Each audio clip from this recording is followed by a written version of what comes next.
お前たちは努力が足りん。今すぐ結果を出せ。利益になる企画を無理やりにでも上げてこい。以上だ。はい。月曜朝一期待してるぞ。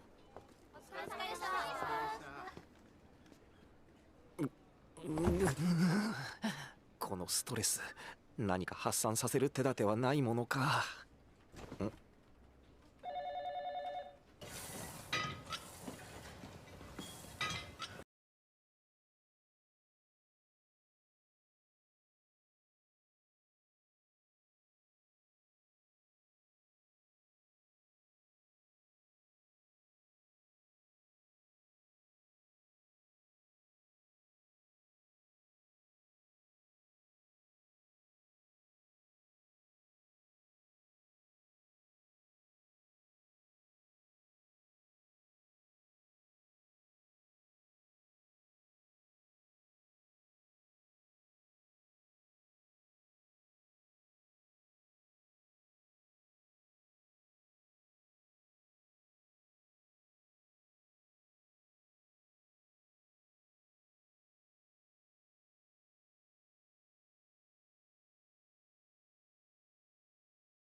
Wow, look! I'm a computer. I'm a computery guy. Everything made out of buttons and wires. I'd like to show you inside my digital life. Inside my mind there is a digital mind. Oh, maybe you could help us answer this question. What is the biggest Clever. I'm very clevery guy. Wow. Count to a 50 in the blink of my eye and print a picture. And then I tell you the time. Help you to find something you're wanting to find. You know it's easy to be a clever smart boy like me if you just do it all digitally. Wow, I'd like to be as smart as a computer. Actually, we already have a computer. Great news! Now, before we begin our journey, I just need to get some information from you. What's your name? Where do you live? What do you like to eat? I live in my house. Spaghetti! Well, my name is... Great news! Now just a few more questions and we'll be on our way. Wait a second. What's your favourite colour? Stop Do you talking. like cows or goat's milk? Be Do you quiet. have brown hair? What is your blood type? Are you allergic Shut to up! Don't touch me! What?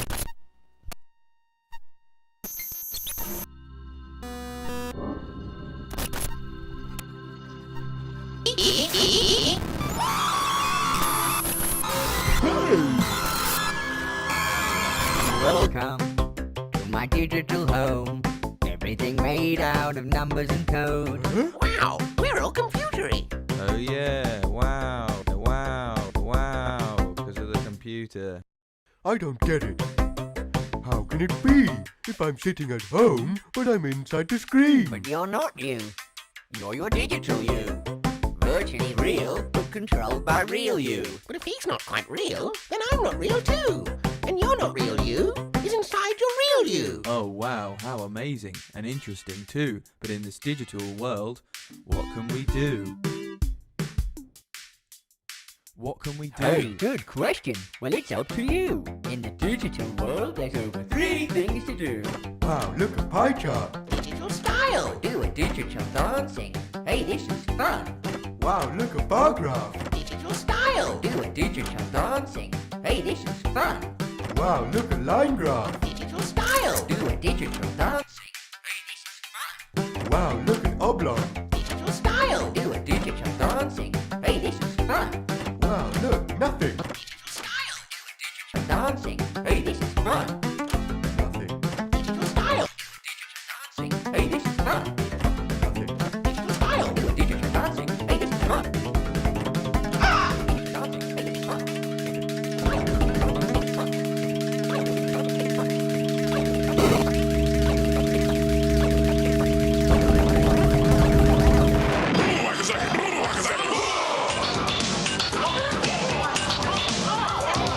Now you might pray to God, y'all, but I like Lucifer best of all. Sunday school is a place for fools. It's hot in hell, but the devil's cool. So don't just sit there, join the club. Sell your soul to Beelzebub. Hey, everybody, it is I, Count Jackula, your favorite Satanic streamer here once again for Satanic Sunday. How is every little thing? How is everybody? Satan and I love you all very much, and that is an excellent way to end a Sunday. Because fuck normal church. So, how are you all doing?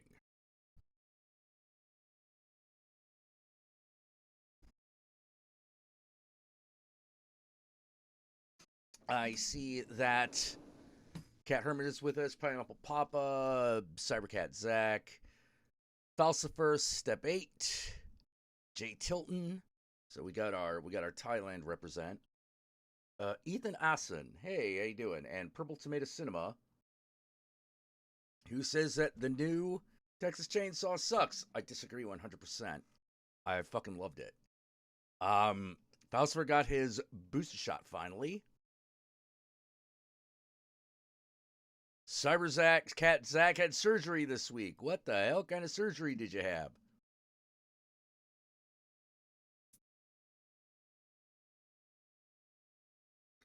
Chrome Bison's doing fine. See, good. That's all good.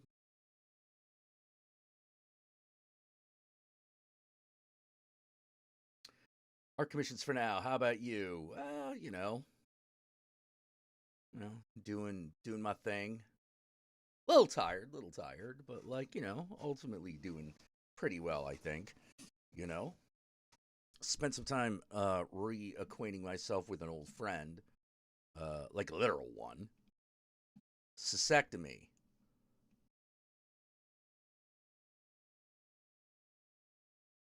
That's like you got a cyst, right?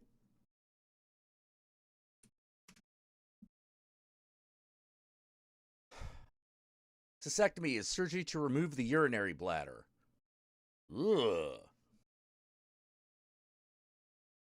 Oh, removal of the prostate and seminal vesicles. Whoa. Damn. Well, that's major. Yeah.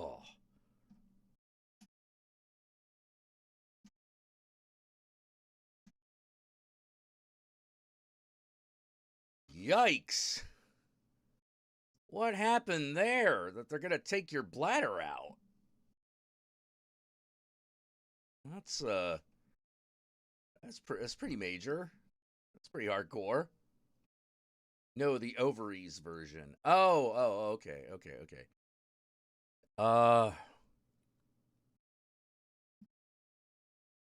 They gotta take your ovaries out. Okay. That's a little it's a little easier.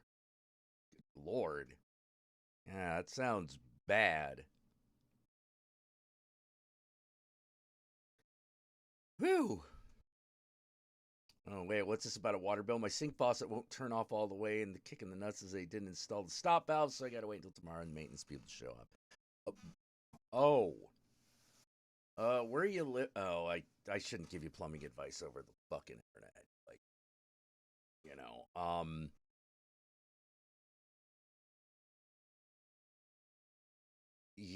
they did. Oh, by the stop valve, you mean the main. Like, you can't shut off water to the fucking sink. So if you do anything to sink, it's just going to go psh. I see what you're saying. Oh, that sucks. That bites. That bites the big one.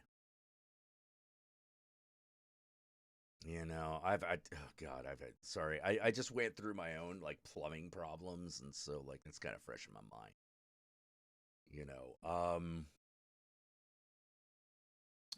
Good God. Yeah, I've actually been, yeah, I'm glad you're feeling great-ish, Cybercat Zach. I mean, whew. I mean, good luck having your ovary removed. I hope that works. I hope that works out for you.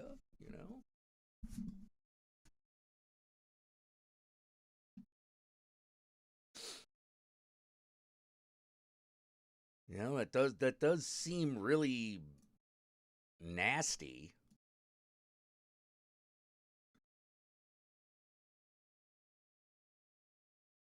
Man. But it's been about a decade since you retired from you. Dude, speaking of retiring things, so, like, I inherited a friend's Switch, and I've been playing that Mario Odyssey. Why didn't anybody tell me that Mario gets to turn into a fucking Tyrannosaurus Rex in that one? We just gonna not tell me, everybody? We just not gonna say anything? I see how it is. You weren't gonna tell Count Jackula about that shit.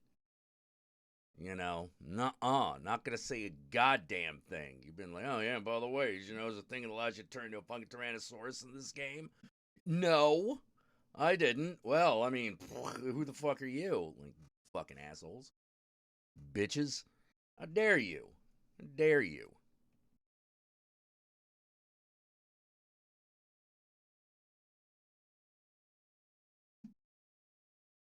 Oh, boy. Saw a trailer for a movie called Hatchling. Oh yeah, that looks good and fucked up. That movie looks good and fucked up. You know, oh,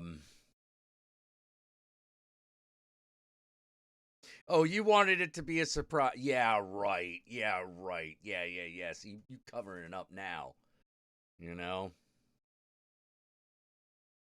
You doing it now, but nah. No, it's a good feature. It's a don't get me wrong. It's like if someone had said, "Hey, by the way, in that Mario Odyssey, you fucking can turn to a Tyrannosaurus," I'd have been like, "Really? Well, that sounds awesome." Last Nintendo I picked up was the GameCube. Oh boy, yeah, well, that was kind of GameCube's kind of let down. Have I seen the trailer for Studio 666? No. What you mean wait, is a Foo Fighters movie?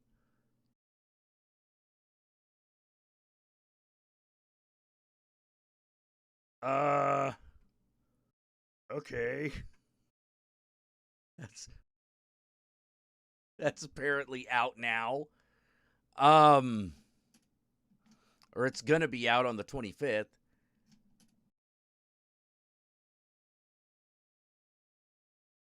Okay. I don't know what to say about that. Obviously, I'm gonna watch it at some point. But yeah, apparently the Foo Fighters are in a horror movie as the Foo Fighters. You know, they're like, oh man, we got to get together and cut the new album. But turns out, fucking studio is haunted. Yeah, not to be like confused with another movie called Studio. Wait, hold on. Wait, which is which? One of these is telling me that there's a Studio 666 that was made in 2005.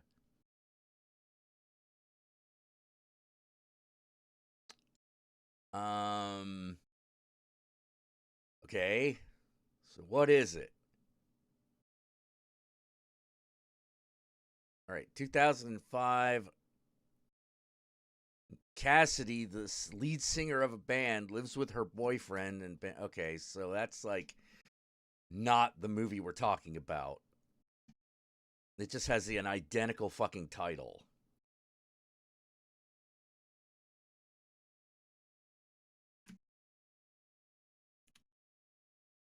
All right.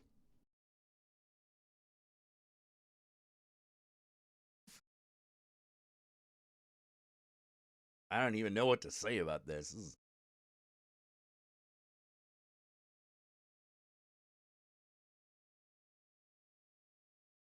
Wait, that's what Kesha looks like now? Hold on.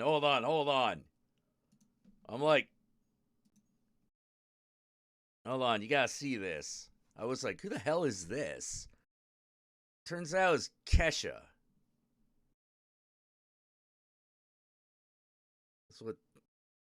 That's what Kesha's looking like. The man. Oof. Man, it looks like, well, I mean, I'd say it looks like life put her through the ringer, but we kind of know that it did. You know, it's not exactly news there. Is it? Damn, that's oof. Look like things been bad, but then again, it's Kesha, so we know it's been bad. You know, feel kind of bad pointing that out. It's like, wow, you look like life fucking hit you with a dump truck. Oh, that's right. Yeah, that's right. Kind of did. Oh, man. It's not even that, like, what's one of those things was like, it's not even that she looks bad. It's just, man, she looks wrecked. You know?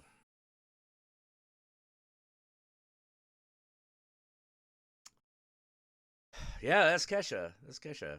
You know? Man, I'm like, oh, geez. Like,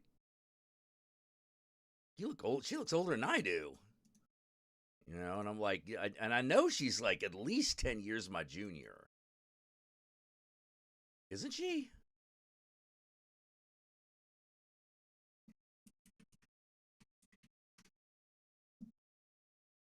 Yeah, she is.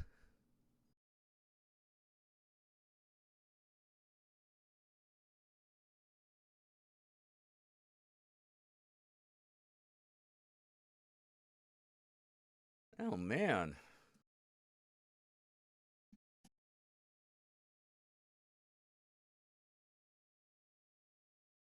You know, that's what, like I said, like, that's one of those, like, you know, we know what happened, you know, it's like, that's what living in an abusive relationship for over 10 years will do to you, you know? Yeah. You know, I had good aging G's. Well, yeah, but I mean, like, I'm like,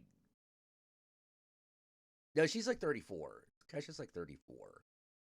You know, I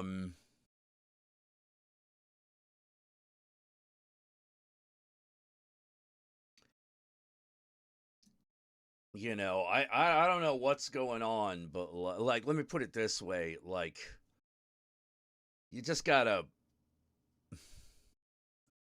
wear that shit. You just gotta wear that shit on your face. Like, you've had a bad time. Like, no, just let it show. Just be like, yeah, don't fuck with me. Yeah, just don't fuck with me. You know, like, fuck you. You know, I had time for that shit. Yeah, yeah, yeah. Man, yeah. The whole Kesha thing was so fucked up. Where you just sort of like, oh man, like, come on. You know, like what? Yeah, what? Yeah. Like I said, that's what being 10 years in an abusive relationship will do to you. You know, woof.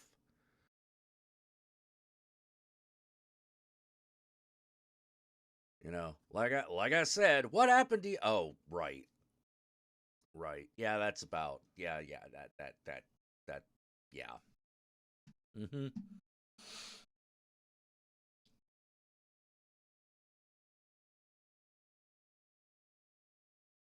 You're only 31 and I look the way I do? Well, I don't know exactly what that is, Cybercat Zach. I can only kind of see a little bit in that.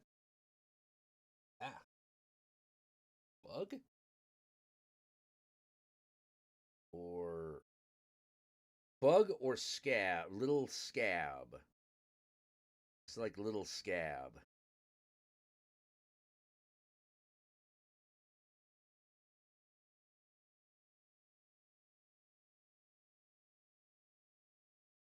There's the.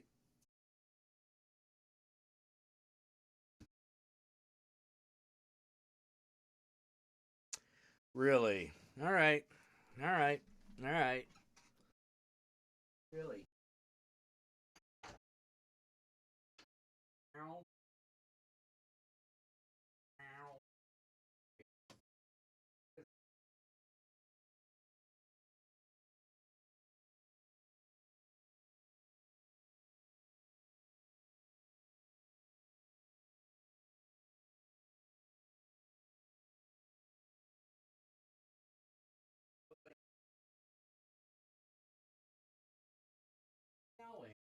No. Cat made me get out of chair for no goddamn reason.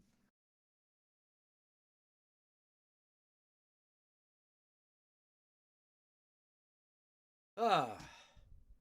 This is a society where I saw two of the former CA producers go through gender transitions. Wait, who was the other one?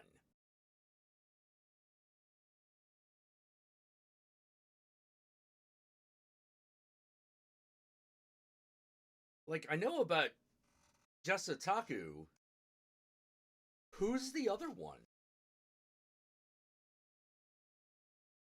Yeah, I know, the terror child wants attention. Well, he got it. Didn't go anywhere, but he got it. Yeah, you know, way of the cat. Way of the feline. It's time to sing the song of his people. Yeah, oh, he totally baited me. He totally baited me. I was like, oh, well, you know, you want to fucking go outside or do whatever the fuck? Sure, I'll come and help you. But then I open the door and he's just like, what? Little bastard. Luke Mockery. Luke Mockery? Oh! Oh, right. Right. Okay, yeah.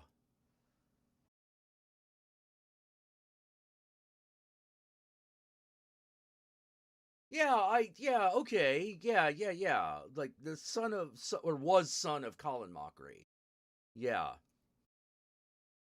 Yeah, I was about to say, yeah, Derek the Bard wasn't on CA. But, oh, that's right, but him too. Him too. So did, I think Demo Versailles also turned out to be trans. Which I said, yeah, in retrospect, it was kind of obvious.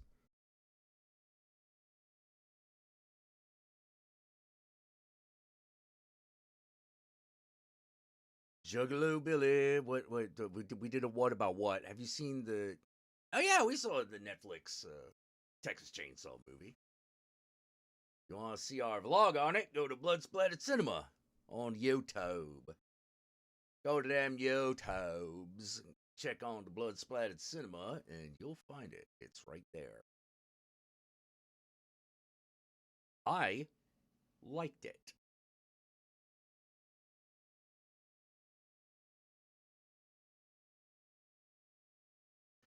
Yeah, Derek the Bard, man, that's a name I haven't heard in a, in a dog's age.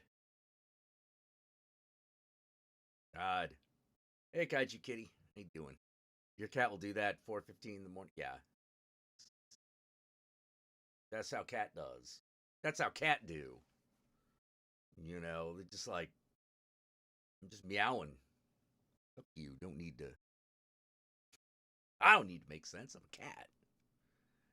Yeah. Yeah, see, Kingdom Creep like Texas Chainsaw. See? That's right. That's right. Yeah, a lot of people didn't like the new Texas Chainsaw, but I'm like, actually, I really dug it. I actually really liked it. Why do I refuse to review Jennifer's Body? Okay. Here's the thing about Jennifer's Body. I've said it before. I've said it a million. I'll probably end up saying it a billion times. Which is, my problem with Jennifer's Body is that the movie doesn't live up to its promise. It doesn't live up to anything that it could have been. It kind of like, it kind of dry humps your leg a little bit, and that's it. You know, like, not super satisfying. It's a movie that's like, it promises to be a really good time, and then you get a really dry hand job instead. You know, and that's like, no matter what you like about the movie, in my opinion. You know, if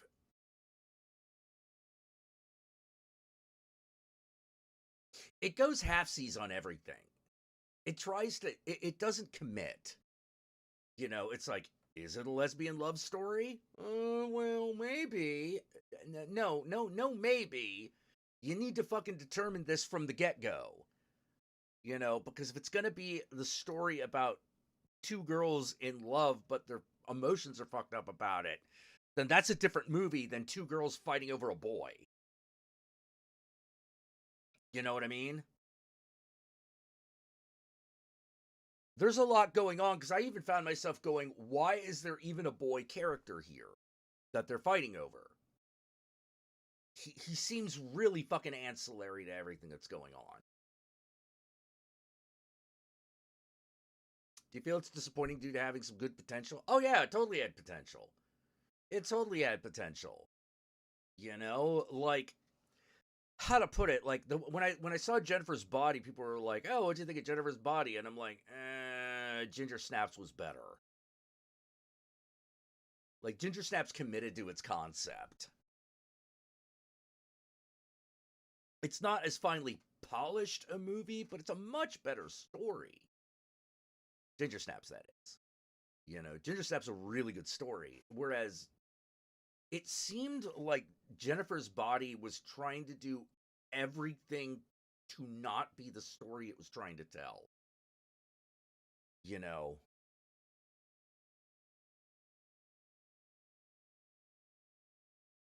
It's not even like, yeah, but here's the thing about Hamlet. The indecision is the plot. Like, it's a major aspect of the story is that indecision. You know? No, it's not as bad as the movie felt. It's not as bad as felt. No. Jennifer's Body's not nearly that bad. I mean, it's bad, and I took it personally for some reason.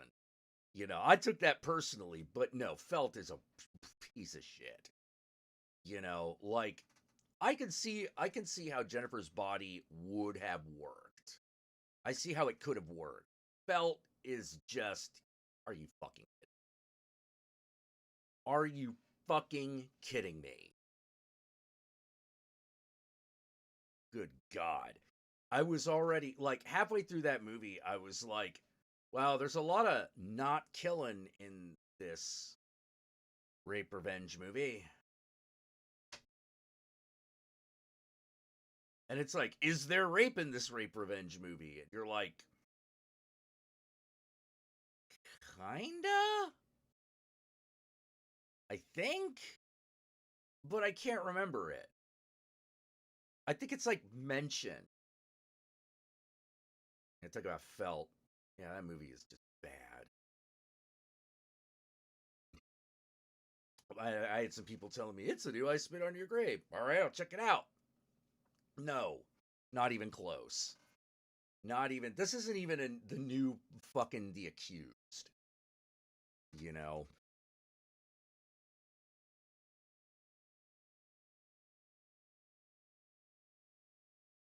You know, like, which is another movie I have, like, huge problems with. I hate that movie. Now that's a very well-made movie with a very clear narrative that I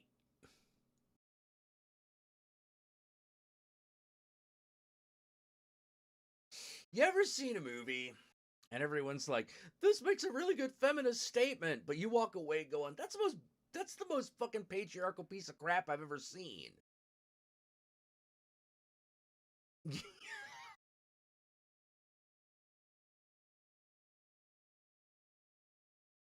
You know, like, hey, justice can be had if we just believe in the American legal system. That's the point of that movie. And you're just like, what? No. That's terrible. Yeah, that's fucking terrible. Like, fucking awful. Like, the remake of I Spit on Your Grave isn't that bad. You know? Like, the actual remake is not as bad as The Accused. You know? Like, even though I don't really care for it. You know? One of the... I don't know how to say it other than... The problem that I have is that in the remake, the brutality gets comical. It starts to become funny. And you're just like, I'm probably not supposed to be laughing. You know, I'm not supposed to be chuckling during this. You know, that moment in the remake where the guy says, I want to see your teeth. I was like, what? I could not stop laughing. I was like, oh my God. Oh my, okay. This needs to stop. This needs to stop right now. You just failed. You know, you just failed because we're about to do the scene. You know, we're about to do the scene, the scene that this thing is like really like fucking. This is what this movie's known for, right?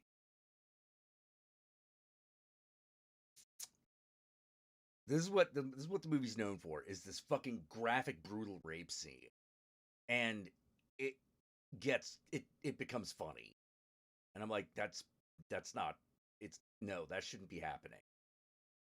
You, it can't be. I spit on your grave and have it be funny. That's wrong. And then she just all of a sudden has magic saw powers. It was weird. You know. Yeah, the pinball machine scene in The Accused is also unintentionally hilarious once you notice it. Once you notice that pinball machine in that scene, you're just like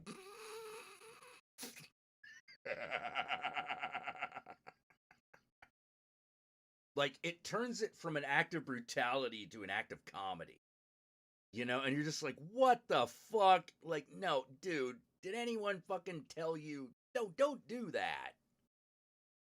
You know? Yeah, a lot of remakes miss the point. You know, a pinball scene from fucking Freddy vs. Jason is great. I love that. That was supposed to be funny. Oh, tilt. You know, that was supposed to be hilarious. Well, okay. Here's what's I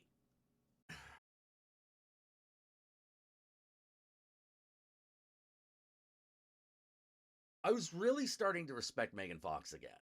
Well, I mean, no, actually, just flat out respect her for the first time. You know, I was like, oh yeah, okay, yeah, like, you're actually doing pretty well. You're doing some cool shit. Like, this is Megan Fox. This is the person that we didn't get to know while you were, you know, being used as a sex symbol. Like, okay, like, now I'm back. I'm interested. I'm interested. This is good. And then the whole Machine Gun Kelly thing happened. I'm like, really? Like, really?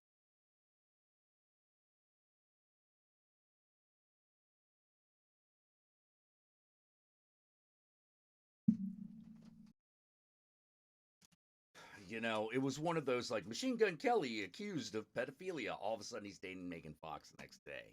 I'm like,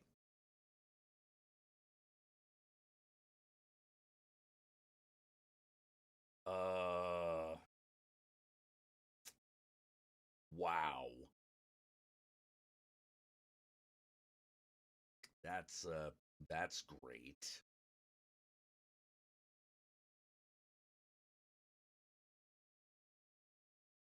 You know, and the fact that the whole, like, her engagement ring is literally designed to hurt if she tries to take it off. I found myself going,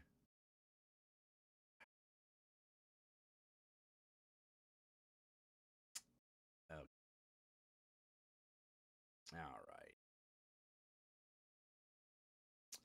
We're starting to get into some really, like, we're going somewhere that we probably shouldn't be going, you know.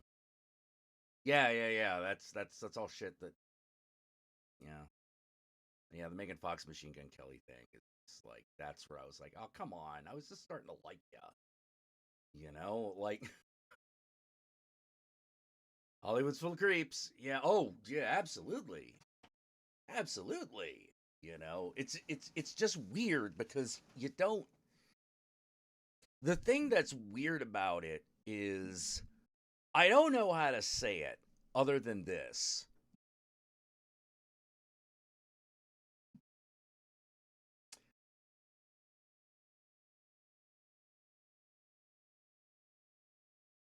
No, I got nothing. I was about to say, like, it's like, if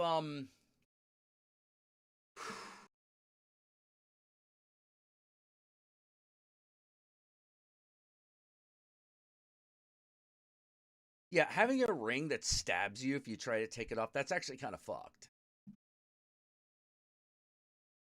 You know, like, that's actually fucked. You know, like, ugh. I don't care what you do behind closed doors, you know, but once Oh, you start thank you, putting John mummies in the Eccentric, for yard $10. where I can see them, it becomes my business. Yeah, like, well, it's funny that you compared Machine Gun Kelly and Jared Leto, because, like, I'm kind of like, I kind of got more respect for Jared Leto in that one. I just do. It's like, how's Machine Gun Kelly's music? It's all right. You know, it's. I don't know why you decided to pick a fight with Eminem. You know, like that that's one of those. Really? Really? You're gonna do it that way? Okay, I mean, I guess, you know, but, you know, whatever.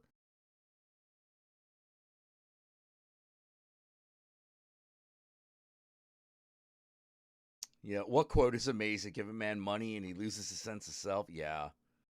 Yeah, the ring alone is a massive red flag. It's one of those, like, I don't want to fucking judge your fucked up relationship because, like,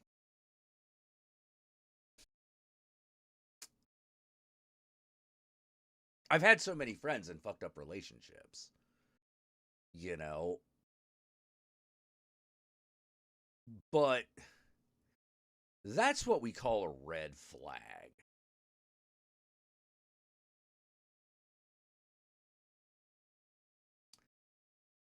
You know, like, that's what we call a red flag.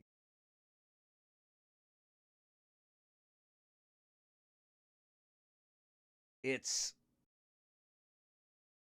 the level of masochism on one side and sadism on the other is sort of like, it sounds like a match made in heaven, but that it doesn't lead to good things. Yeah, I definitely would not. I definitely would not do that with an engagement ring. Like,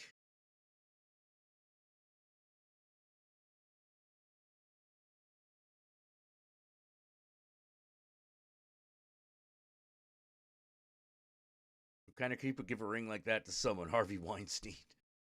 Yeah, I know, right? You know, well, except he's not that kind of creep. He's a different type of creep entirely. You know, how red would that flag be? A lot. Yeah, he's trying to soak up that clout. Going after Eminem accomplishes that, I guess. I mean, I guess it helps him, but, like, the problem is now all I can do is think of Machine Gun Kelly as the guy who's not as good as Eminem. You know?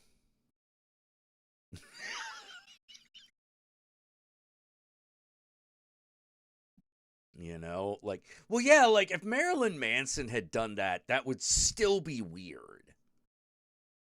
It would be on brand, but it would still be weird.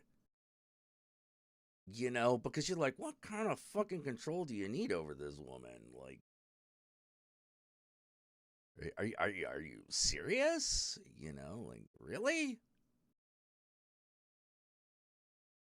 You know, it makes me wonder, like, what's going on in your life, you know, or what happened in your life, because it's one of those, like I said, there's like masochism, and then there's, like, whatever this is extra levels. Like, we're getting into, like story of O territory, and, like, that's supposed to be the fantasy. Like, you ever seen, like, read, like, really, like, weird, like, lewd fiction that goes too far?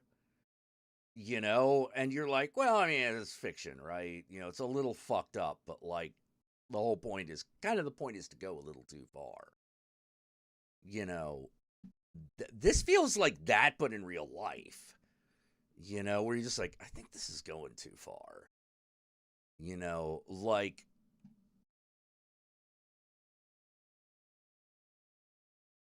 like if this is something that you wanted out of a relationship, I would seriously wonder about whether or not you two should be together. You know, like it strikes me as a bad idea. Oh no, Victor Salva deserves to rot in prison. Absolutely. No fucking doubt about it. That's why there's a certain franchise I'll never review.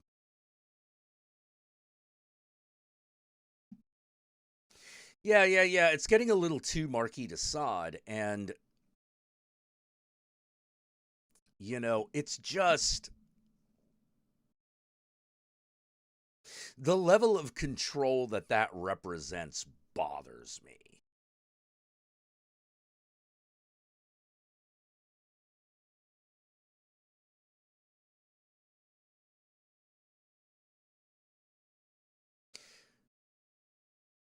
That's the thing about it. Like the level of control, something like a ring, an engagement ring that slices your finger up if you fucking try to take it off. That is worrisome.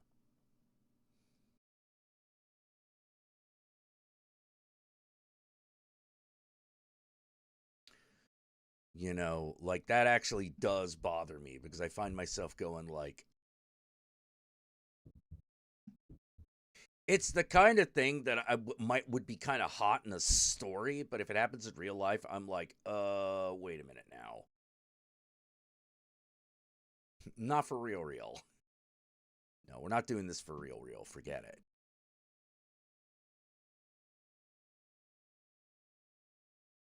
Yeah, she calls it love. I call it Stockholm Syndrome. Yeah, it's something. You know, it's something. Yeah, you've been through a king situation where they use this as an excuse to cross lines. Maybe that's part of it. Could be. You know, Jenica's like, that is insane. Yeah, that.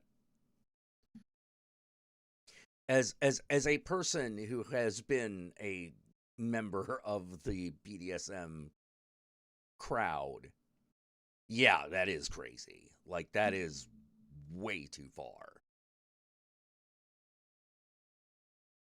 Yeah, it does smack of abuse. It's what's so upsetting about it. You know.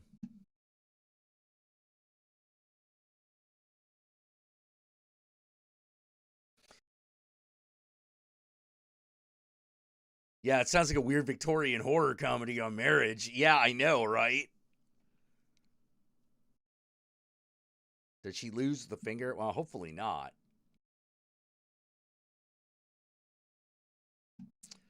You know, hopefully not, you know, but like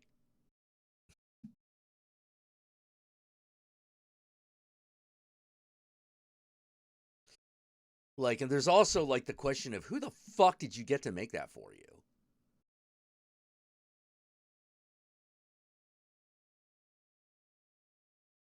I mean, I could see that as something that someone did for money, but it's like, don't tell anyone I did this.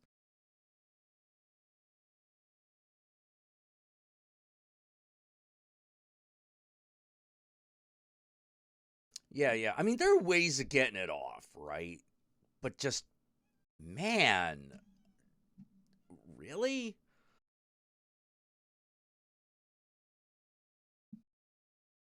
Well, rings don't usually rust, you know. It's probably made out of white gold or something, you know. I mean, he is Machine Gun Kelly. I mean, he's got a couple of bucks to spend. You know, could it be a publicity stunt? Could the ring be fake? It could be. It entirely could be. You know. Yeah, I hear you, Kitty, but I'm not gonna rush.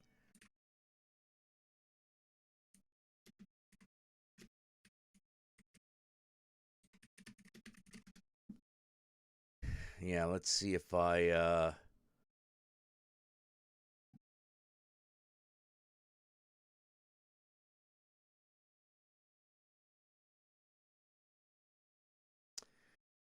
let's see.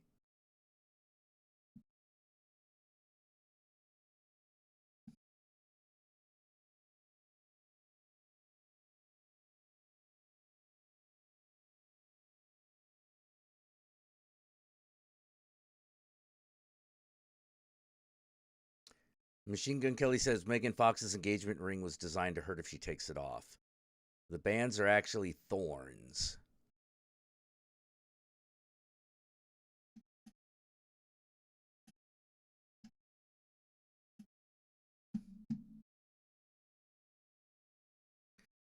You know, and they drank each other's blood, and it's sort of like, sure. I mean, I've done it. You know, but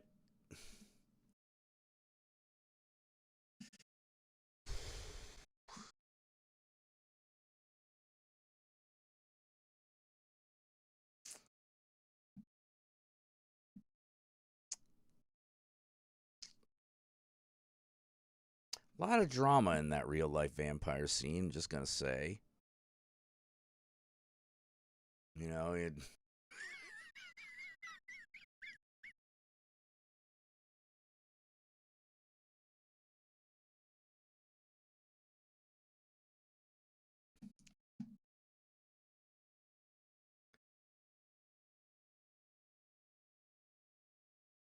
You know, yeah, the beginning of the Cult of Thorns.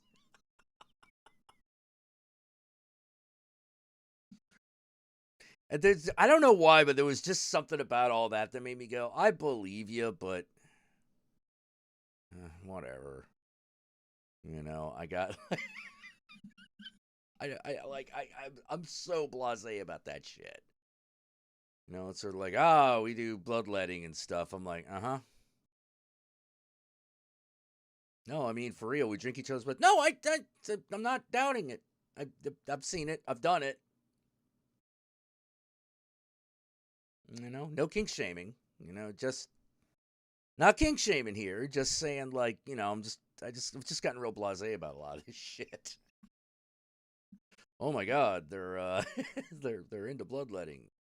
You know, that'll happen. I mean, you know, you make vampires sexy, people are going to be like, I wonder how far we could take this. You know, like.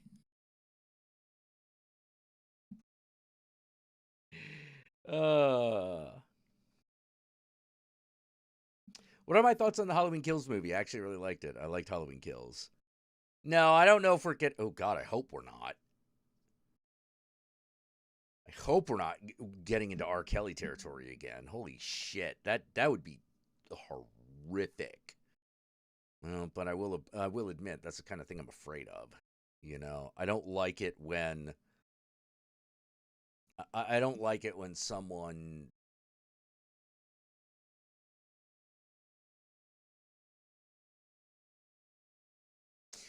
there are certain activities where you start to realize this isn't about pleasure anymore, it's about control. And now we're in a completely different arena. We're doing something completely different. One thing is masquerading as another. And that's where things go really bad.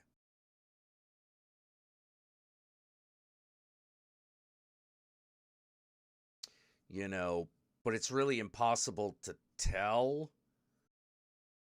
However, my opinion is it doesn't look good.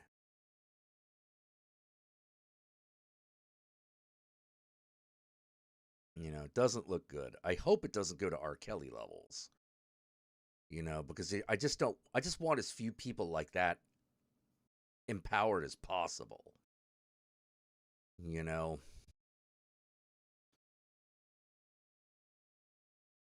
Behold the red dragon. Do you see?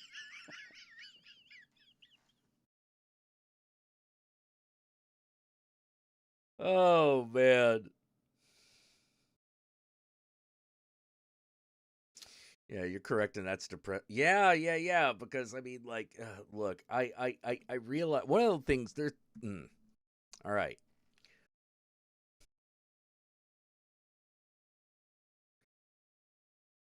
One of the big questions I always had about reincarnation is, why would you willingly allow yourself to forget all about your previous life? That seems weird.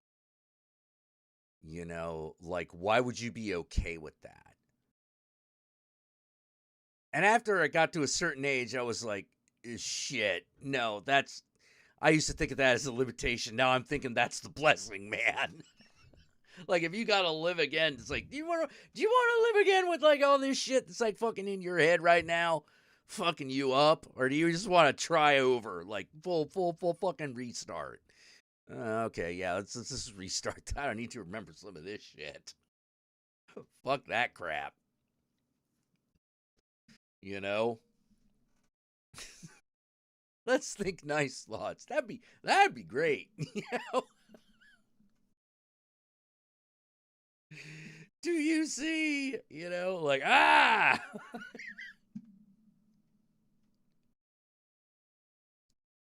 Yeah, I am a...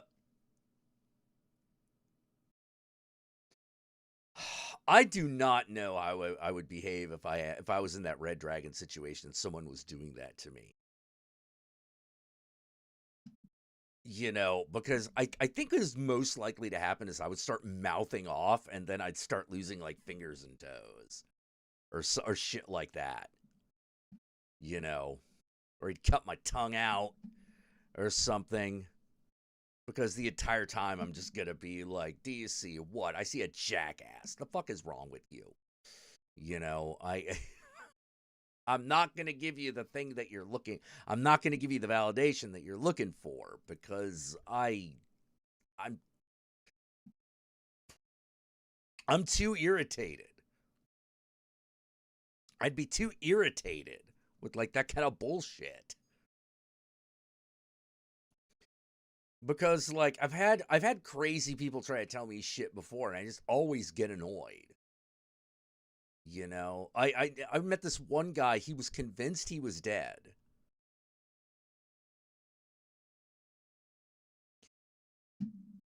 And he tried to, and he, like, started touching me.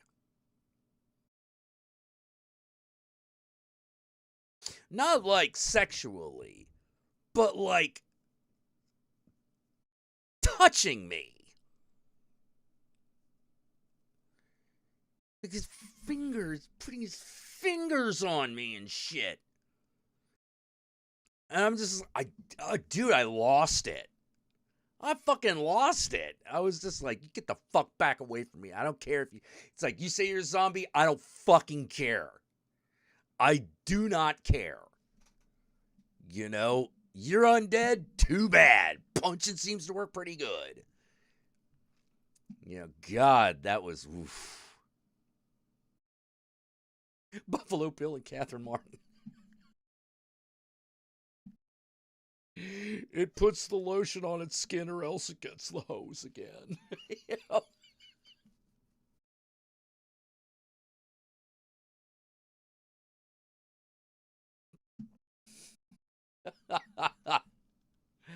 Oh. Oh shit, I still gotta see another Wolf Cop. I haven't seen another Wolf Cop. I need to see that movie.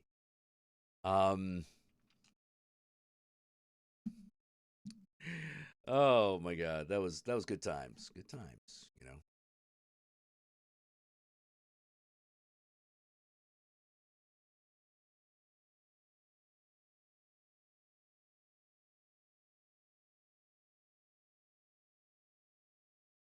Don't Hug Me, I Scared, the fan film.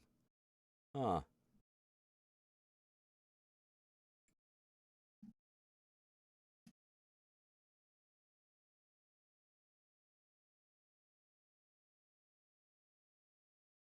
Can't play that.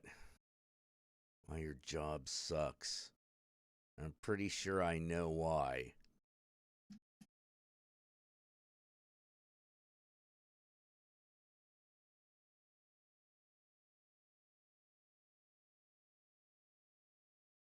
Oh. And he talks on being on Hack the Movies. What the hell's Hack the Movies? Hack the Movies. Where could they be? I don't... Oh. Huh.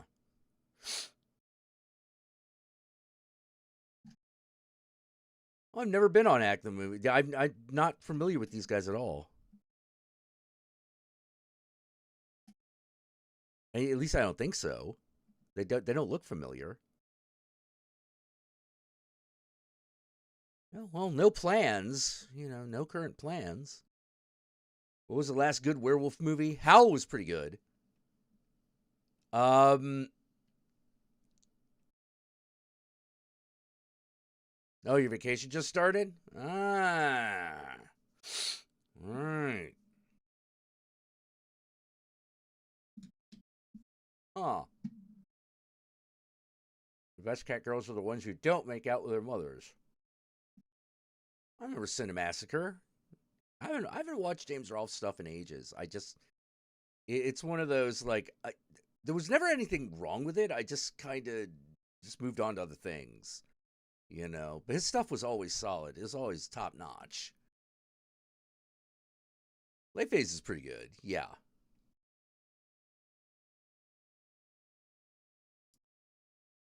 Werewolves Within was also pretty good, but that's a little less a werewolf movie and more a movie with a werewolf in it, if you know what I mean.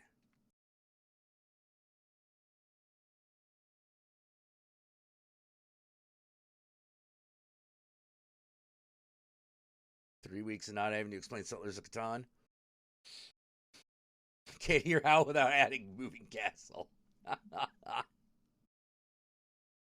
What was the werewolf movie where the protagonist is a blind elderly man? That's Late Phases.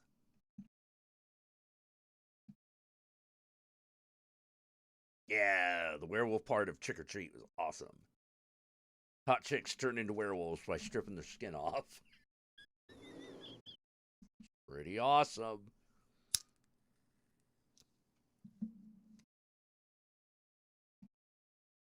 Have I seen Wolfen? That sounds really familiar. Hold on. Wolfen.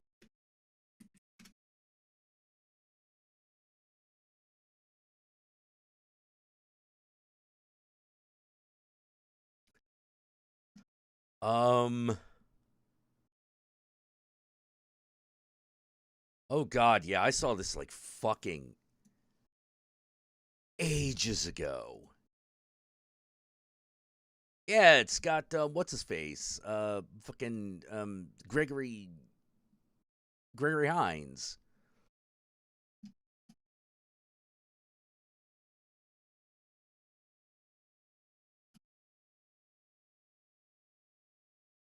Yeah, damn, I haven't seen Wolfen in ages. Like, it's been like a couple of decades at least.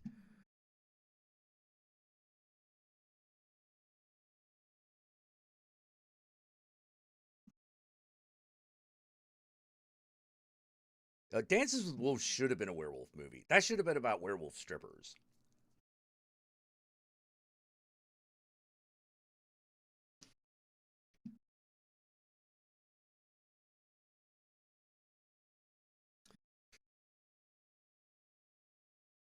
Any werewolf movie you haven't seen in a while you've thought about giving a second chance? Well, now that you mention it, Wolfen, because I haven't seen that in a long ass time.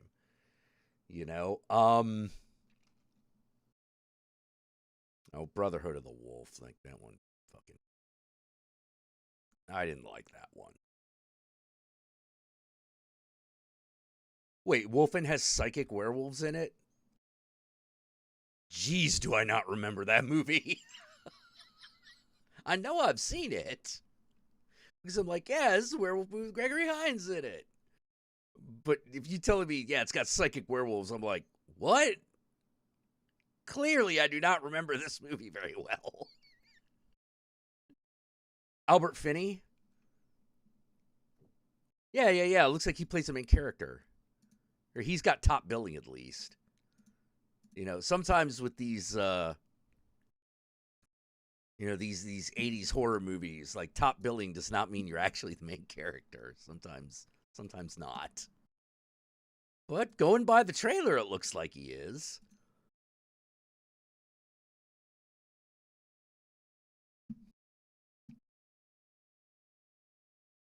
Ginger Snaps is great. Yeah, I love Ginger Snaps. Ginger Snaps Back is also really good. Oh, wait. Is it Ginger Snaps Back or is it Ginger Snaps 2?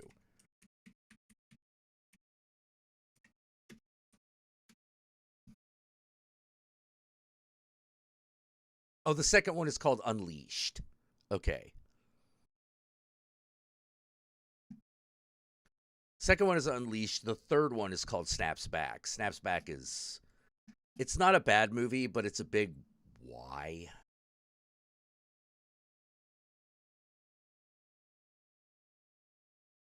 You know, because it's basically just Ginger Snaps, but in colonial times.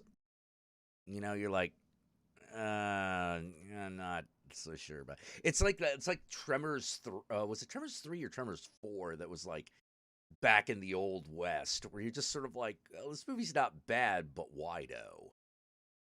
You know.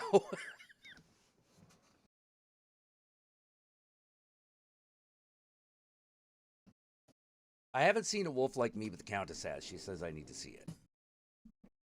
Yeah, Snaps Back is the prequel.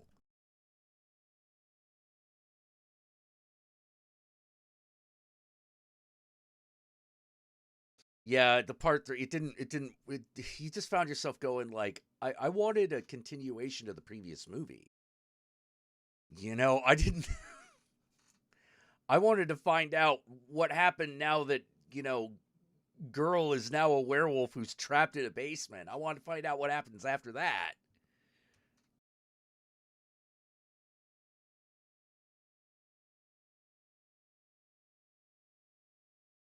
Yeah, Ginger Snaps Back at the beginning. It was like, you've only seen the first and third Ginger Snaps movie? Oh, you see the second one. The second one's really good.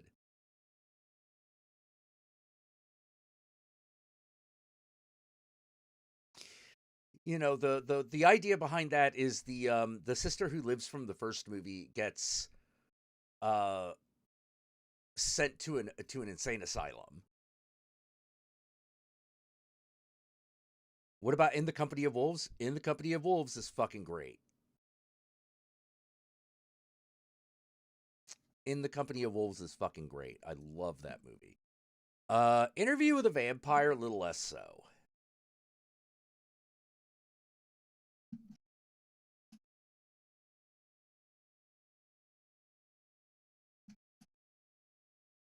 You know, if I'm being completely honest, I'm like, I was not that into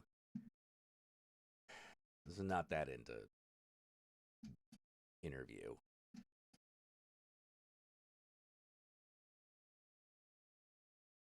Actually, did he direct that movie? Oh, yeah. Wait, Interview with the Vampire Chronicles? Wait, what? Is that the same one? Oh, it is. Huh. I didn't realize that. I knew it was the same guy who did the Crying Game. I didn't realize he was the same guy who did Interview with a Vampire.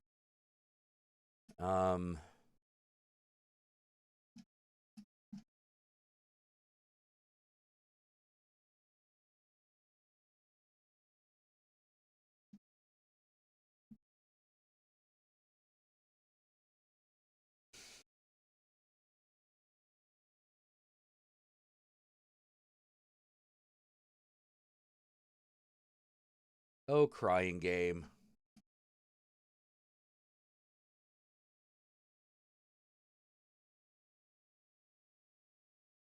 Ah. Oh, Crying Game. You're a movie.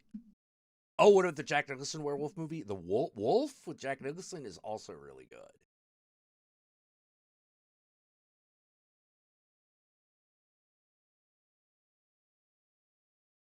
I don't know, like, dude, I don't need to tame any strange.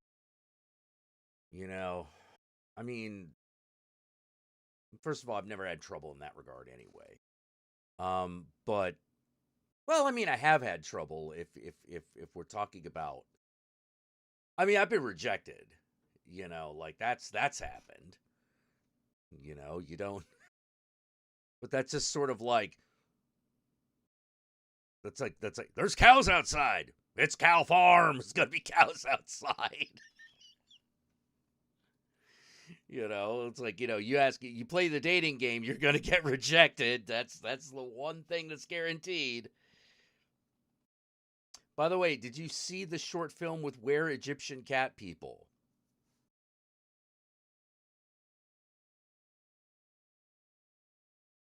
Are you talking about #meow2?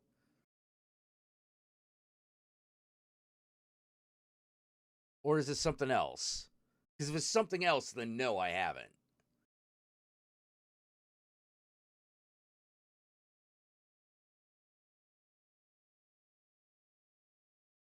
What was the werewolf movie with Jason Momoa in it?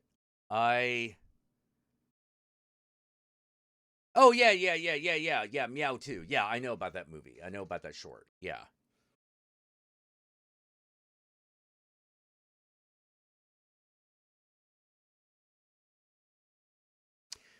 Let's see. Did you see Neil Jordan's In Dreams? I did not. Annette Bening as a psychic connection with a serial killer played by Robert Downey Jr. Oh. Huh. That sounds really familiar. I'm pretty sure I saw that at some point, like on cable late at night.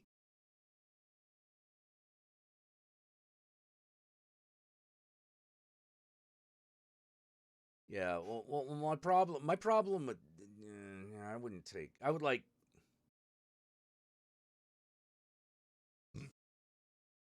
excuse me.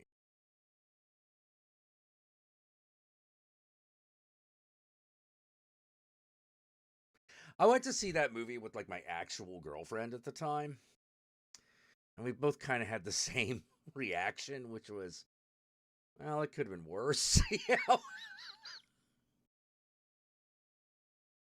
Like, I feel about that interview with the vampire movie about what I feel like with that first Michael Bay Transformers film. Well, could have been worse.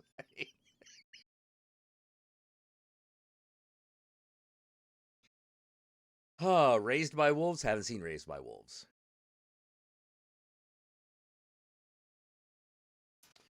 You know, but I'm just one of those dudes. I'm just one of those dudes. Like, there's the whole period of movies in my period of time of movies where I'm like, God, everything is just bad.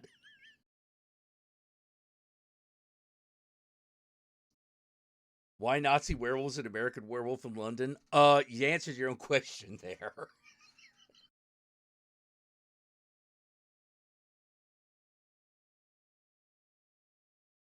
You know, kind of answered your own question. You know? Hey, Jack, would you ever consider covering analog horror stuff? Okay, here's the thing. I'm not entirely. I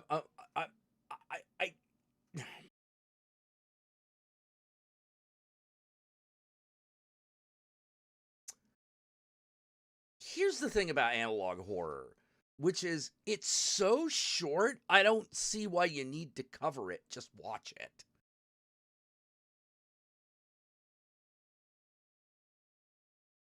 What do you think of Wes Craven's Cursed? Okay, well, here's the thing about Wes Craven's Cursed. Apparently, there is a new print of that movie that is a restoration of the movie that they turned in before it got butchered. That one I'm interested in seeing. You know, the movie Wes Craven's Curse, the movie that we already know, is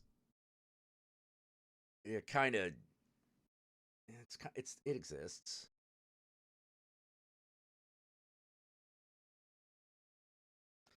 Yeah, I gotta agree that blonde artist. Like, I there's a part of me that was like, Tom Cruise, really? I mean, and the thing is like, well, he's not bad, but like, I can't get over the fact that it's Tom Cruise. You know?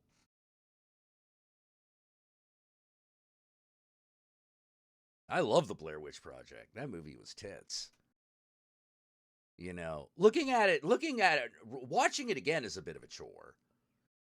But like that first like experience of seeing it in the theater, that was amazing. Yeah, Jesse Eisenberg has a werewolf movie with Christina Ricci. That's cursed.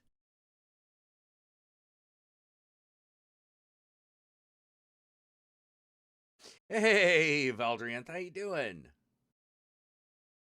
Haven't seen you in a while.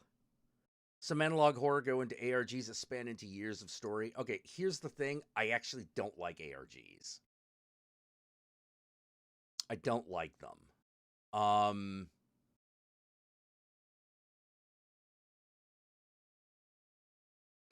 They're not my cup of tea at all. You know, it's sort of like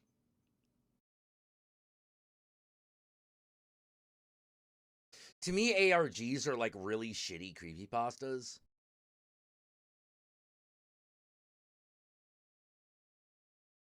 You know, now I'm a bad person to do a study of analog horror because, like, I don't hate it, but I don't love it. Yeah, Julian Sands as a stot would have been the better choice, but I also realize, it's one of those things without Tom Cruise, the movie wasn't going to get made, and there's your catch-22.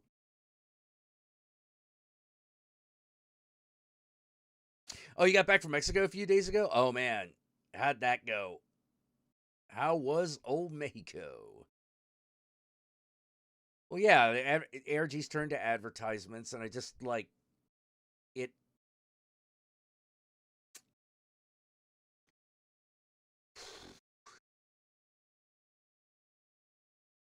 It's like a LARP without other people. Which sucks. You know, like in my world that sucks. You know, like I tried, you know, but I just didn't give a crap.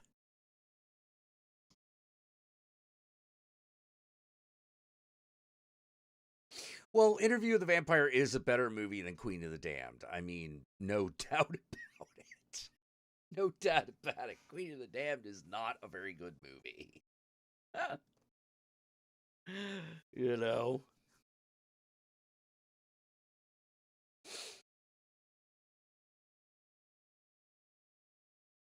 You thought that the effort of coding everything was what would interest you a bit? Build some websites, some script? No. No, that stuff, that... Here's the thing. Once you realize how that's done, all the magic goes away. It's just poof.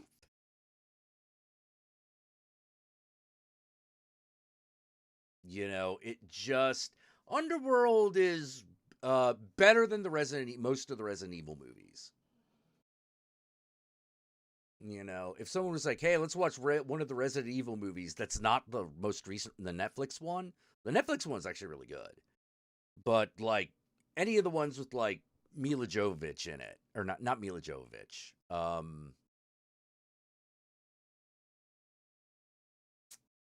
Actually, it is Mila Jovovich, isn't it? Oh, Resident Evil.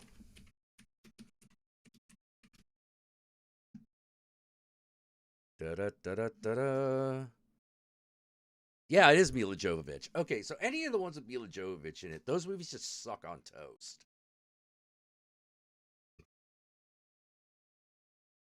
You know, Underworld... The thing I appreciate about Underworld is they're not great movies, but they are exactly what's on the tin. Like, that shit doesn't lie to you. If you're like, what's Underworld about? It's like, it's about werewolves and vampires shooting each other. If that's what you get looking at an Underworld poster and get like, that looks like that's about werewolves and vampires shooting each other. That is exactly what those movies are. The plots are just serviceable enough that you don't want your 2 hours back. You're like, well, that was okay. You know, people walking around in sexy outfits and shooting each other. Like, that was pretty cool. You know, kind of masturbatory, but I mean, like, who doesn't like a good jerk off every once in a while? Whereas every time I watched one of the Resident Evil movies, I was like, oh my god, when is this going to end? Why am I here? What has brought me to this point in my life that I am watching the Resident Evil movies? Yeah, Underworld at least delivers what it promises. If you want it to be the best thing you've ever seen, that's not going to happen. It is werewolves and vampires shooting at each other with leather jackets on. Like, that's exactly what it is. You know, and there were like 4 or 5 of them. You know, they're pure crowd pleasers, you know. Yeah. It may not be the best, but it gives you what you're looking for. If you're just sort of like, hey, I just want to see that actress run around in a bra and and a leather trench coat while shooting a semi-automatic for 2 hours, you're going to get it. You know, it's like, hey, I want to see like some hot werewolf guy like sit there and like just breathe heavy while his muscles is flexing. You're going to get that. You know, here's the thing. That reboot is way better than any of the other movies. That Resident Evil reboot is way better than any of the others. Like, I would go so far as to call it a complete movie. Now, here's the part that's going to fuck with you. That reboot feels more like Resident Evil than any of the other flicks. As in, it does feel like a Resident Evil story. This is because they just took Resident Evil 1 and half of Resident Evil 2 and smashed it together. That they're like, plot's already written, so we'll just go with that. There are enough twists and turns that there are enough differences that the movie's still worth watching. You know, like, there's some crazy shit that happens, and you're like, yeah. Although, I was a little disappointed that there wasn't a shark.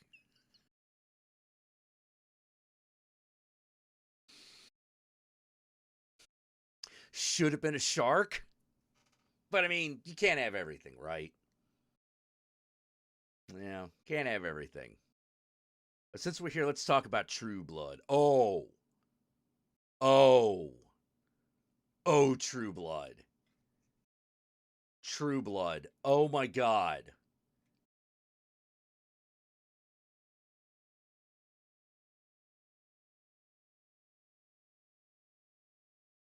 All right, for those of you who don't know what True Blood is, it's redneck underworld. Okay? That's the first thing. It's redneck underworld at base. However, for at least the first, like, what would you say, Valdrian? Like 4, like, for the first, like, 4 to 5 seasons, it's really good. 6 and 7, they kind of flounder a little bit. They kind of flounder a little bit, but like overall the series is solid. What do you mind? Have a theory that video game movies just don't do so well? Here's the thing about video game movies is they are usually done shitty. That's the problem. It's not that you can't do a fucking good movie based off a video game property. It's that these movies are done shitty.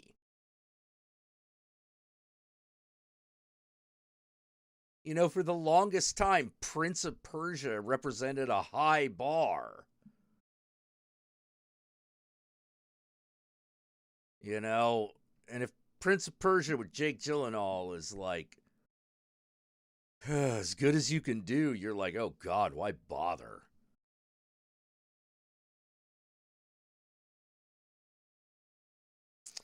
You know? Let's see. Rosie Raid says, the book series holds a special place in my heart because the woman who wrote it is from my neck of the woods in Louisiana. That's where the books take place. I could see that, but I mean, like, here's the thing about the Southern Vampire Mysteries.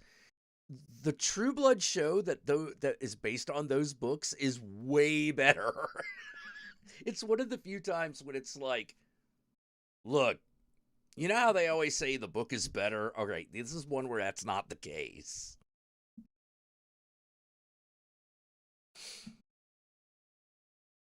Yeah. They're hot garbage. You know? Detective Pikachu was a great video game movie. Like, that one was really good. I really liked that one. True Blood just became an excuse to turn on fangirls and confuse guys with naked 8-pack Alexander Skarsgård. You say that with respect. Okay? Damn straight. Damn fucking straight. You smile when you say that.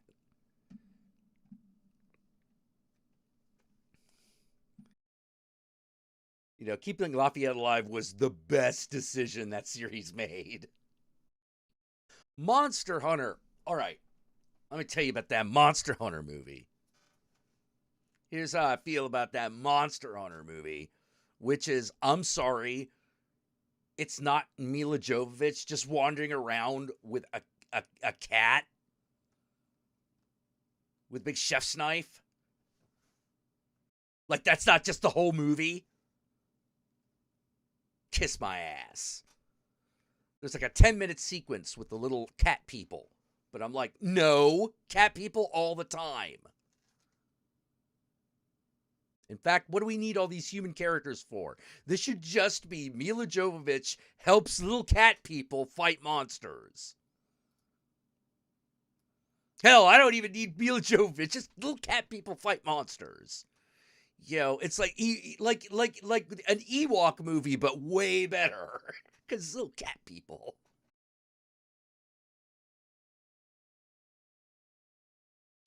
You know? That's what that shit should have been. Yeah, like I got 5 to 10 minutes of a little cat guy, and that just wasn't enough. Like, he's in one scene, and I'm like, oh, come on, man. But don't you want to see them hunt the monsters? No. Not without the little cat people. That's like when Final Fantasy The Spirits Within didn't have chocobos. I called bullshit. You know, I'm like, look, man, I know that this isn't related to any of the Final Fantasy games, but if you're going to put Final Fantasy on something, I demand chocobo. It's gotta be there. Oh God, Assassin's Creed.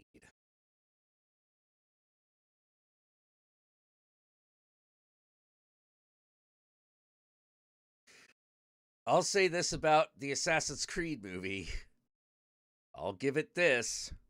The plot's no worse than any of the video games.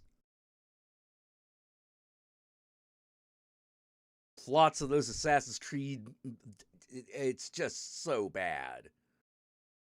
I'm like, why? Why do we have this, like... my biggest problem with the Assassin's Creed story is the premise. Is this, like, fucking Scientology premise that whole fucking series has. Where I am just like, get rid of that shit. Nobody cares.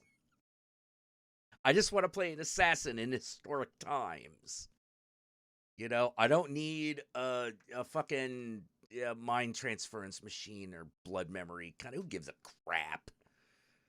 You know, it's like, ooh, we have high technology. And I'm like, you mean magic that's got circuits on it. Don't give me this. Don't fucking give me this. God. Yeah, Spirits Within. Spirits Within had a lot of potential. Didn't live up to any of it. Yeah, Assassin's Creed. Join Scientology today. Yeah, get rid of all that Scientology-style stuff from Assassin's Creed.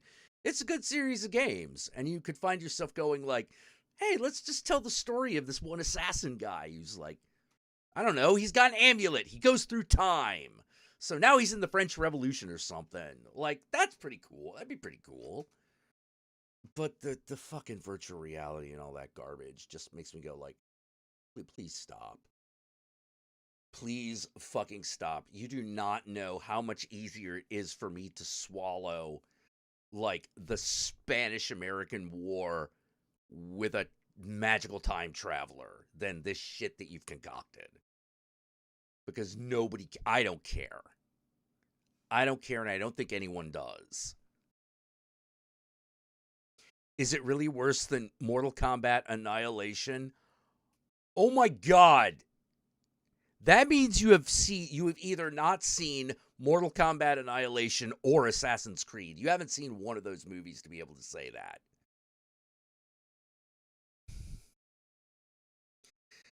Because here's the problem with the Assassin's Creed movie.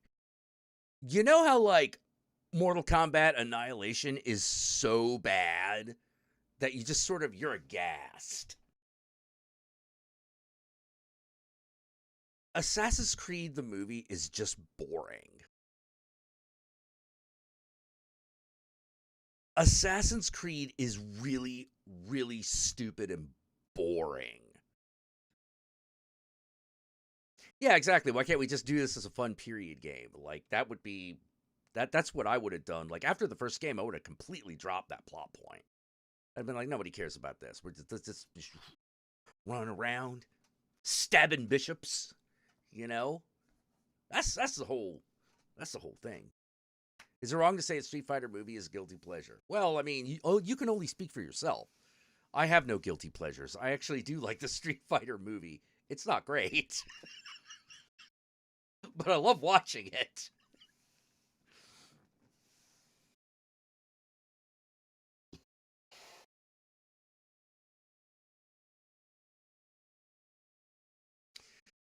Oh, the video game Call of Cthulhu is actually awesome. Right up to the end. It didn't shit the bed at the end, but it didn't, like...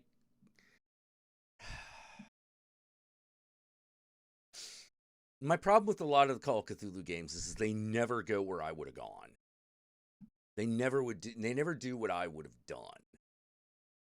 You know, and it's a little weird because overall they're not bad. But there are some things that work better in writing than in video game form. And a Lovecraft story is one of those things. You know, a Lovecraft style ending is not going to work for a video game. It doesn't work. You know, it just kind of happens.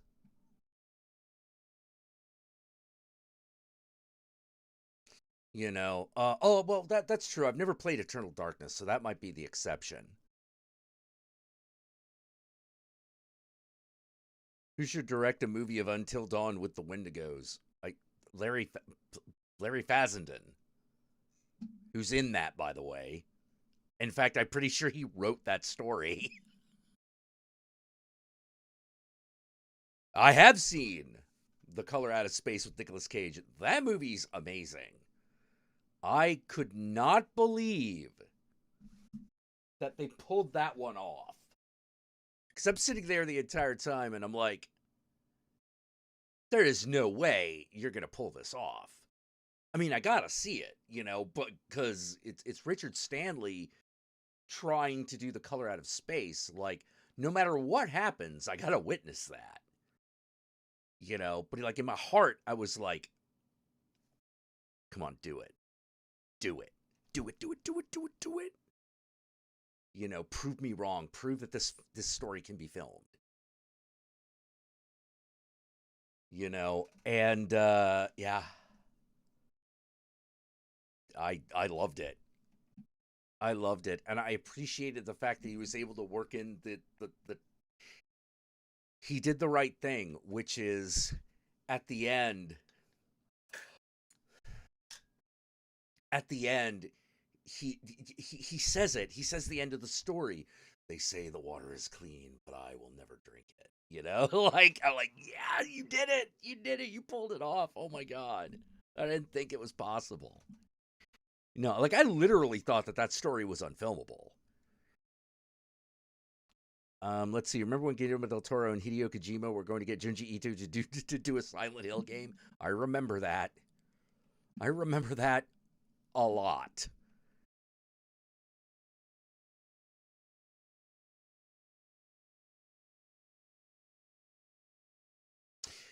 Oh yeah, there are actually a lot of really good Lovecraft movies. So Color Out of Space, Dagon, um, Messiah of Evil. That's another good one.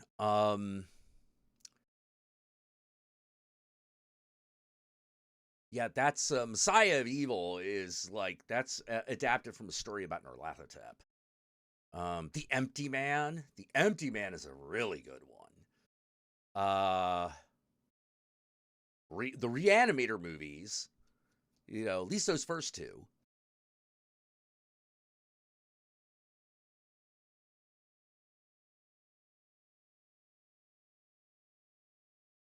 It ate him. Yeah, exactly, Sebastian. You know, From Beyond, really, really, really, really cool. You know, like even though like it's not like the original story, it's sort of like, yeah, fuck it. What's a Lovecraft movie without a tentacle monster? Let's just fuck it. It's like that's right, Brian Usna. That's fucking right. Actually, was that directed by Brian Usna or was that Stuart Gordon? It was one of them. Stuart Gordon. Yeah, that was Stuart Gordon. Um, but I almost guarantee you, like, fucking Brian Usna had something to do with it. Oh, yeah, he wrote the script. Yeah. Yep, written by Brian, screenplay by Brian Usna.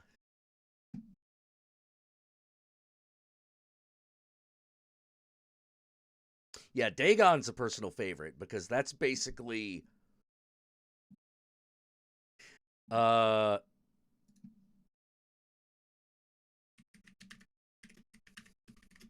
that's basically the Shadow over Innsmouth.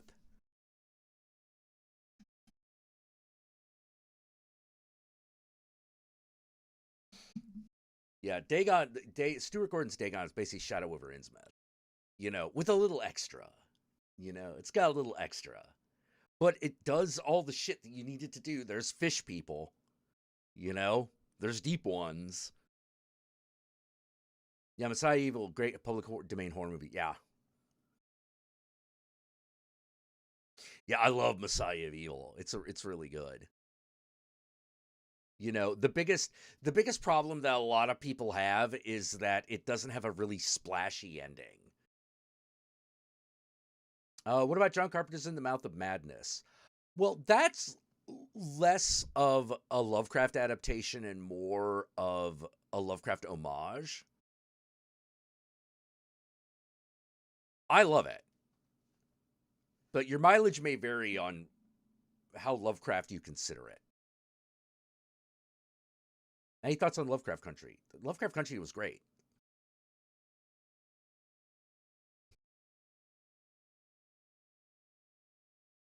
You know, should I shout my responses? Is that how it goes? Is Basket Case? Of course, Basket Case is good. You should see the sequel and the other sequel. There's 3 of them. Mm-hmm.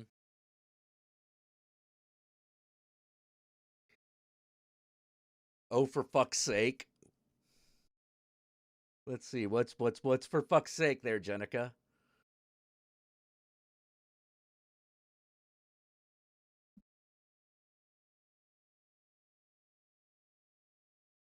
Huh. Yeah, I do have. Oh, I love John Carpenter movies. You know, Dreams in the Witch House, I didn't like as much. You know, because I'm like, this is looking a little. There's a point at which you're just like, yeah, these special effects are not working for me.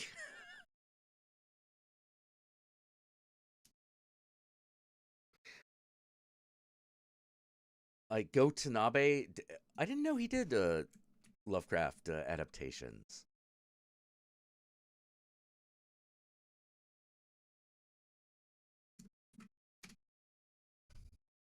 Oh wait, we're on top chat. Hold on, I got to do live chat. That might explain a few things. God, I hate that I fucking have to change that every time. What's so horrible?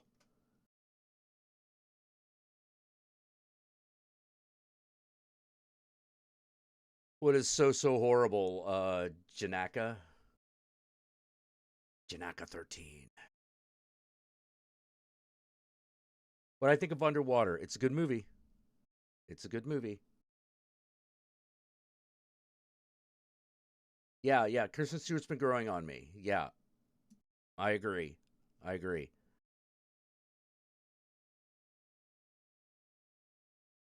You're surprised John Carpenter never made a sequel to The Thing. I'm not. He doesn't tend to do sequels.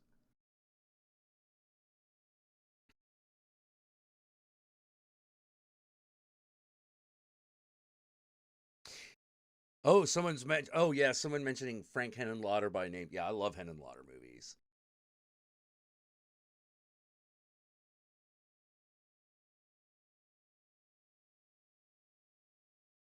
Love Henenlotter, you know. What was that I was watching that had a Henenlotter video?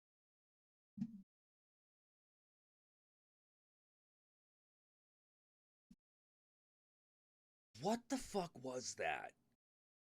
I was watching something. It was like either a streaming show or a movie, and one of the locations was Henenlotter video. Was that Peacemaker? I think that was Peacemaker.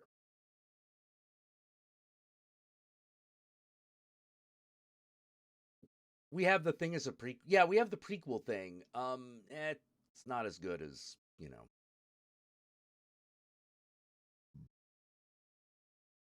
I just saw the Netflix Texas Chainsaw Massacre. Still a bit new to horror. Want to know how it stacks up with the others. Okay, in my opinion, it's the third best. The Netflix one. Like, the best Texas Chainsaw movie, it's almost always an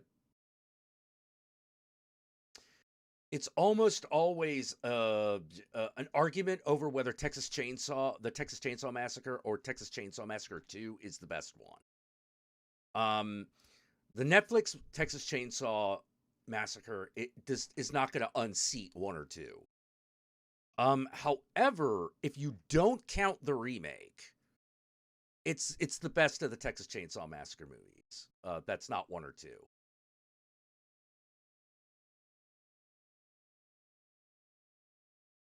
You know, it's like a lot of Texas Chainsaw movies like try to reset the franchise, but like the remake from like the 2000s, like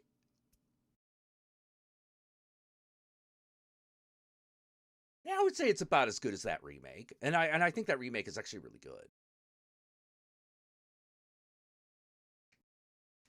You know, for the worst Texas Chainsaw Massacre, that would be Texas Chainsaw 3D. Like that one just sucks on toast. Texas Chainsaw The Next Generation is not much better.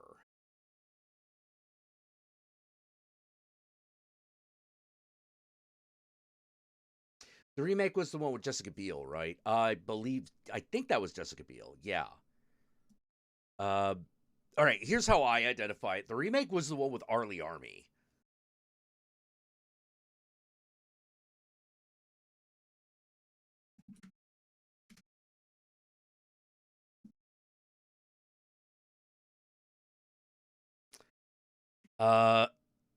Texas Chainsaw.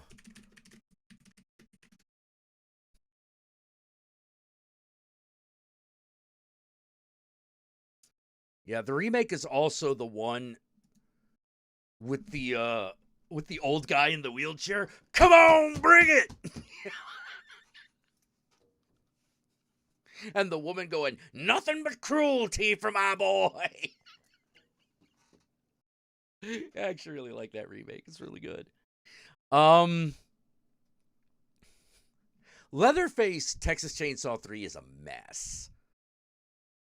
Is anything with the Next Generation good?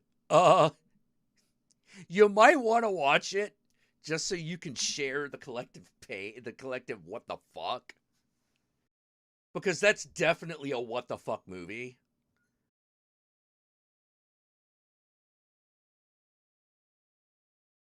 like somehow turning Leatherface into a fucking transvestite, like full on transvestite, like that just was weird.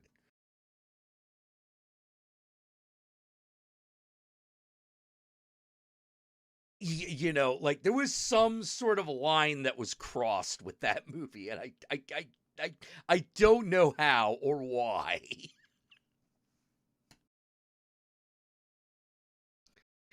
Oh. Oh, there've been some very good 3D movies. Piranha was one. Piranha was probably the best.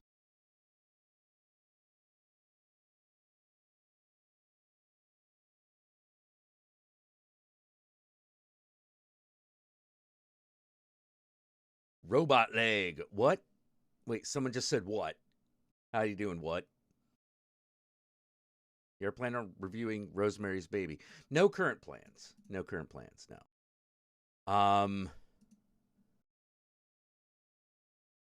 Yeah, 3D was the one with Get 'Em Cuz, and I noped out at that point because, well, I was already gone. I was already out by the time that happened. Because, let me put it this way, it's a Texas Chainsaw movie where Leatherface throws a chainsaw at a cop and misses.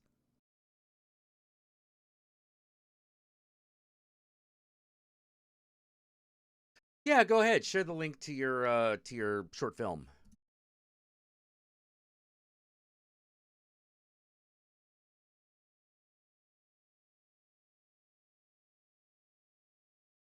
This stop motion film called Belial's Dream. Oh. Let's see. Oops. Oh. No, I'm just getting Bella's Dream.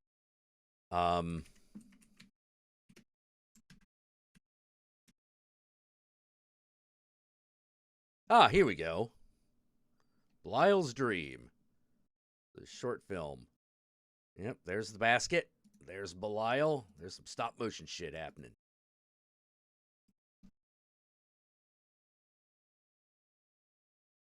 Cool.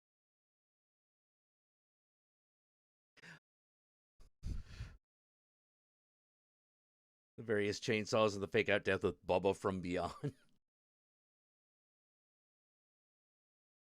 Oh, there's a lot. Oh God, no, like horror movies. You've got like, just start watching them, man. There is a lot. And the thing is that if you really get a taste for it, you're just gonna watch them.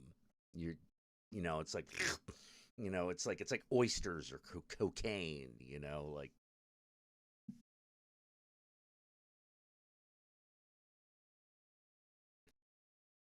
Did you hear about the upcoming Texas Chainsaw game? I did. I did.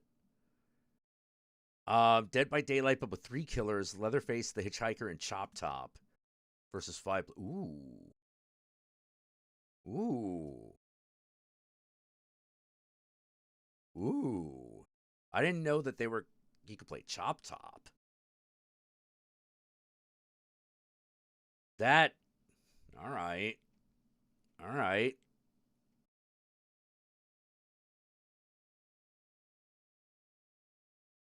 All right. Yeah, I'm kind of into it. I'm into it.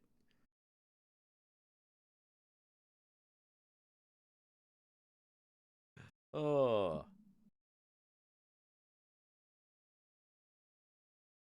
Good. Great. Okay. Tell you what. I'm gonna go get a drink. I'll be right back.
All right, we're back. You know.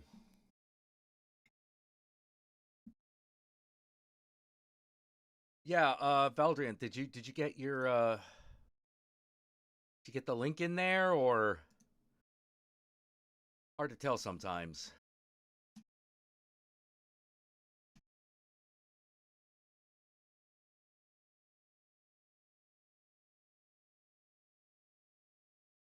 Let's see. Didn't the guy who acted as Chop Top do a side film with that character or something? I don't know. That's Bill Moseley. I don't know if he did a side film, but he was in the Texas Chainsaw Manicure.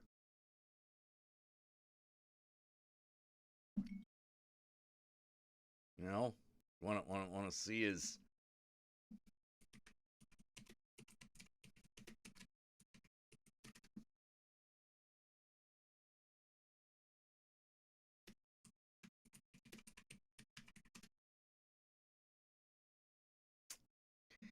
Ah.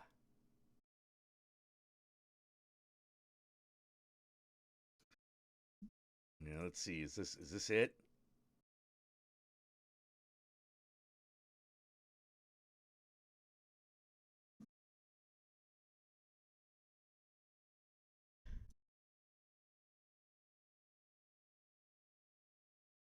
All right.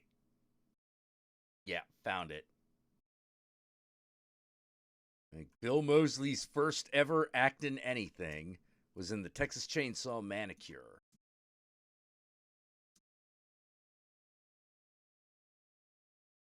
And you're gonna get to see it in all its part in all its glory. Just the Bill Moseley part now. We should celebrate with some head cheese. Featuring There it is. That's it. That's the part, the thing what starts it all.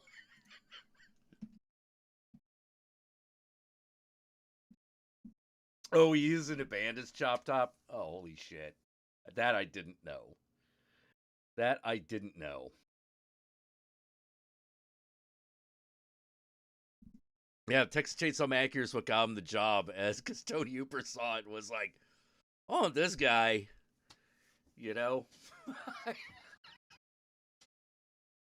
Otis, Otis fucking Otis P. Driftwood, you know, like, oh yeah. Lot of fucking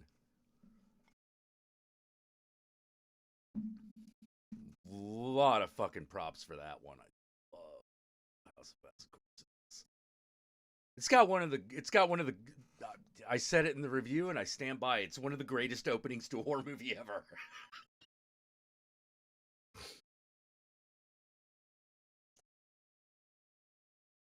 Fuck your mama, fuck your grandma, and fuck your sister, but most of all, fuck you.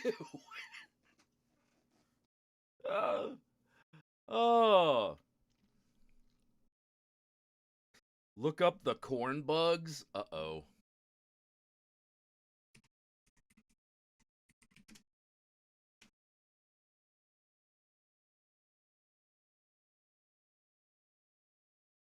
Oh my god. Best manicure ever. Hey, that's great, honey. We should celebrate with some head cheese.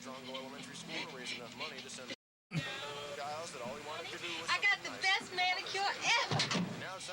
Hey, that's great, honey. We should celebrate with some head cheese.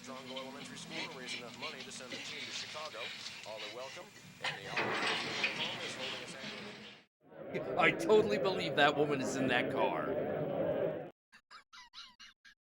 I totally... Don't question it. Don't question it.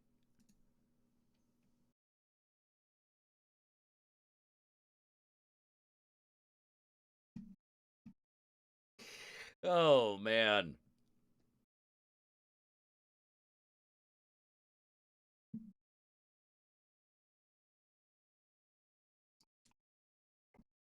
Oh.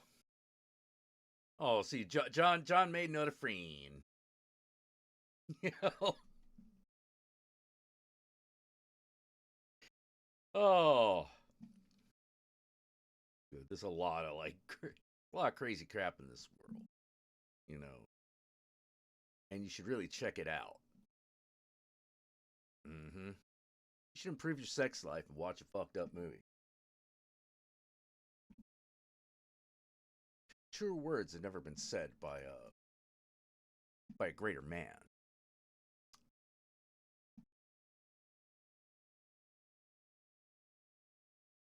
Oh, what's this? Hold on. I want to replicate that House of Thousand Corpses see with the most cheap ass budget to prove that the delivery was all that was needed. Oh.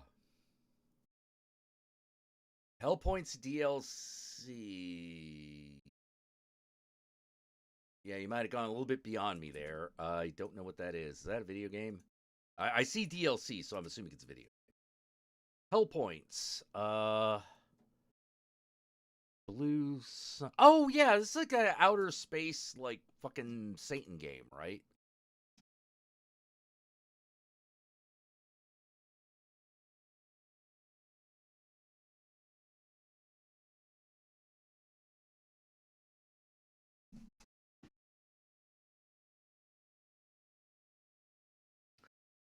Oh, man, so good. Yeah. Maybe I'm easy to please, but I really liked House of a Thousand Corpses. Yeah, the only bad thing I can say about it is it's not as necessarily as good as The Devil's Rejects. Then again, what is?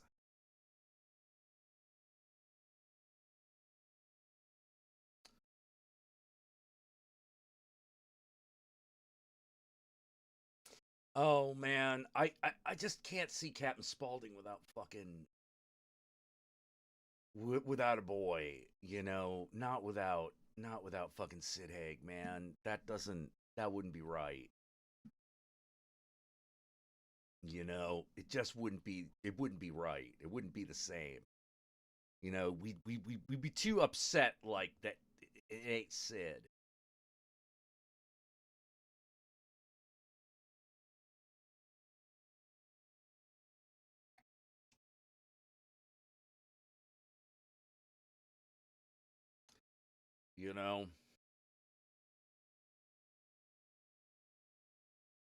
Don't ever turn your fucking back on a clown when he's talking with you. Yeah, he's talking to you. Did I fucking stutter, bitch? Holy crap. Last thing I need is a bunch of horny robots running around bumping into shit.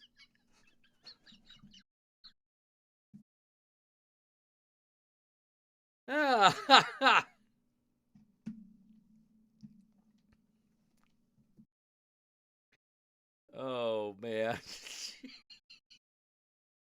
Yeah, Sid was Spalding. No one else could do it justice. Yeah. Agreed. Agreed, man. Oh.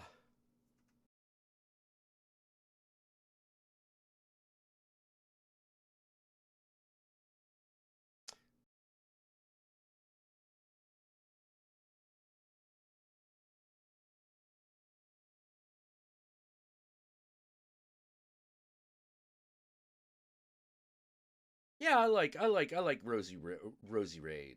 We were in a game called Defiant together.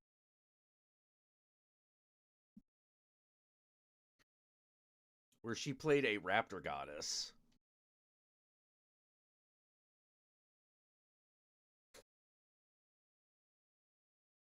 Oh, now we've unleashed it, man. We've unleashed the fucking Captain Spaulding.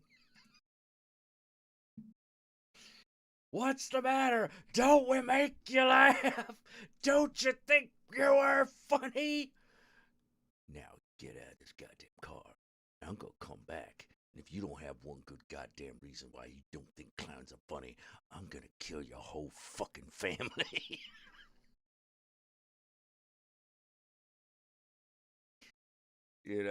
Oh no, I guarantee there are people who want it. Look, horror chicks are freaky. They're freaky. So if it's Yeah, they'd have sex with Captain Spalding. Probably, do Otis at the same time.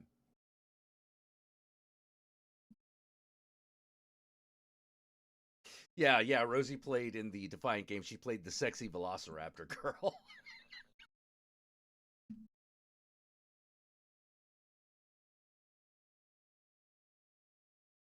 Oh man. So basically, yeah.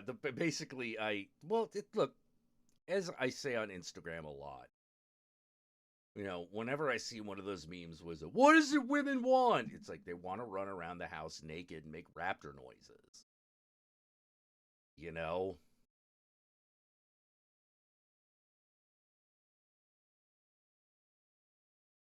I've known more than one woman that's basically what they do.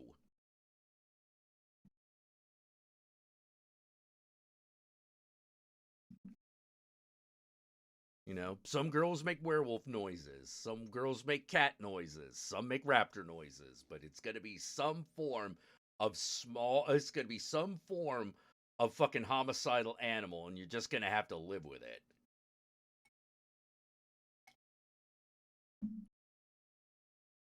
Just going to have to live with it. And if you can't live with it, woe be unto fucking you. Because now you got to think about whether or not you're relationship material at all. Yeah, and to be fed chicken nuggets. Yeah. Oh, yeah. Mm-hmm. Yep.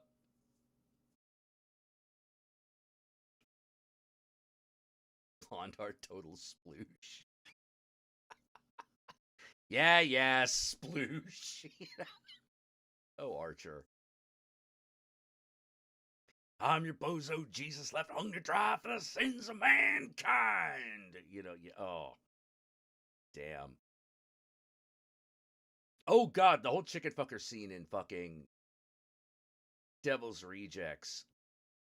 Holy crap. It's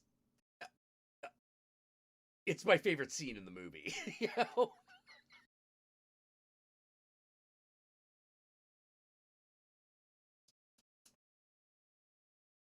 If a girl starts sounding like a honey badger, run. What does honey badger sound like?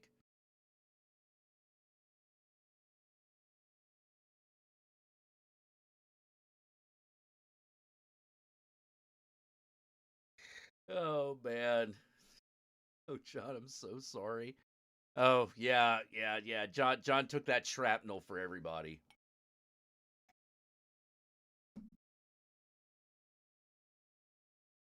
You've been known to make a possum sounds when upset. There you go. There you go. Someone's like,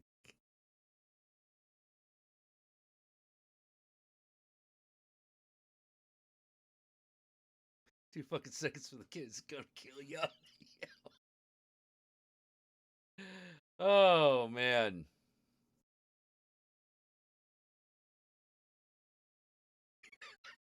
That sounded like a honey badger run. John's like, coward. Yeah. I don't know. Look, I don't know how else to say it, man. Being in a relationship, being in a functional relationship, it's not for wimps. It isn't. It just isn't. Too much weird shit happens. You gotta be on your toes. You know. One day you're gonna wake up and the girl you're dating is gonna be. She's just a Tyrannosaurus that day.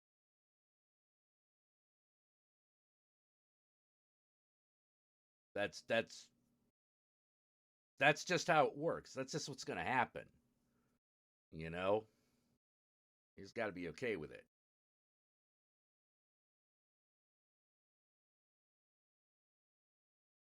Yeah, I thought Rosie, were you gonna? Do you want me to pull up the? Yeah, hold on. Okay. Here we go. That's right. We were gonna put that. We were gonna play her film. Right. Okay. We just kind of we got sidetracked. Got a little sidetracked there. All right, get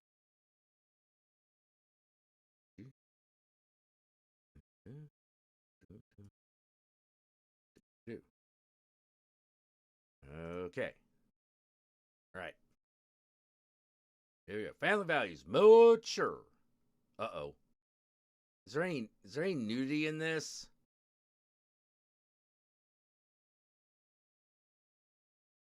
Just realizing like that's something that YouTube might actually get pissed about.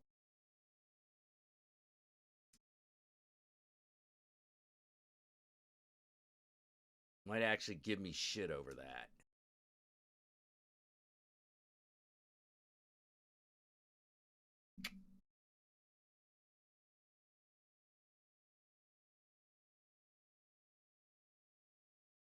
Gasp. All right, let's go back a little bit.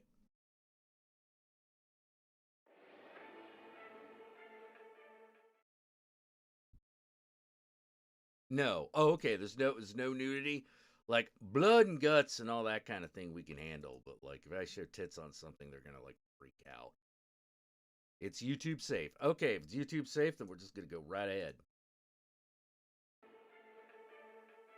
Search continues for missing university student Christine Edwards.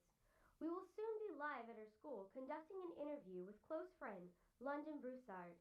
Officials urge to keep an eye out for Christine, as the urgency of her pregnancy puts her at the top of their priority list.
Oh, see you, Joe Care.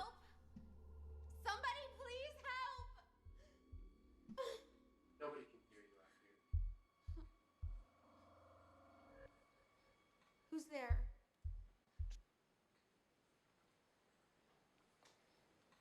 London?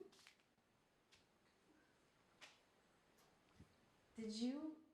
I rescued you, Christine. I've rescued the both of you. I don't get it.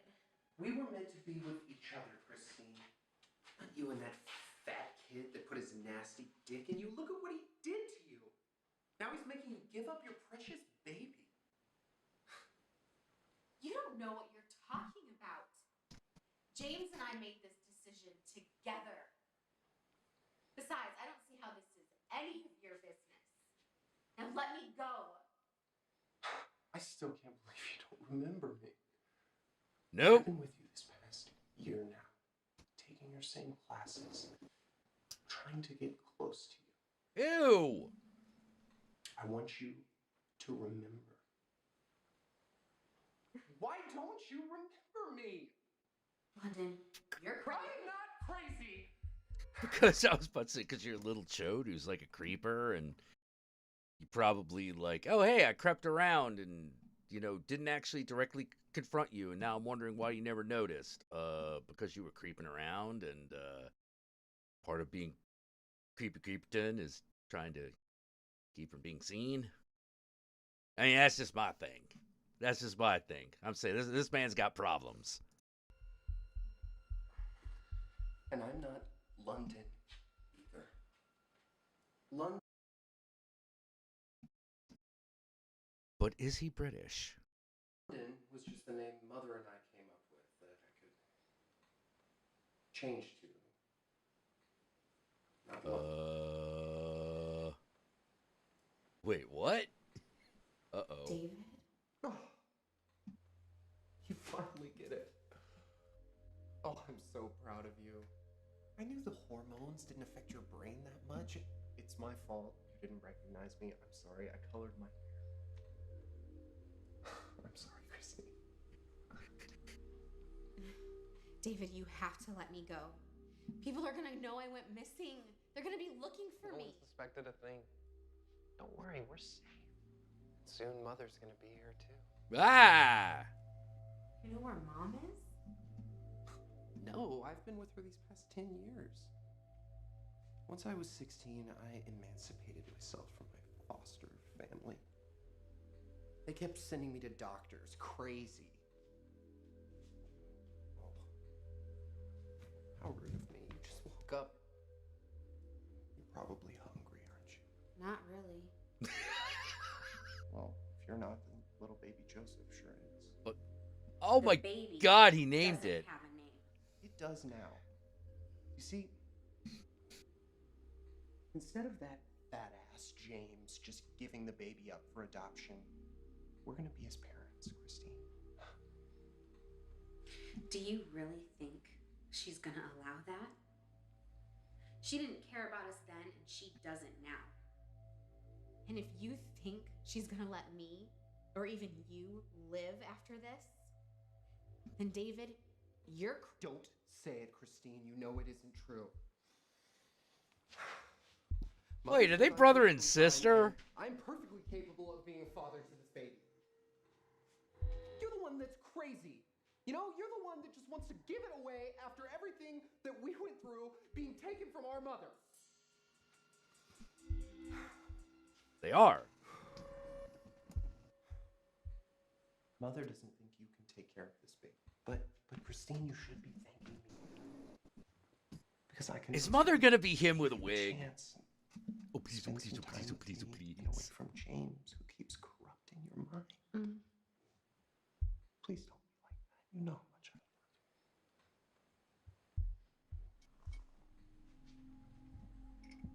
love you. Oh, this family bonding. Oh, that's Making me a little hot. uncomfortable.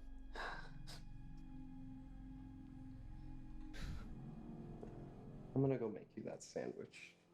Don't go running away on me, see? What is it? Wait, why is he putting on a hoodie to make a sandwich?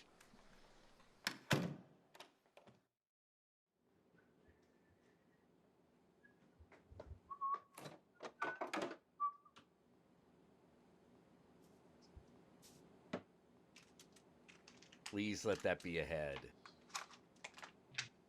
Oh, man.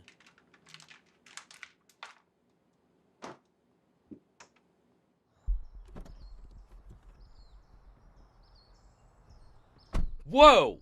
That man is all neck. I thought I had a big neck. Damn. He means business, though.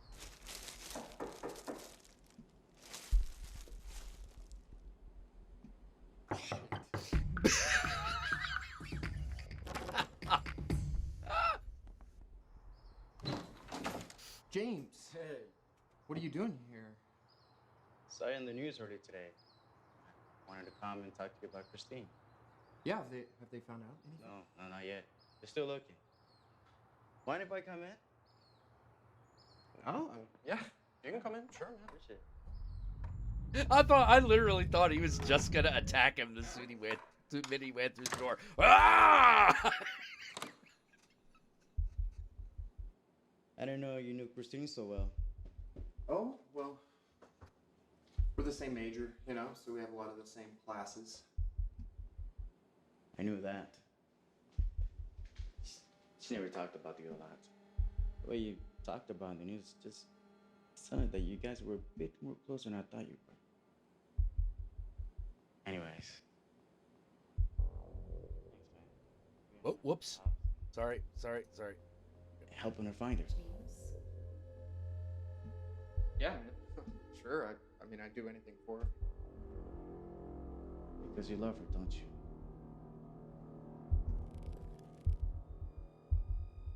Probably more than you do. James, I'm in here. Boom!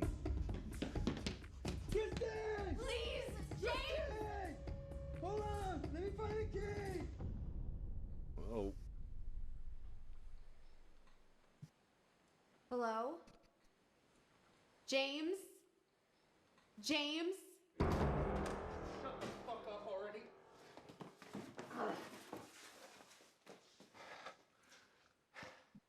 David, what did you do? Christine, can you just shut the fuck up for 1 second, please? Jenny's bleeding. James! James, can you hear me? Do you want him to die? Huh? Do you want this fat piece of shit to die? Oh, please, David, no! Then I would suggest you keep your fucking mouth shut.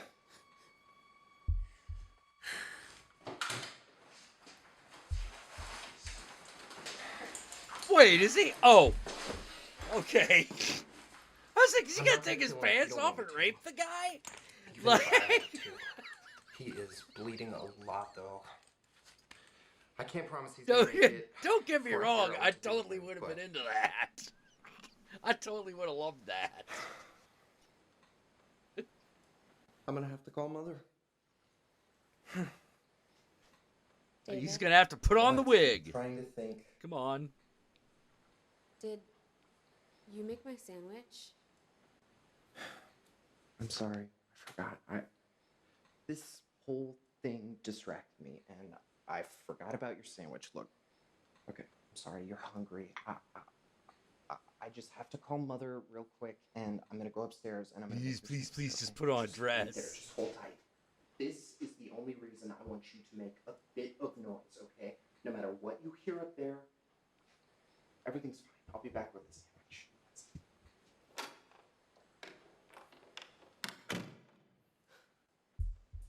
James. James, wake up.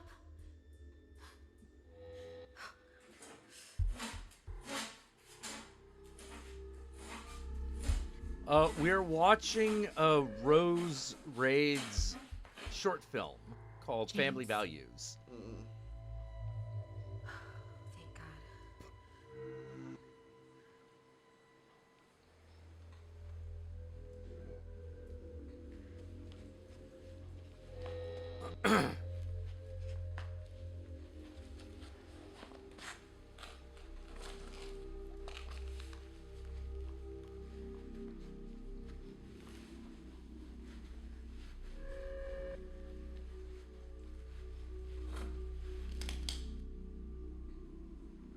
But I thought this is what you wanted. I thought you wanted her back with us. No, that isn't fair. We can have her back. You just have to give me a bit more time. I'll take care of him, I promise. Nobody will know he's here. I can't. David. Bam!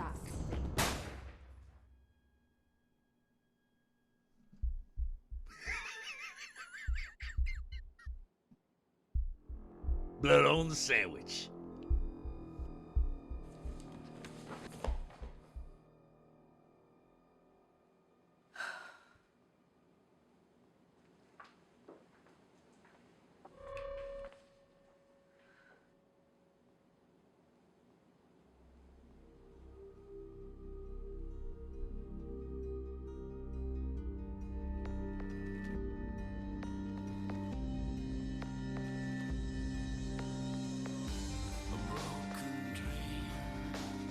Yeah, that was it.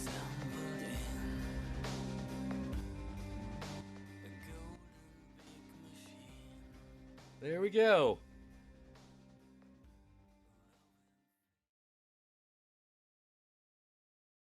Do. Stand up, take a bow, Rose. Rosie. Baldrianth.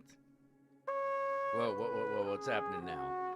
Oh no, that's just some other random Vimeo thing. Yo, eat the sandwich, do it.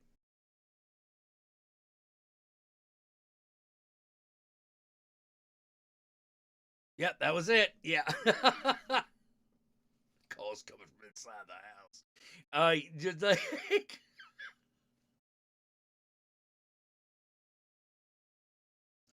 You know, as you could, you know, as you can tell by my commentary, like one of my problems is I just go too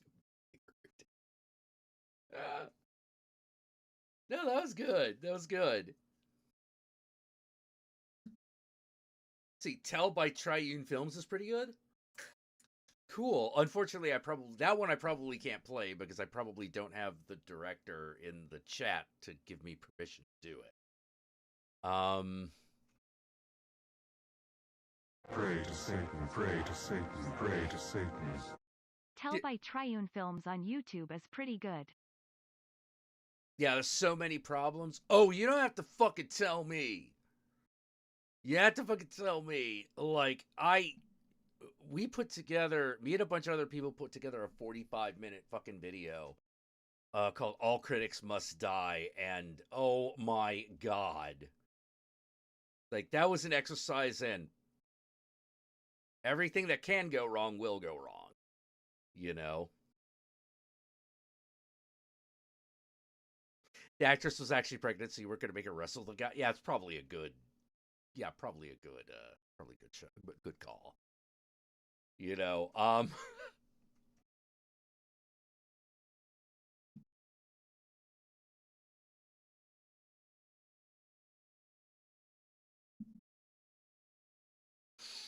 oh.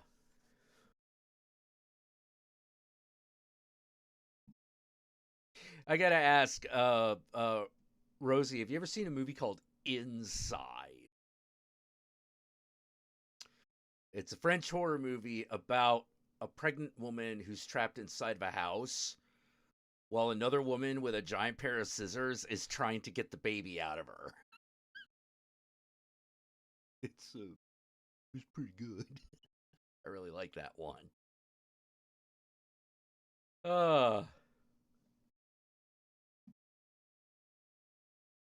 Like having different beard lengths and not doing his blocking. Oh no! Yeah, I could see the beard length problem. Like you could tell you'd done it on 2 separate days. You know. And missing the last day of shoot. Oh my god. Oh, yeah. Oh, I love Inside. It's so good. Oh yeah, it is gnarly. It's a pretty gnarly movie. You know, but it's it's real good. Yeah, it's pretty horrifying. It is horrifying. Oh.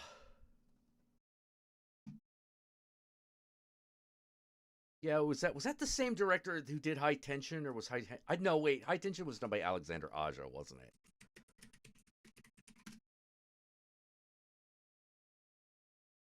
Yeah, that was Alexander Aja. Yeah.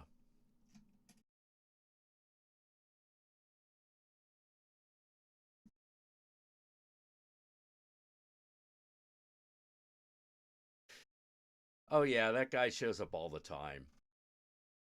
Yeah, that guy shows up all the time. You know, and you're just always like, motherfucker, like, stop. Stop, you piece of shit. You know?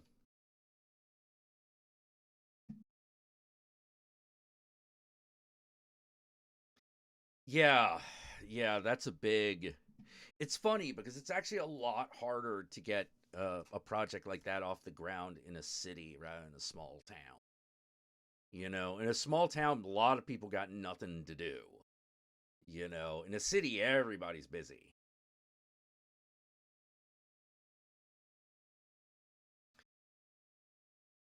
You know, it's not that you can't do it. It's just that you got to scrounge up a little bit more.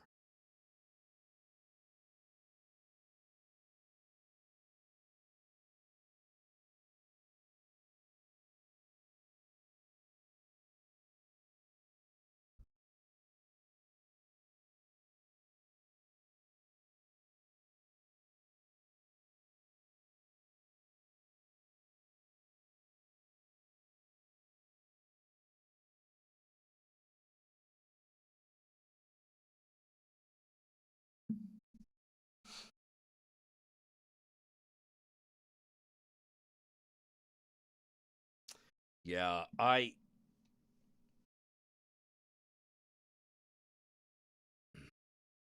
movies are hard. Films are hard.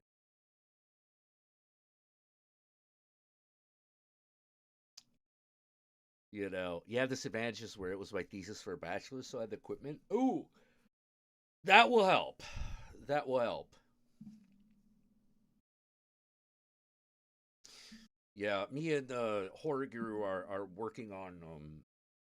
We've been doing a lot of experiences, a lot of experiments with the lapel mics, and trying to experiment with different like camera looks. It's always an ongoing process, and you're always limited by your equipment. You know, yeah, movies are very hard, and it's very hard to make a really good one. You know, one of the reasons that so many why the horror short is so popular among young directors is because if you pull it off, you can do a full length feature. It's very, very, very, it's not easy. It's not easy to pull off. The short horror film is way harder to pull off.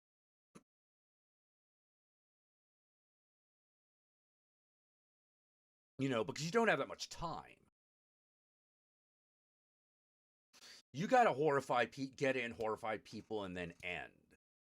And that's difficult. That's very difficult.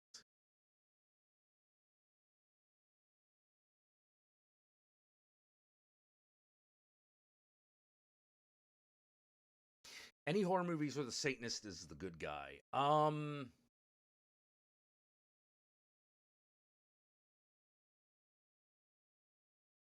Yeah, horror is also a somewhat cheap genre to film in.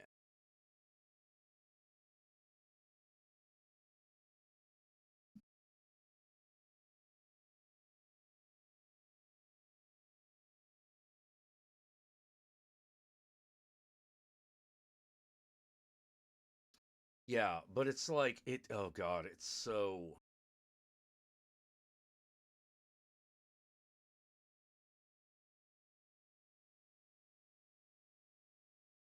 there's this one short I've wanted to do. The problem is that's really complicated because it requires a lot. It requires a lot of extras. It requires a lot of extras, a nightclub, and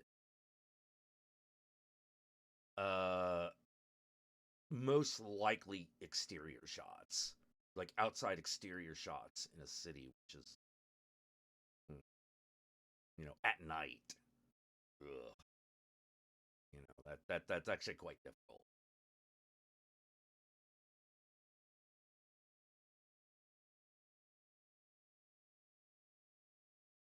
Yeah, but because it's cheap, your script has to be super solid. Yeah, it's really hard. It's not easy at all. The fucking how to put the cutoff is really sharp.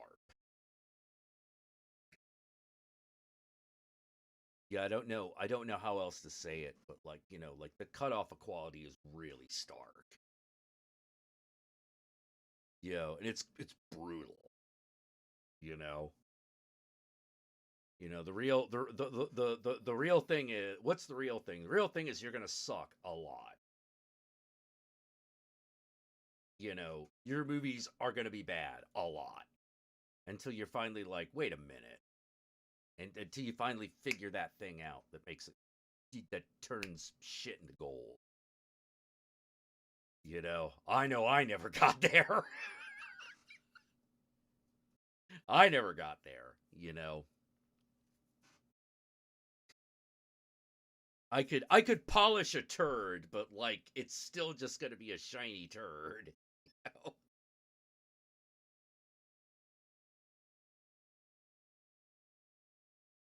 Yeah, and here's the thing. That's even when everything goes right. That's even when everything goes right. It's a hard vacation. You cannot be easily discouraged. In fact, you cannot be discouraged. You got to be some kind of like maniac.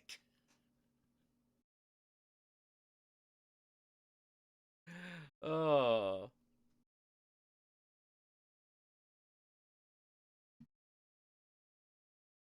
Yeah, it's oof. It's rough times sometimes. Sometimes it's a rough time. Oh boy. We're gonna get filmmakers toy great cameras and have them make a short film with it. Ooh, I bet that was well. Like, what level of filmmaker?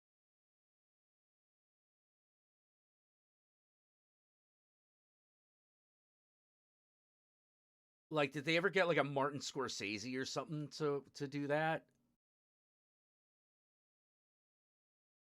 Yeah, how much gold plating can you put on this turd? Yeah, exactly. Exactly.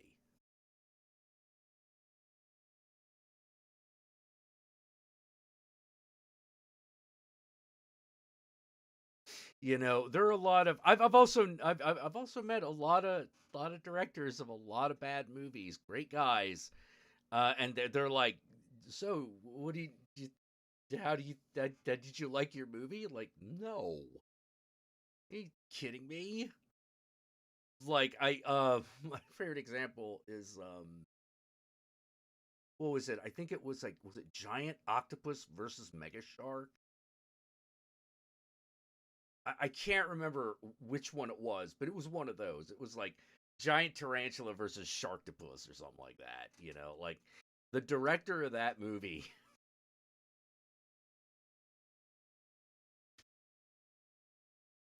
He got that gig. Young director, hadn't done a feature. And Sci-Fi Channel calls him up and is like, "Hey, we want you to do like Mega Shark versus Giant Octopus, right?" And he's like, "Okay, all right." Like he's like, "Let me get back to you." You know, and he thinks about it and he calls it back. He's like, "Yeah, all right. Yeah, that's fine." And he's got like his timeline. No, it's not an Asylum movie. It's actually I think it was a Sci-Fi Channel movie. You know, Asylum is like a level below that. Okay? Like Asylum is like pretty near the bottom of the barrel. Like Sci-Fi Channel movies can theoretically be a bit better. Now, that's in an academic sense. I mean, we are talking about, we are comparing a bowl of diarrhea to a three-coiled turd. That's all I'm saying. Anyway, so he gets the job. And he's like, all right, so give me 6 weeks.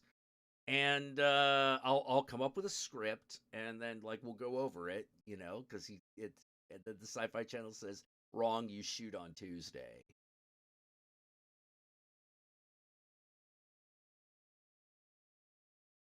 So he's like, what? And as in his words, I made the best giant shark versus octopus movie I could. Is it a great movie? No. Did I get paid? Yes. Do I still get residuals to this day? Absolutely. Oh man. Yeah, The Man with the Screaming Brain is a sci-fi original. That one's great because you're just sitting there going, Bruce Campbell directed a movie and this is what it is. It's not great, but it's not worthless. You know, it's not a worthless film. I have seen some Asylum pictures where I am like, the problem with Asylum pictures is they're literally just they literally just exist so that people buy them by accident. You know,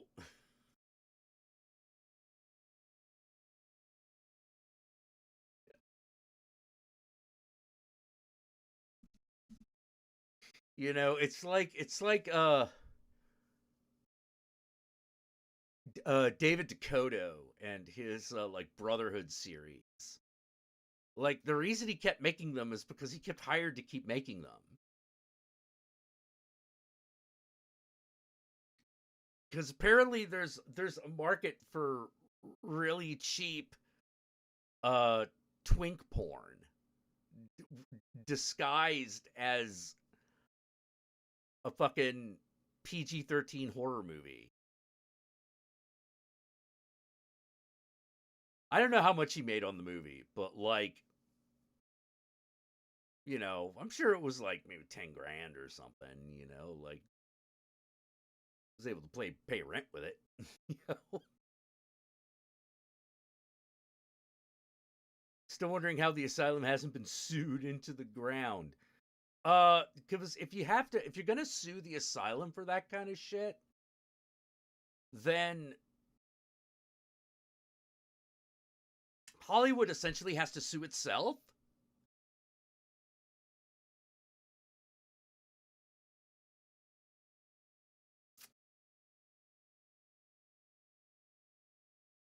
Oh, yeah, oh no, getting paid is super important. King of the Ants is a weird one. King of the Ants is a weird one because, like, that's a really cheap movie, but it's actually a movie. It's weird.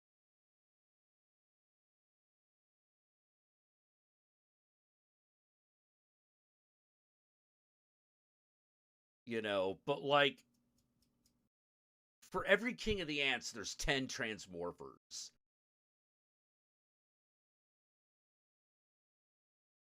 My favorite really bad one was Atlantic Rim.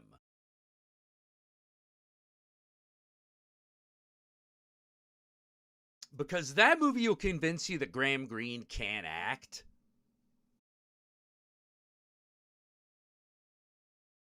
But what that movie really shows is that's what Graham Greene does if he gets the script that day on the first take.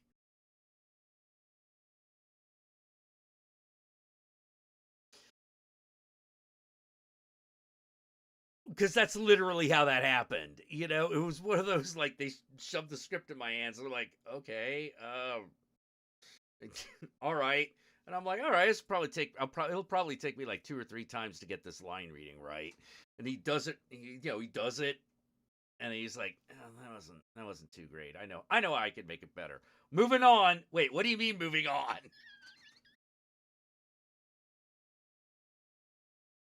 What do you mean? Moving on. All right, fuck it.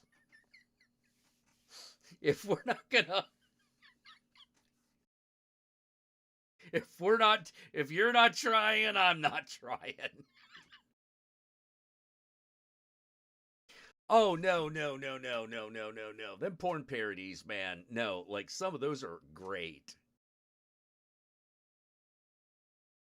Yeah, they did Paranormal Entity. Yeah, it's Paranormal Activity with a bit more rape in it. Yeah, that sounds about right. Paranormal Entity. Dun dun dun dun dun.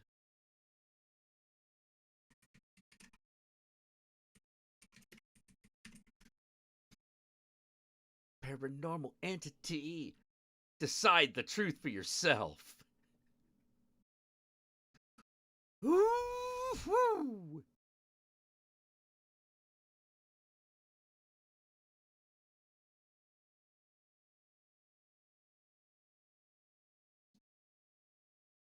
They did what? Oh yeah. Oh yeah. Hell yeah. Lord of the G Strings? Wait a minute.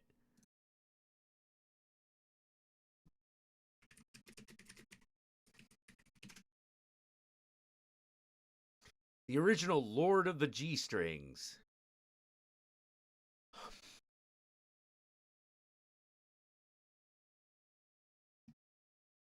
Lord of the G Strings, Shadow of War. Wait a minute. No, this is like some sort of machinima shit.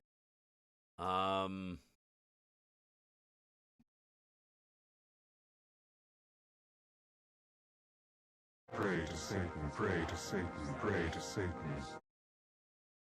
Pray to Satan. Thank you, Doom Bloomers. The demon Toby literally made all the women his brides of paranormal activity. Yeah, it's true. I mean, let me put it this way. Probably a better way of saying it, a paranormal entity is like a tenth the quality with like twice as much sleeves. You know? Whiskey or mezcal? I don't know. I'm not sure. You know? Oh my god, they made sequels, and how they did. And fucking how they made sequels. Like, holy shit.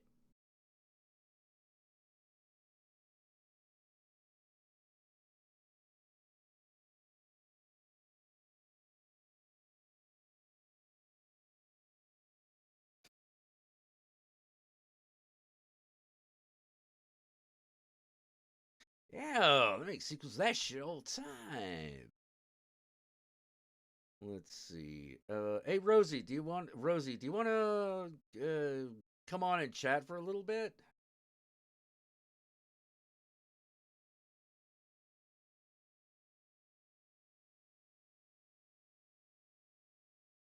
The mezcal also has marijuana in it. Oh, okay. I'll see.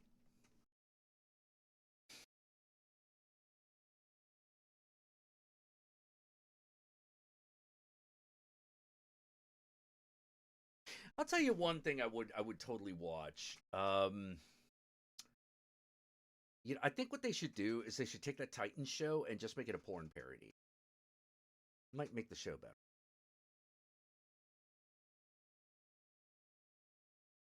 Yeah. The show might be worth watching at that point. It might not. I mean, porn doesn't. Yeah, I can give you 15 minutes. Yeah, sure. Yeah, might not. Might not save it. You know, sometimes things just suck. Although, man, all right, let me give you an example of something that didn't suck so much as just needed to get the fuck on with it. The Runaways.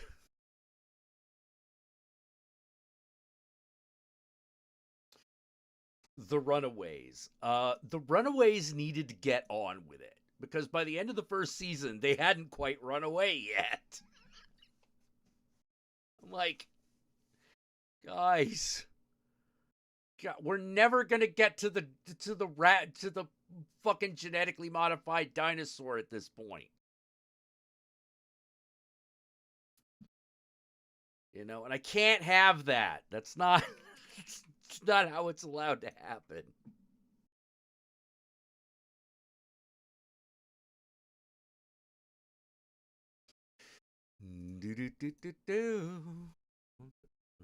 All right. All right. I'll just send you the link right there. It'll sit there until you are ready.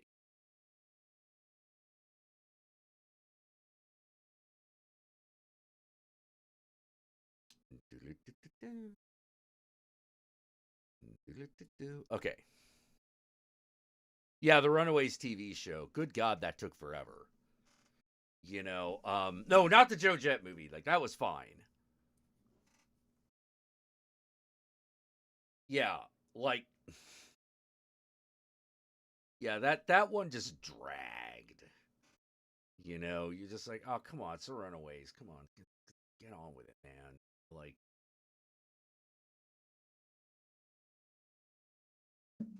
I was actually really shocked that no one knew what to do with that fucking comic when Joss Whedon left it. I was like, you gotta be kidding me. Like, not one of y'all motherfuckers can fucking figure out how to fucking make this work.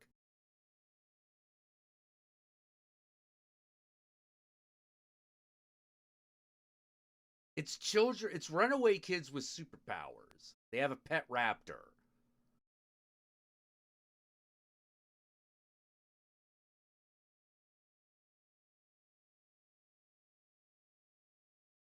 See, me and a buddy watched a movie this weekend called Lawmageddon. Oh, see, that is quality entertainment.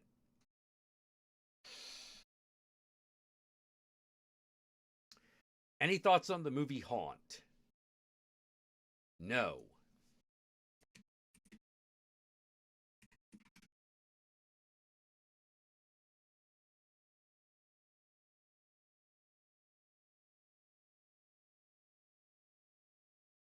Largely because I haven't seen it.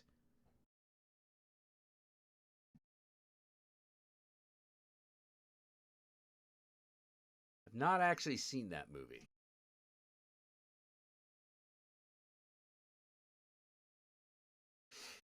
The #1 review of Haunt on YouTube is by Chris Stuckman.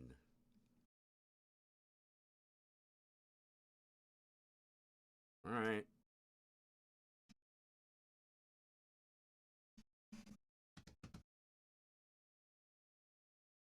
Haunt is a movie. Yeah, I know. I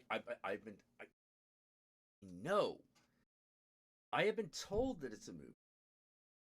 I remember people telling me that it's a movie. I've never seen it, so I don't know if it's any good. But I have definitely heard every time. Okay, yeah. You know what? I'm gonna save everybody time. Because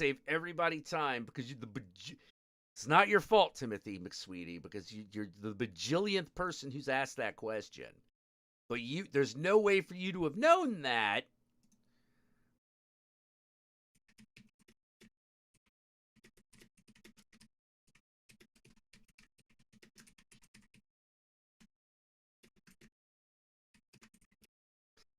There, let's just put that. Just put this here. Hang on. Put that right up there. Come on.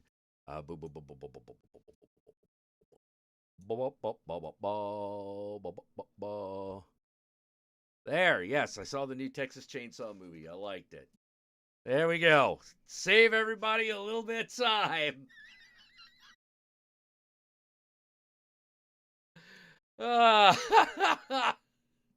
Yeah. Okay. Well, maybe we should put it down here. Just in case. Yeah, like I said, no, you don't have to apologize, Timothy. Like, now,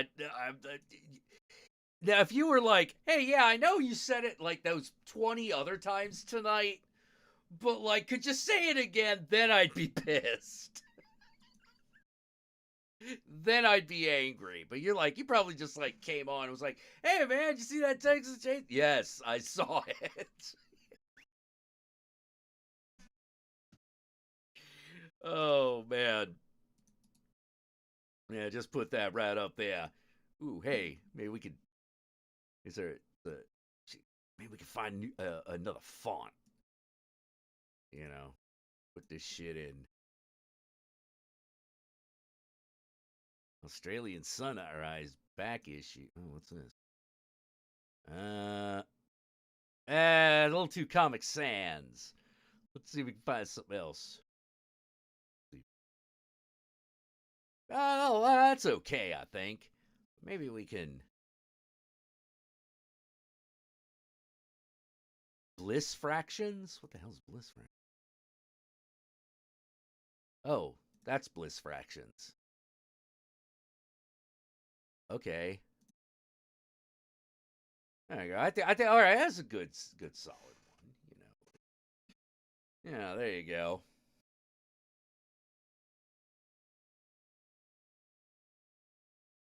Hey, have you seen the new Fuck Off, John? Fuck off. See, John just did it to be an asshole. Do Feast of the Flesh? Oh, that's right. Oh, is that a Google, is that one of the Google, fucking fonts, or? Oh, wait, no, this uses fonts from my own fucking computer. Ooh. Nah, that was a bad choice. Okay,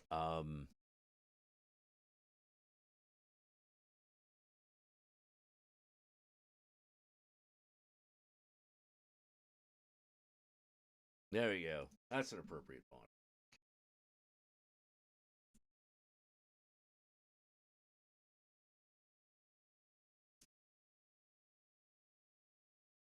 Yeah, I could download it, but like, what if I don't feel like it?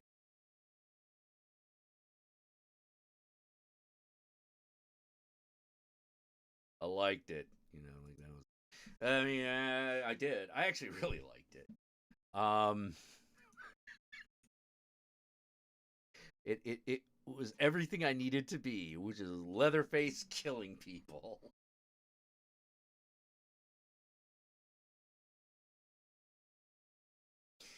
Freefonts.com. Well, here's the thing. I'm pretty sure I actually have Feast of Flesh. Yeah, there we go.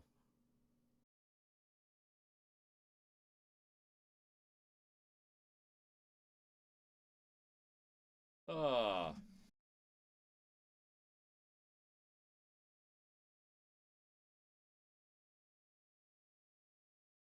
All right. I'm going to refresh my own libation, take a potty break, and I'll be right back. And when we get back, I think Rosie's going to be joining us. So we'll see you in a bit.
Hi. Hi, what's up? Hey, so like, remember when you showed me your boobies during the fight with Kurt? Oh, you saw them. Like out of the peripheral. From the stands, From the I stands. said, from the I stands. lift up my shirt and I say, I love you, girl! Oh my god, it's her tits! It's her tits! Don't distract!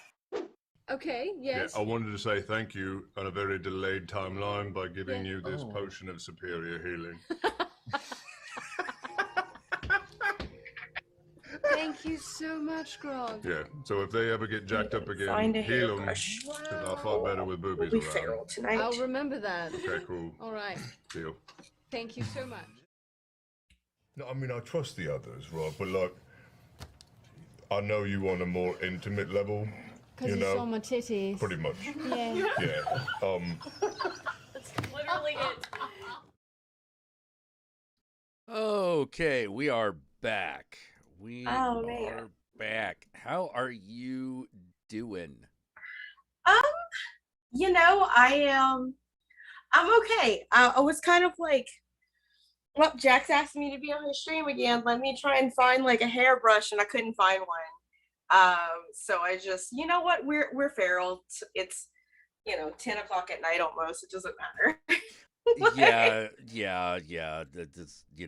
That's what's a little like non-grooming between friends, really, That is true. That is true. I have short hair now, so it's a little bit easier to groom than when it was past my tit. But how are you?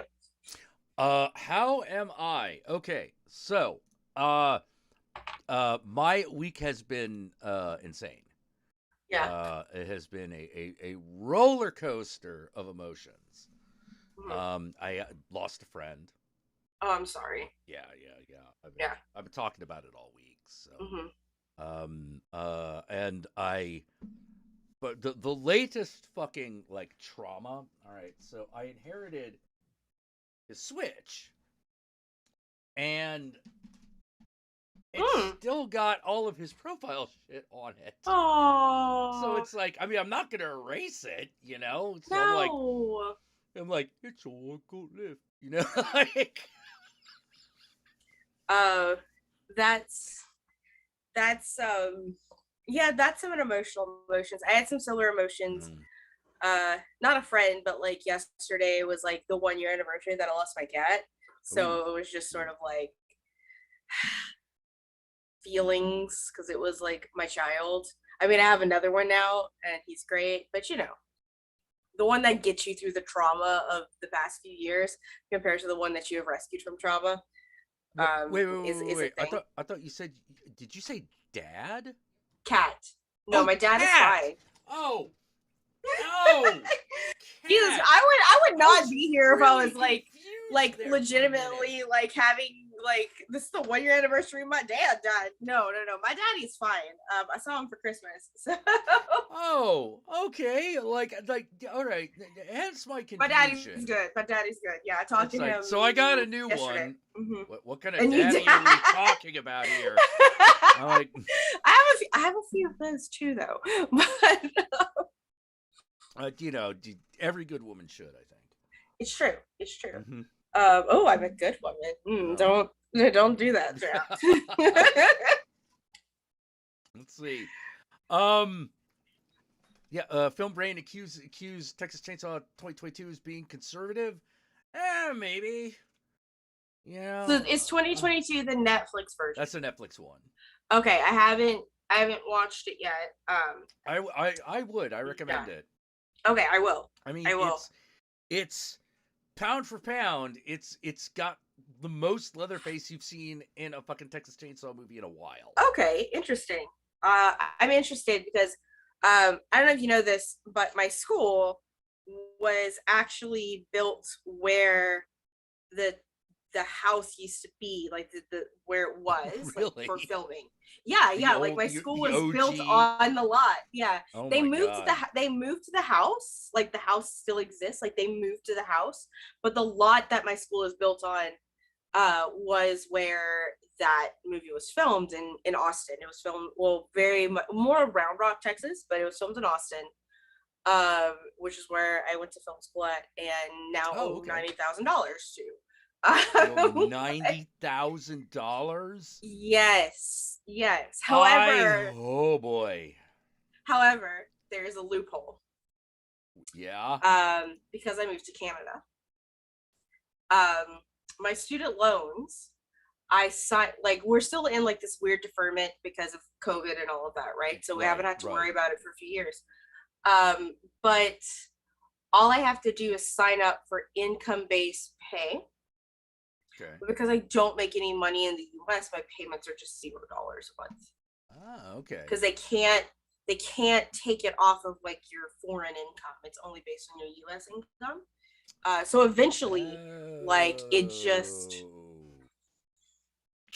goes away after a while. Like it could be 30 years before it goes away, but it just goes. So that is like the weird loophole that I've somehow found myself in when it comes to paying back my student loans. And I was like, all right, cool. I've been meaning to go and like get my master's out here. But like just different life things has been very specifically getting my master's in creative writing in screenwriting, because that is offered up here in the greater Vancouver area. Right. But because I do like screenwriting, that is, I have a passion for screenwriting. So right. Being on set is fun, but oh man, then you have to deal with actors. The funny thing is that that's simultaneously the best part of the job and the worst part of the job. Yeah. Like nothing will make it a shoot a joy like a good actor, and nothing will make you want to fucking kill everybody like a bad. You know, and it's not even. Here's the thing, it's all in their attitude. Yeah, not 100%. necessarily the quality of their performance. 100%, it's in their attitude. Yeah, like I've been on sets where we have had people really good to work with, people really bad to work with, and ones where we had both at the same time. So that's a roller coaster. You know. So the movie we just saw, like the actor who played London and David, the way that we had like timed the shoot, because it was my senior thesis, like the way that it was laid out was that you had an entire like 6 weeks dedicated to pre-production, entire 6 weeks dedicated to production, and then another 6 weeks dedicated to post, right? So what eventually had to happen was that like he missed that last day, did not respond to my text. It is super, super icy in Texas. And if you know anything about Texans, they can't drive when it's cold. Right. Like it you know, it's nobody's fault. It happens once in a year there, and everyone just stays home. And so my pregnant actress drove almost an hour to get on set by herself to be there. We're all there. My entire crew is there. We have food made. Because if you can't pay your crew, you better fucking feed them. Yeah. You better feed them. And he didn't show up. He didn't send any like texts. He didn't answer anyone's calls. I didn't hear back from him until like the day after Christmas, when I was driving back from my parents' house, because my parents live in Louisiana. I was driving to Texas, and he was like, yeah, I missed. I was like, hey, okay, this is like the reshoot day. Right. Please do not miss, kind of thing. Like whatever happened. And like when he came back that day on set, he was just so not into it. And it's like the first scene in that garage that they're in. Yeah. Like that was the last scene shot. Because we shot everything with the boyfriend first because of his shooting schedule. Right. Because you could do that without the main actress. Yeah, exactly. Yeah. And but then there was also, I had a pregnant actress that was going to give birth that I needed. Like, yeah, we either do this now or we don't do it. Yeah, you know. So we got the shoot done. It was awful, and what was interesting is, despite the fact that we used all of the same lighting, technically my DP was great. It was great that we both had a Nikon D7000 and we filmed on it with like our lenses and stuff. So we had two of the same cameras. But like the lighting that was coming in from the garage was a completely different color than before. So I was like, cool, I have to cool down I have to learn how to become a colorist right the fuck now, because it's the same day, same time of day, two different colors. Like, yeah. Mm-hmm. You know, Jake is saying Guillermo del Toro said that filmmaking is carefully orchestrating accidents. Oh, It's true. It's true. And it was fun. Like I said, I managed to do it at like $500. Like I said, it helped that I already owned some of the equipment and that I had like the lighting. And when you're doing a student film, everyone else is willing to like help you because they're gonna need help. Right. Kind of thing. So I had that. My AD, also awful. Didn't do anything. Like my production assistants were so much more useful than my actual AD. Like, and I say this because as someone who fills the role of the AD often on film sets, it's like, I need you to be here for me. Like, anyway, yeah. So it was a day, or a good 8 weeks, and it was like I am a willing AD. I do not think I am a quality. I'll get the job done, and I'll be really into it. So if enthusiasm counts for anything, like that, I've got it. If you need a guy who actually can tell you what the difference between lenses are, you're in trouble. Like that's not gonna happen. Well, that's more of like an AC. Like for me, when I was working as an AD, it was mostly just like making sure that everybody was just doing their job. And not bothering the director, the DP, and the actors, because like it's that line of communication. So, and what was great is that I'm a short little Cajun woman, so nobody wants to make me mad. Like, nobody, everyone was like, we better do what Addie says. Yeah, AD is assistant director. Yeah. Kind the of thing. Assistant director, you are there for two purposes. One, to get B-roll.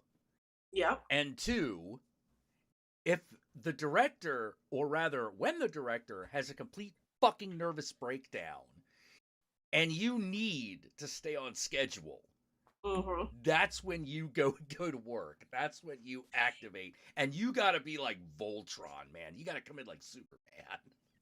It's also like taking care in a weird way of like taking care of your director and everything. Yes. Like I had one director, one of my best friends, I was her AD, and there was just like this moment, she goes, I really just don't want any beer on set, blah, blah, blah, blah. And there was like a point in shooting where our production coordinator came in and she goes, I'm gonna go get a case of beer. I was like, you better go get a case of beer because we all need beer right the fuck now. Like, including the director. And she comes in, she's like, I brought beer. And like the director, she looks at me and she goes, do I want a beer? I go, yes. You want a beer? I want a beer. They want a beer. We all want to sit down, have a 5 to 10 minute fucking break and drink a fucking beer. Like it is 1 o'clock in the morning. We need to take a break. Like, yeah. God. Like those 16-hour days, man. They will fuck you because like you're doing them one after the other. You know, there was, oh God, moment I'm never gonna forget. One production where I sent the I was supposed to be, I was technically the producer. I was technically the producer, and we were like, all right, I'll do the producer shit. Like, you be the director. We'll make this guy the AD. All right, that last one was a mistake. We're like, no, he should never be in charge of anything. You know, not because he doesn't care, not because he doesn't know what he's doing, but because he has no ability to tell when motherfucker is about to snap. Yeah. It's like, no. That guy's about to fucking snap. Yeah. Like, let me put it this way. He was a director on another project that I was in, and I did snap. Like, I did snap because it was like, he's interrupting me during takes. Oof. Ugh. And I'm like, dude, you've got me saying I'm supposed to rapid fire shout this entire paragraph. Now, if you want to move on, if you want to get the shot and move on, you've got to let me fucking change these words. You know, just so we can get it all out. You know, so no, I can't do that. You know, you wrote this, you could rewrite it. Yeah, exactly. You know, like you don't have to stick to the script. We could just get the shot. You know, Exactly. get some B-roll. Maybe I could do voiceover. You know, but you're asking me to do a long continuous take of this line, but there's no payoff. Mm-hmm. There's no visual payoff for me doing it in one take. You know, and you're starting to piss me off. And yeah, that was pretty bad. But like, yeah, there was a point where that guy was writing, the AD was writing the director, and so I sent the director home because it was one of those, you need sleep. Yeah, you need to go. You like, need sleep. And I cannot have you murder the AD as much as I would love it. I cannot have you do that. Like, what a lot of people don't understand is that on set, the AD is the boss. Yeah, he's one of the bosses. Yeah. Like, and like when the producer comes on, like they're the boss. Mm-hmm. But like the producer, doesn't come on set a lot, unless they're like active, like they're also a director, producer, writer, producer, kind of things like that. Yeah. So, but like the AD more or less works for the producer because the AD is making sure that, again, everyone's doing their fucking job.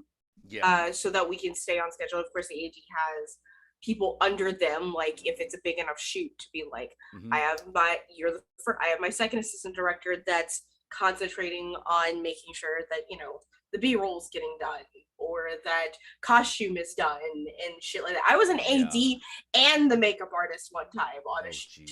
And that shoot was like the biggest project that I've ever been on. Never got finished. Like, we filmed everything, never got edited because the director never like he was never happy with what he had, kind of thing. And it was just like, it's good, you just have to finish it. Like, yeah, kind of thing.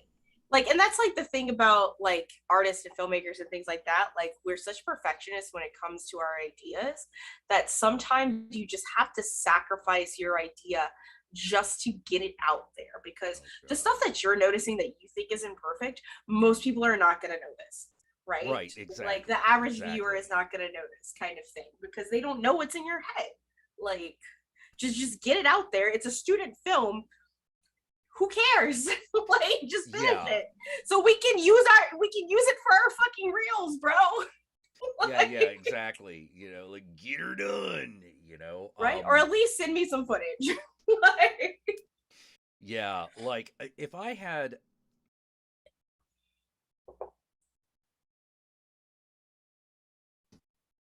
Man, one thing I wish I had on that last shoot, more time to just sit there and just like it's like, all right, we've only got like 3 scenes in us today, man. You know, like we can only do 3 setups. Let's just make it count. You know, like that would be amazing. I also ended up becoming the master of the phrase, do what the director tells you. Do what the director said. But no, I didn't. No, you do what he said. And you just stop arguing and do what he said. Yeah. You know, which was... There's a vision there. Yeah, well, it was really weird because, like, I found myself, like... I even though I was supposed to be the producer, I ended up being more the assistant director than the guy who was supposed to be the assistant director. Which, a lot of reasons for that, not all of which were his fault, but it was bad idea in the first place. You know, but good God, there were a lot of arguments about how they should do the shot. And, like, there were some times, like, Jack has a couple of modes when this type of arguing happens. One is to sit down and look at the sky and be like, get it out. Get it out. Let's hear your stupid idea. Okay, we're not doing that. You know, or shut up. You're not the director. The director tells you it's his responsibility. You know, like fucking do what director tells you. Yeah, You know? because when it comes down to if it's your idea that ends up bad, then they'll blame it on you. But if it's the director's idea that ends up bad, like you're just like, I was just doing what he was telling me to do, my dude. Yeah, yeah. Like, It's kind of thing. Yeah, right? It was also one of those things where I was like, no, all the major creative decisions, we know who makes those. That's me and the director. Like, he has the idea, I let him go. If he has a question, he asks me for my feeling on it. If he has to change something. And then that's how that works. You know, a whole lot of like, you are not part of this meeting. You know, like, get over there. Look, I know we're all in the same living room, but get over there. The couch, this is now an office. Do y'all storyboard before you shoot? When possible. Yeah. Even if it's just stick figures, right? Like, so you're not trying to, like, I did essentially stick figures on index cards and brought those with me on set and that was enough for my DP. I was like, hey, this is my idea. And like with me and my DP, Havo, he was like, cool, that's going to work. This is not going to work in this space, but this will, and this is my suggestion. And that's the thing. It's like, it really should just be the director and the director of photography that are worried about like the shots, right? And there has to be a lot of trust and communication between those two people. And everyone else, just leave them alone. Like, and that's what you do as an AD. You just make sure that everyone else leaves them the fuck alone. Like, yeah. There was oh my god, so sad. But it's one of those things I look at and I'm like, I'm glad I did this. Is it everything I wanted it to be? No, not even close. You know, the movie that we made was not equal to the movie in our heads. Oh yeah, no. You know. And sometimes it all comes down. Like, I'm sorry. It all comes down to money. That's what it comes down to. Time and money. Time and money. Those are your two fucking enemies. Yeah. You know. And there's also just like when you were writing a script especially for a short film, there are some people, and I say this as a writer, there are just some writers who don't think about the budget.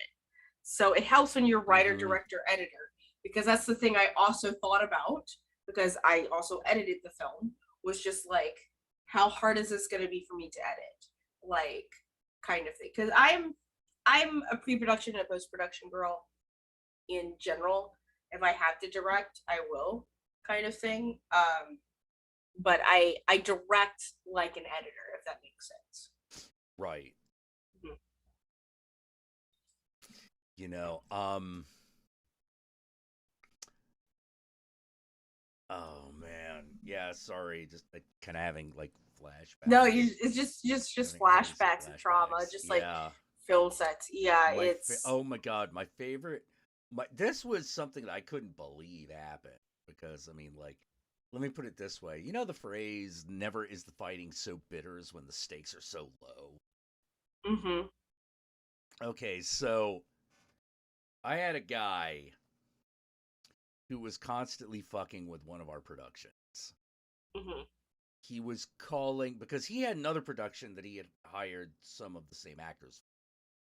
Mm-hmm. You know, but it was one of those, like, your shooting happens next week.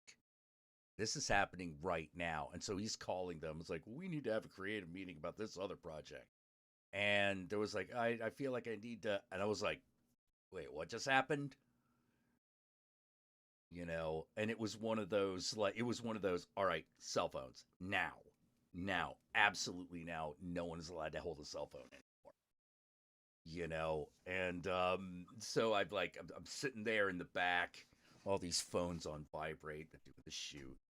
And I'm like, Which one of you little motherfuckers is gonna ring? Which one is gonna be that motherfucker? You know, hello, person whose name I'm not gonna repeat, but that I know. Yes, it is I. You know who this is. We're on a shoot. We're on a shoot, and I'm gonna need you to fucking back off. Now, I've taken everyone's cell phone away, so they can't fucking talk to you right now. They will talk to you at the end of production. Mm-hmm. Because you do not get to interrupt what we are doing here. Do you understand? You know, there was actually like a moment where it was like, look, I'm gonna do it anyway, but I just want your 2 cents. Like, is it okay if I threaten to make his legs bend the wrong way? You know, and he's like, "Nah, do it. Fuck that guy." Yeah, You know? yeah. Did I even have a smartphone when I made that movie? Hold on a second.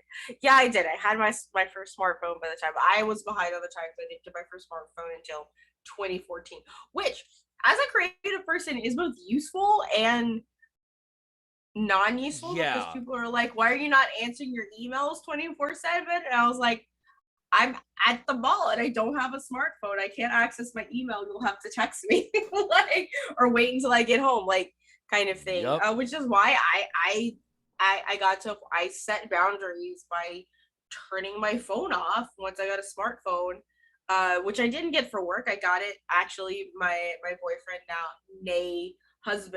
now husband, was like, "We need you to start playing Ingress in Austin for us."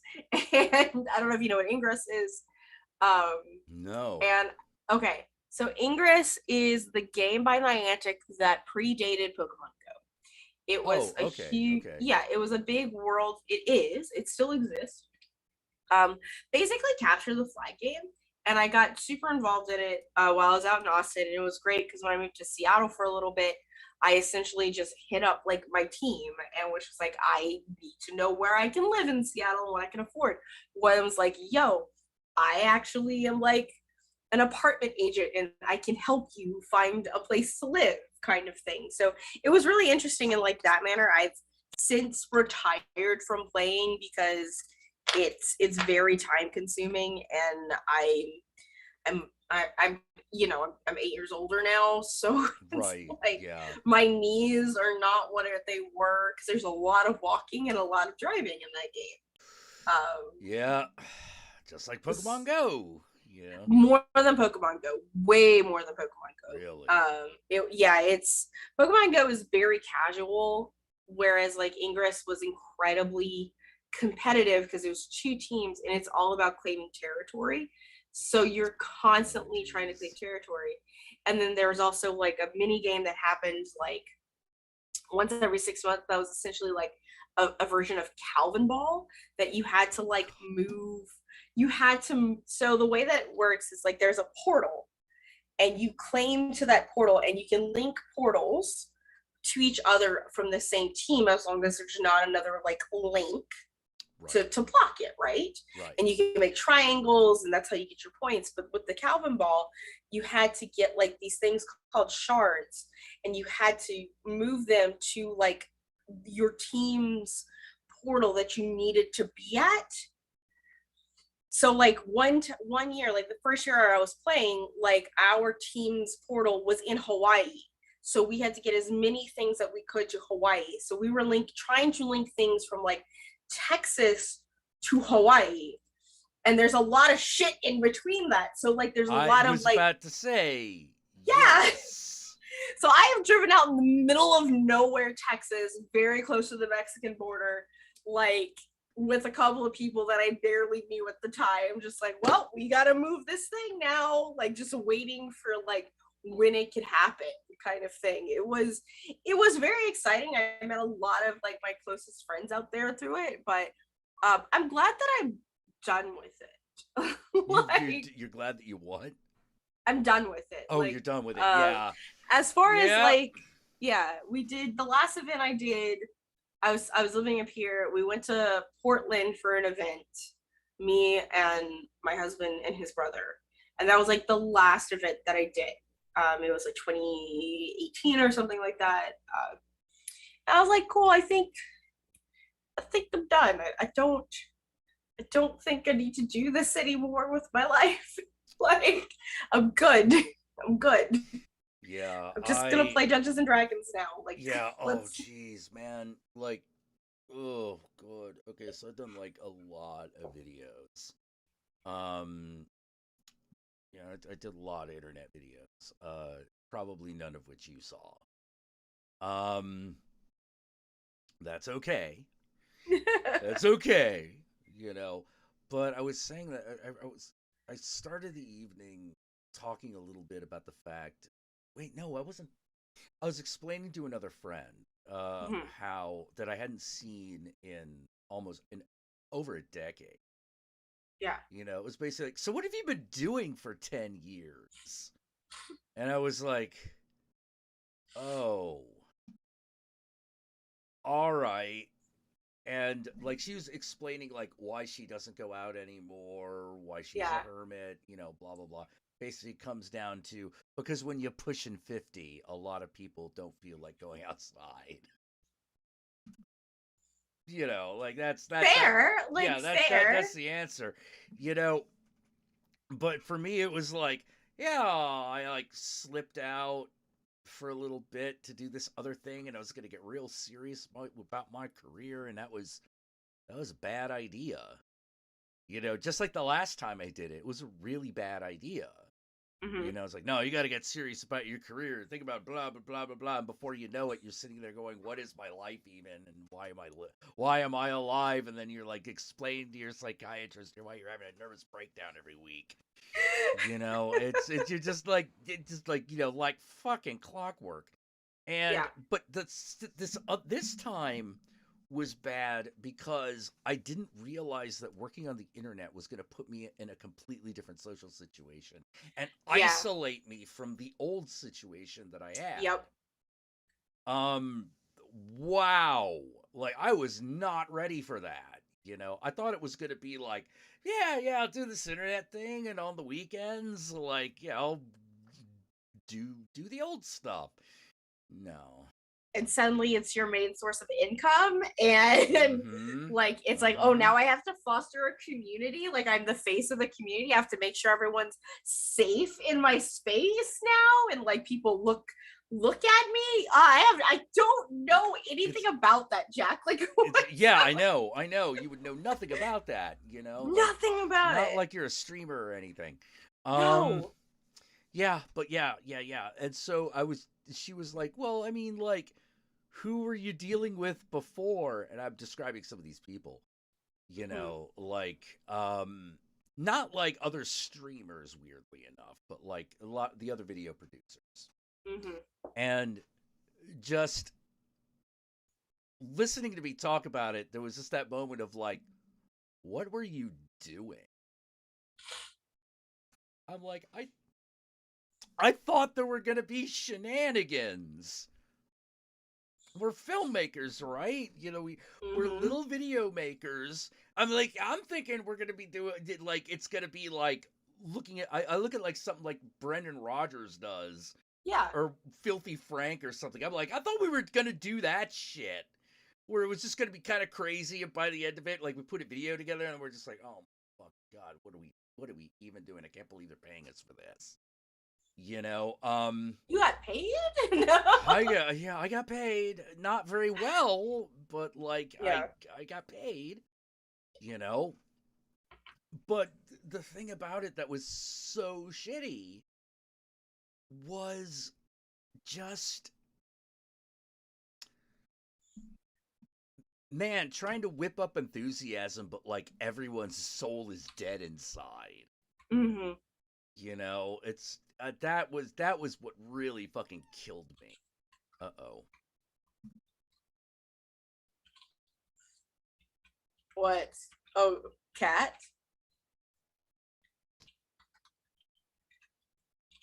My little fucking orca of a cat. Oh no. No. Pay the fine. You gotta pay the toll. It's a cat tax. It's a cat tax. Yeah. My little one that had just passed, she looked pretty much exactly like that.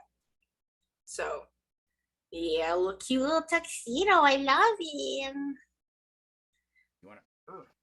What if I put you down like this? And I hug you. I hug you. I hug you so tight.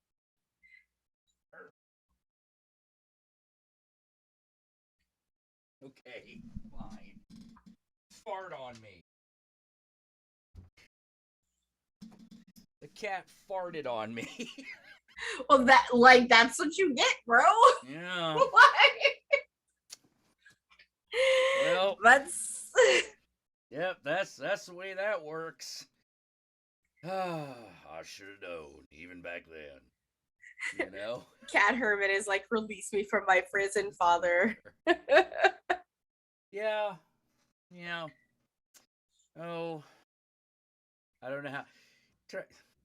I tried. People are like, "Oh, I should get a pet," and I'm like, "Yeah, I don't know why I should be the only one that suffers."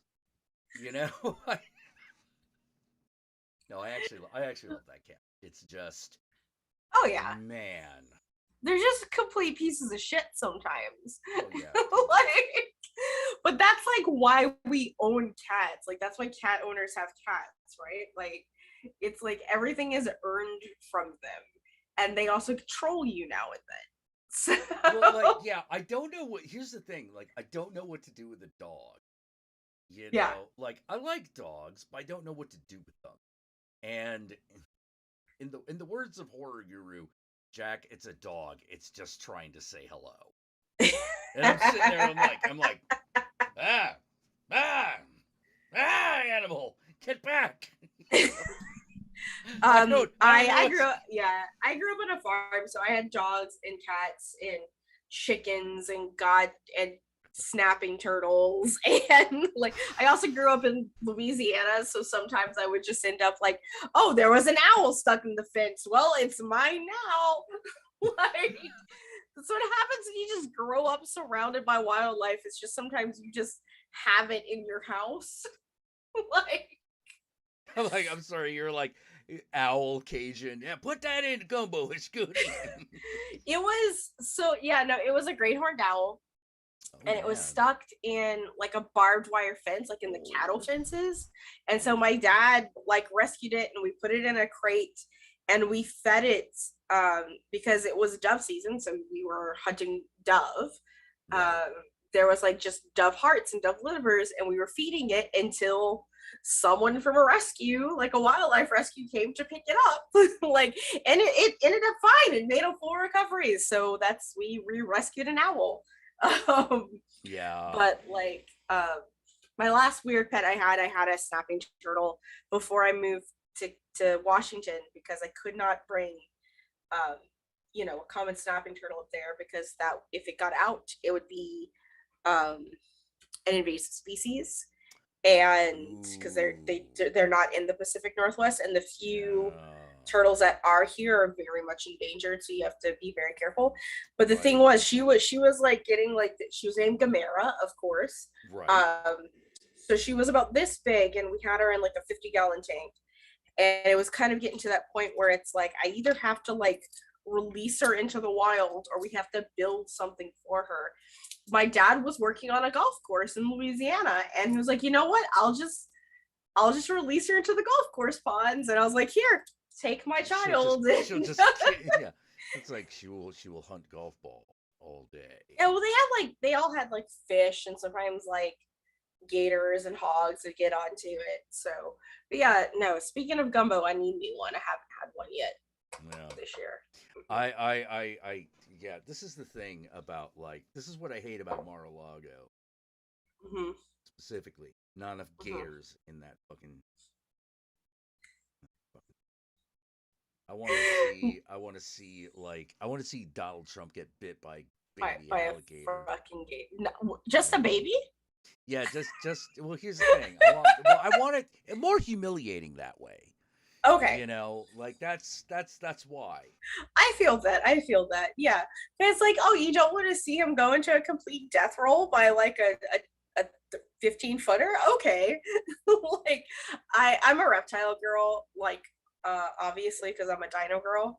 But Right. like, and yes, I know dinosaurs are birds. Don't Don't quit. Don't quiz me on dinosaurs, Whatever. chat. I will beat you. Like, I'm like, whatever. They're lizards with feathers. Whatever. Got it. You know? Speaking of, I'm excited for the new movie, for the new Jurassic World movie. Saw the trailer. I'm here for it. Jurassic Park is my second favorite movie. My first being Tremors. Jack, Tremors. it's a perfect movie. I love Tremors. It's a perfect movie. There is nothing wrong with this movie. No, and if no wasted. Nothing wasted. Nothing you know? wasted. And if you read the script to scene, it is exactly 90 pages of the script, and every scene made it into the movie. Oh wow. Damn. Like, how often? It's like, if a script is that tight and that perfect that it makes all of it into the movie, it's perfect. Like, you can't.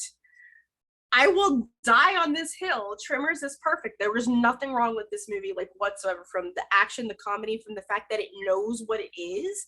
It knows it's a parody of monster films from the 30s. Old B monster movies. Yeah. Yeah. It knows what it is. And graboids, the idea of land sharks is terrifying. Like, no. Like, you didn't walk in Nevada. We named them Graboid. Oh my god. And you know what? I wasn't even mad at some of this. The second movie has even some of the best jokes in the series. Like, and then you get to the third one and it's like, with the ass blasters, and then it just continues to get more ridiculous, and it's like, whatever. I still watch them because I think I've seen every Tremors movie. I think I've seen them too. The last one was A Cold Day in Hell, right? Yeah, Cold Day in Hell was the last one I saw. Yeah. So if there's one after that, I haven't seen it, but like, I don't think so. Yeah. My favorite scene from the series is actually in the second movie, where the graboid grabs the chain to the truck and is just dragging it, and it has the radio inside of it. It's just like, the Spanish Mexican music just playing. It's legitimately just like, it's so funny, and it's like, how could you sit this and just like, this is not hilarious, because it is. Like, it's situational, and it feels like you're playing a goddamn fucking Dungeons and Dragons game. So I mean, it's the weirdest, longest going, like, it's like an in-joke that never stopped. Yeah. Like, even that, like, Tremors television show is not completely worthless.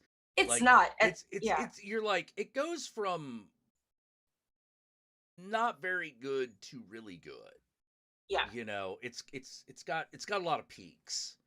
Yeah. I was actually really, really surprised that they didn't. I could never figure out whether the show was still in continuity with the later movies. They were. Like, They the were? original show was in continuity with the later movies, but there was supposed to have been a reboot TV show, and Kevin Bacon was producing it, and we had a trailer release, and it was pitched to Sci-Fi, and it never went through, and we're just like, why? Like, we want this. Like, we want this. Yeah, that Like, the fucking proof of concept stuff that they did with that was like, oh no, this looks like this is gonna be great. Yeah. We'll just be in oh god, what's the name of that place? Promise? It was The name of the Providence. town. Providence, Nevada. Providence, Nevada? Yeah. Mhm. No, I thought it had a stupider name. Let's look it up. Yeah. Let's ask the and Google. I'm pretty sure it had an even dumber name than Providence. It was What's the name of the Perfection. town in... It was called Perfection. Perfection. It's Perfection, Nevada. There we go. Yeah. Yep, Perfection. Yeah.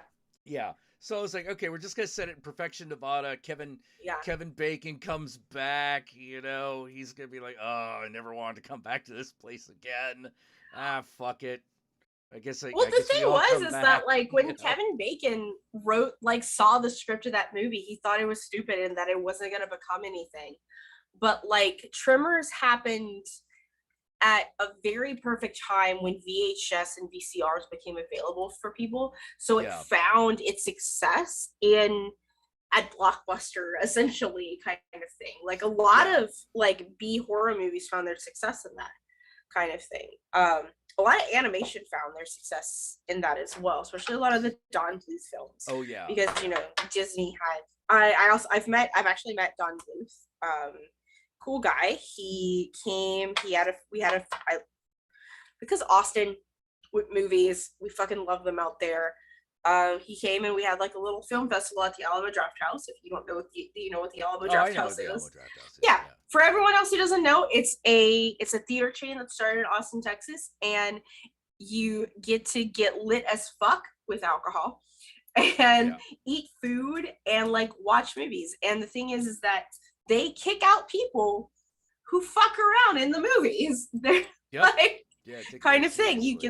They take it very seriously to not ruin the experience for other people, but at the same time, they have dedicated sing-alongs. Like whenever you're at a premiere, nobody gets mad at you being excited about it. They have dedicated like make fun of this terrible movie day kind of thing, where that's all expected. One of the things they also had is a dedicated, we're moms with babies and want to see movies.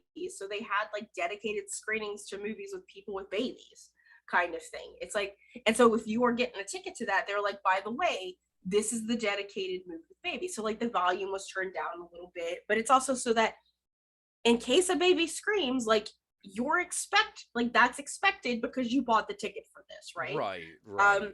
It's the movie theater for people who really love movies. So agreed. Alamo Draft House had a Don Bluth Film Festival. I went to the Secret of NIMH showing that he had, and he had his Q&A. Cool dude. I kind of wish he'd be making more stuff. I don't know if he is, but Yeah, at last, he was supposed to be working on a Dragon's Lair feature, actually. That's the last I heard too. Yeah, so who knows what he's getting up there in happened. age. Yeah, too, exactly. So. Wait, Netflix is developing a Dragon's Lair feature, but it's a live action one. Wait, what? Wait, what? Yeah, he's 84 years old. Yeah, he's an old dude, Yeah. So I find myself going like, what the hell? Like he had a. Yeah. Oh, wait, hold on. Wait. We might have a release date. Whoa! Time the fuck out. This is insane. He is cousins with Mitt Romney. Yep. I did not know that. I knew he was Mormon. Like. Yeah. Yeah, I knew he was Mormon. I mean, you can tell that with The Land Before Time because he had T-Rexes and Stegosauruses living at the same time. Oh, okay. It's supposed to come out if all things, if all things work. It's supposed to come out later this year. Dark the Daring is going to be voiced by Ryan Reynolds. Okay. Yeah, I'm like, okay, like, sure. Okay. Like that sounds better than Mario being Chris Pratt, which seems like a really odd choice. It's such an odd choice. Like it's so weird. Yeah, it felt so random because I'm like, it's because Chris Pratt is he's a high billing actor right now, and he's a high billing actor for like conservatives like him. So having him in children's stuff is a really easy way to sell money, right? And to sell Showtime but tickets. like if it was like Legend of Zelda, Chris Pratt is Link, I'd have been like, okay. Like voicing Link, it's fine. Yeah, he just has to Link. hi-ya. Yeah, exactly. But I'm like as Mario, it's weird. That being said, like Jack Black as Bowser, I'm not mad Yeah. No, that seems spot on. That makes so much sense. I have a huge crush on Jack Black. Like the internet got on board like 10 years too late. Like I'm just sitting there, I'm 21 years old watching School of Rock, and I'm like, Jack Black, yeah. I'm feeling you, buddy. Like, but I have an interesting taste in men, like Jack Black, Seth Rogen, a little chubby, a little nerdy, like that's how I like them, sort of thing. Now women, it's like Gal Gadot, and like it's like, can she crush me between her thighs? Yes, that's the kind of woman that I like. Is this man squishy? Yes, that's the kind of man that I want in my life, right? Got it. Yeah, I'm just attracted to tops. It's just the. It doesn't matter what package you come in. Like. Oh man. Yeah. Oh, what were we talking about before that? Tremors, Don Tremors, Bluth movies. Don Bluth, We all talk. that Listen, stuff. Yeah. you know I go into weird tangents every time, but that might as well be called that might as well just be the title of the show, Tangents. Yeah. You know, hey, do It's you want to true. know how like Eastern philosophy relates to, I don't know, We're Back, that dinosaur animated movie? That's something that we might talk about. We might John not. John Goodman is in that movie. He is. He's the T-Rex of that movie. I have a lot of random just like facts about films in my face, right? Like for example, did you know there was no script for Mad Max Fury Road? I did not know that. They did everything in the storyboard. Ah. It was an outline and a storyboard, which when you think about it, makes sense. Barely anyone talks in that movie. It's all action oriented. And when you write a script for action, you just say they fight. And then you let the fight coordinators like figure that shit out. Like, yeah. Kind of thing. Yeah. Oh God. Still talk about that Mario. Look, all right. Okay, Mario. Let's talk about All right, Mario. All right. First of all, hey, that '90s Mario movie, shut the fuck up, masterpiece. I genuinely actually kind of love that movie. Yeah. Like, yeah, there's a lot going for that movie. And a lot of people were like, it's nothing like the video game. Now, Baron, I need you to remember something. This is back in the early 90s. Mm-hmm. Up to this point, all we really had from the Mario Brothers that wasn't Mario.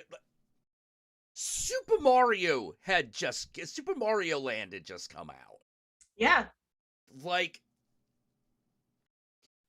plot? No, there's a lizard, it has a princess, done. That's all you get. There's some Italian plumber involved. That's the whole plot. Nothing I always thought it was matters. just I always thought it was just like they were role playing a kidnapping kink. Like that was just yeah. Like that's what it seems like. If I definitely look up Peach and Bowser porn very often. I'm not ashamed to admit to that. Like it's like just one of those things that just happens. But it's a serviceable movie, and as a kid, like I think it's the early 90s. I was born in 85, so I might have been like 9 years old when it came out. Yeah, I was like in my I was in my late teens, early 20s. Yeah, so it's like, you know, like it was serviceable, and when you go back and look at it, it had some of like my favorite people in it. Like, yeah, it had the Dennis Hopper.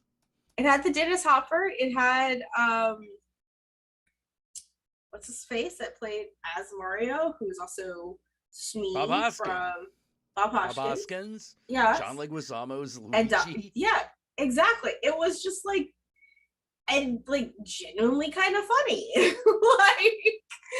like it was amusing. They did this weird like it was a Super Mario fanfic that became a movie. And when you think about it, when you think about how we're doing movies lately or TV shows lately, when you think about The Mandalorian, all The Mandalorian is Jon Favreau's fan fiction of Star Wars. Yeah, this was his this was that like his shit Boba up. Fett fan fiction. Yeah, that it's he his wrote fanfic. into his show, and then they allowed him to do a show about Boba Fett. He was like, okay, I guess I got to do something else then. Well, it's Robert Rodriguez that's doing the Boba Fett show, and I've seen a couple episodes of it, and I'm not mad at it. It's just I hear like some people are. Okay, all right. Yeah. The biggest problem with the Book of Boba Fett is this, which is that Boba Fett gets sidelined by the Mandalorian in his own show. Ooh. And you find yourself going, did you mean to do that? Because there are 2 episodes of that thing that feel like just straight up Mandalorian episodes. You know, they're really good. They're probably must watch, actually. Like, there is a great moment where the Mandalorian is like, you know, kind of by himself, You know, because Grogu's off doing, whatever. Mhm. And he just doesn't, basically, he's like, he doesn't know what to do with himself. Mhm. You know, he's like, oh, my son is off, my little baby is off doing stuff, and now I got empty nest syndrome, something fierce. I don't know what to do with my life. But there is this great moment where they explain the conflict between the Jedi and the Mandalorian. Mhm. And it's my favorite line in the show so far. Mhm. You know, which is, he meets back up with the smith, the blacksmith, and hello, beast. All right. And she's like, the Jedi will not allow you to see him again. They believe in non-attachment. They believe that emotional attachments make one weak. And the Mandalorian is like horrified. He's like, but that is not the way. Yeah. That is not the way. Honor, family, these are the things that are important. You're just Attachments are right. important to Mandalorians. Yeah. They're very important. Which is the opposite of the Jedi. Yeah. Yeah. And so you're just like, it's actually kind of nice. This is the way you demonstrate what's fucked up about the Jedi. Yeah. Not the way they did it in the prequels.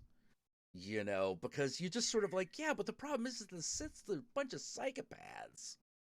Yeah, no, they are. And I'm not a huge Star Wars kid. Like, my mom loved the original trilogy, and so I was sort of raised on that. My mom was a comic book nerd, so I was raised on comic books, so I have a lot of feelings about comic book movies than I do like Star Wars. So I sort of detached myself just from fandom in general because I was on LiveJournal in the early 2000s, so I know how toxic that gets. I played a lot of Kingdom Hearts as a teenager, so I know how toxic that gets. And I just like to avoid fandom, right? Like, because it's just like everyone has like their own idea of how something should be, and everyone likes to think that they're right. Yes. That being said, what is the second Star Wars movie in the sequels? What is the name of it? Which Attack of the Clones? No. The sequels. Oh, The Last Jedi. The Last Jedi is literally one of the worst movies I've ever seen. What? I legitimately sat there and was going, this is one of the worst movies I've ever seen. Really? Yeah, I did. Oh my god, it's one of my favorites. And but the thing is that I'm not the kind of person who's like, yeah, I didn't like it. It was one of the worst movies I've seen. And then someone's like, well, I loved it. And I'm like, cool. I'm glad that you liked it. Worse than Attack of the Clones? Really? Worse than Attack of the Clones? Really? Yeah. I think I disliked it more than Attack of the Clones. I think so, yeah, as a movie. To be fair, I watched Attack of the Clones before I became a filmmaker and haven't watched it since. And I watched The Last Jedi as a filmmaker and as a screenwriter. And a lot of the flaws I found in it was in the script. So. Oh, I don't like Last Jedi. Let's see. I need a sound clip for that. Yeah, he is triggered, but if someone likes it, I don't like ruining that for them. You know what I mean? It's you're allowed to like things even if they're bad. I love Inuyasha. Okay, I am an Adult Swim kid. I am prime millennial. I will sit here and say that the first Fullmetal Alchemist series was better than Brotherhood. Wait, what was better than Brotherhood?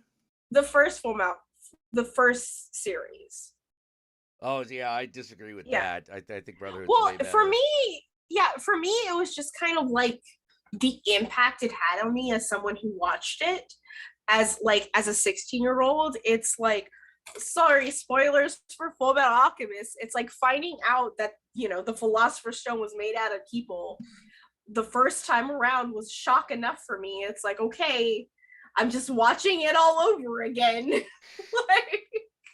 kind of thing. So it was more of like a nostalgia impact that I had. Like, I admit that it's probably better. I just have more positive feelings for the original show, right? Yeah, I could see that. I'm also not that much of an anime geek. I mean, like, I watch anime, don't get me wrong, but I no, let's be honest. What I mainly watch these days is hentai. Fair. Yeah, Fair. like or what's that? Or what is it? What's that? What's the soft core anime? Oh, I forget what they call it. I'm not that much of a weeb. I left weeb. Yeah. It's like pervy, but like you don't get the penis going into the womb shot that all the it starts with like an S or something. I don't know. Yeah, I see a lot of those. I have a hard time getting into newer anime. I don't know if it's because I'm older. I don't know if it's, and so like my taste have changed.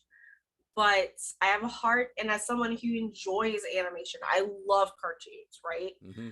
You put How to Train Your Dragon in front of me, I will watch it like 100 times. I love that movie. Encanto, like, oh my god, I had so many feelings about that movie. Encanto. Why do Mormons have a thing with dinosaurs? Utah. Yeah, there's so many dinosaurs in Utah. Yeah, there are a lot of dinosaur digs in Utah. They're also I think a lot of Mormons are also creationists. I'm not 100% sure. No, they are technically creationists. Yeah. Like, because like for example, Catholicism aren't creationist. Like, they're intelligent designists. No, they're not. Yeah, they're not. But they're not creationists. They do not believe in a literal translation of the Book of Genesis. Yeah, exactly. But I think, but the Mormons are also just kind of weird because they also believe that they worship Yahweh, but they are technically polytheists because they also believe that there are multiple gods with their own worlds, and that they themselves will ascend to godhood and have their own world. Which, don't get me wrong, is kind of cool, but it's not true. Yeah, well, it's the thing that's really Whew, man, like, have you ever like I've watched a lot of documentaries about Mormons. Yeah. And because I'm very fascinated by I'm very fascinated by cults. And same. Hold that thought, bro. I've got a piece so bad. Oh, okay, yeah, go for it. I will sit here and talk cults with you all day, but I've got. If you believe that Native Americans are a lost tribe of Israel, yeah, you believe in creationism. All right, I'm gonna get myself a drink.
All right.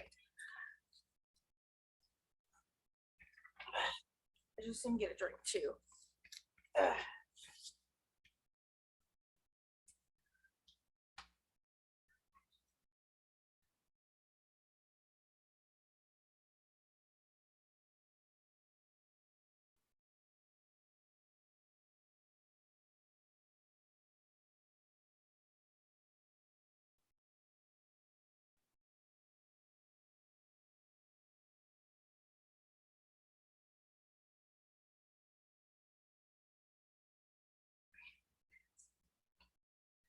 meow.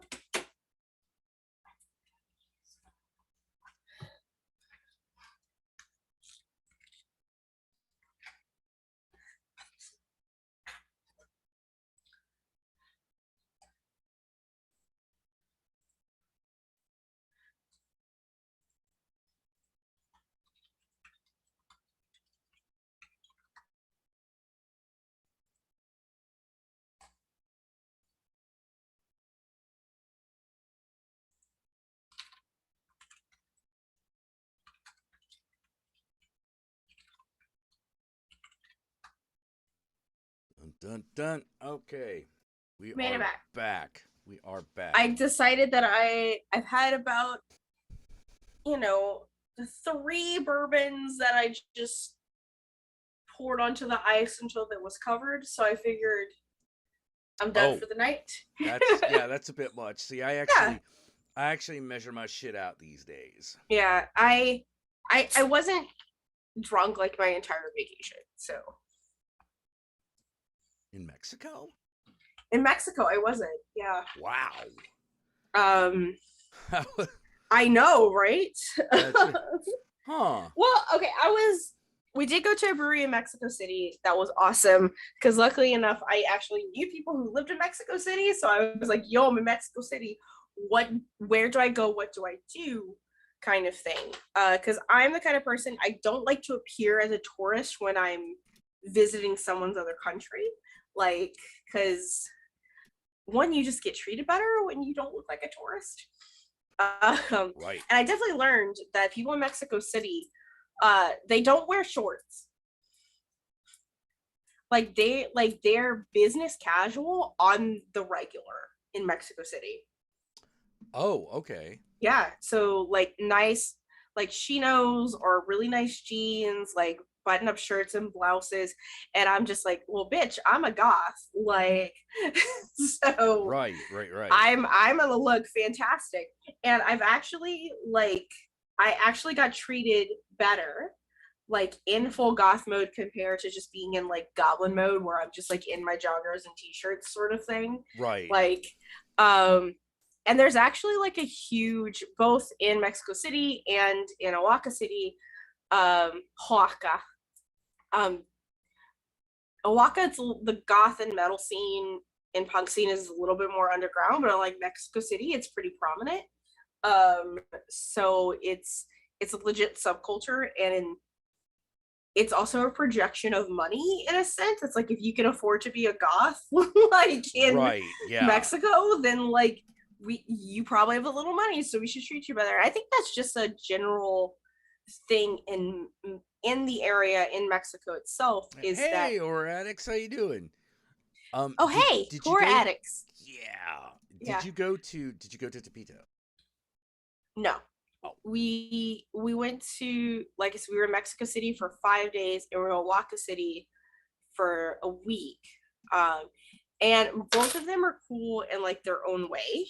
Oaxaca State is the second poorest state in Mexico.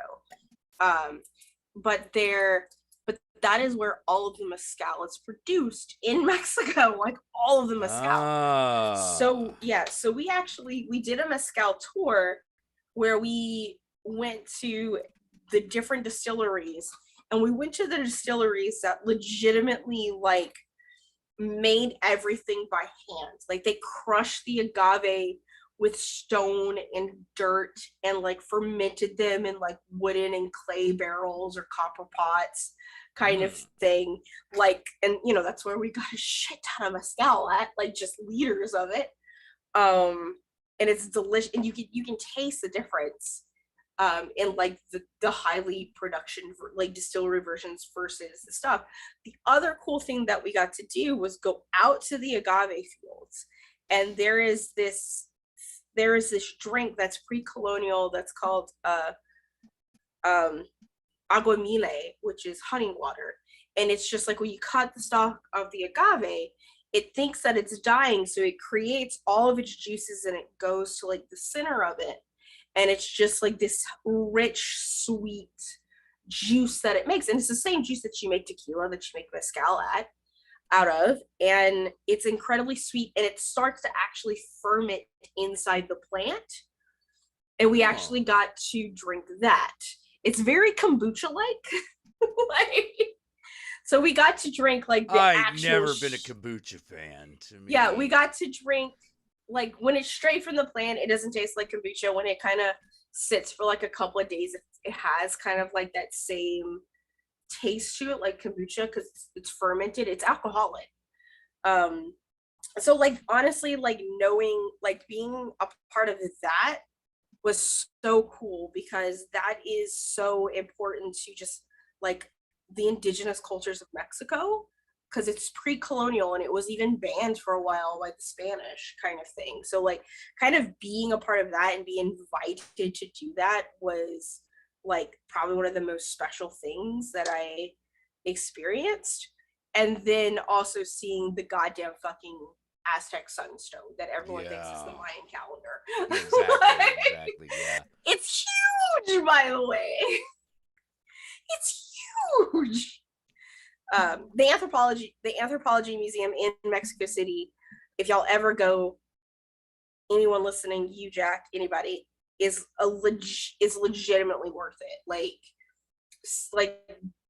the amount of the level of ingenuity that the Mexican American people had, like that's equivalent to the Babylonians of the same time. Oh, right? yeah. It's absolute, and just seeing all of that and seeing their technology and seeing their sculptures is just a wonderful experience. Like I would 100% go back to Mexico. I loved it.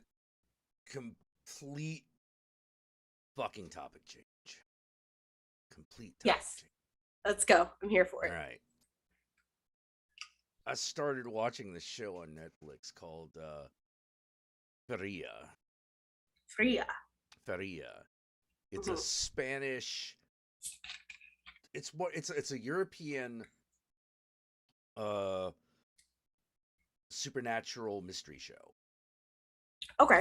There are a lot. It turns out every fucking country in Europe has got to have one of these, and this is Spain's.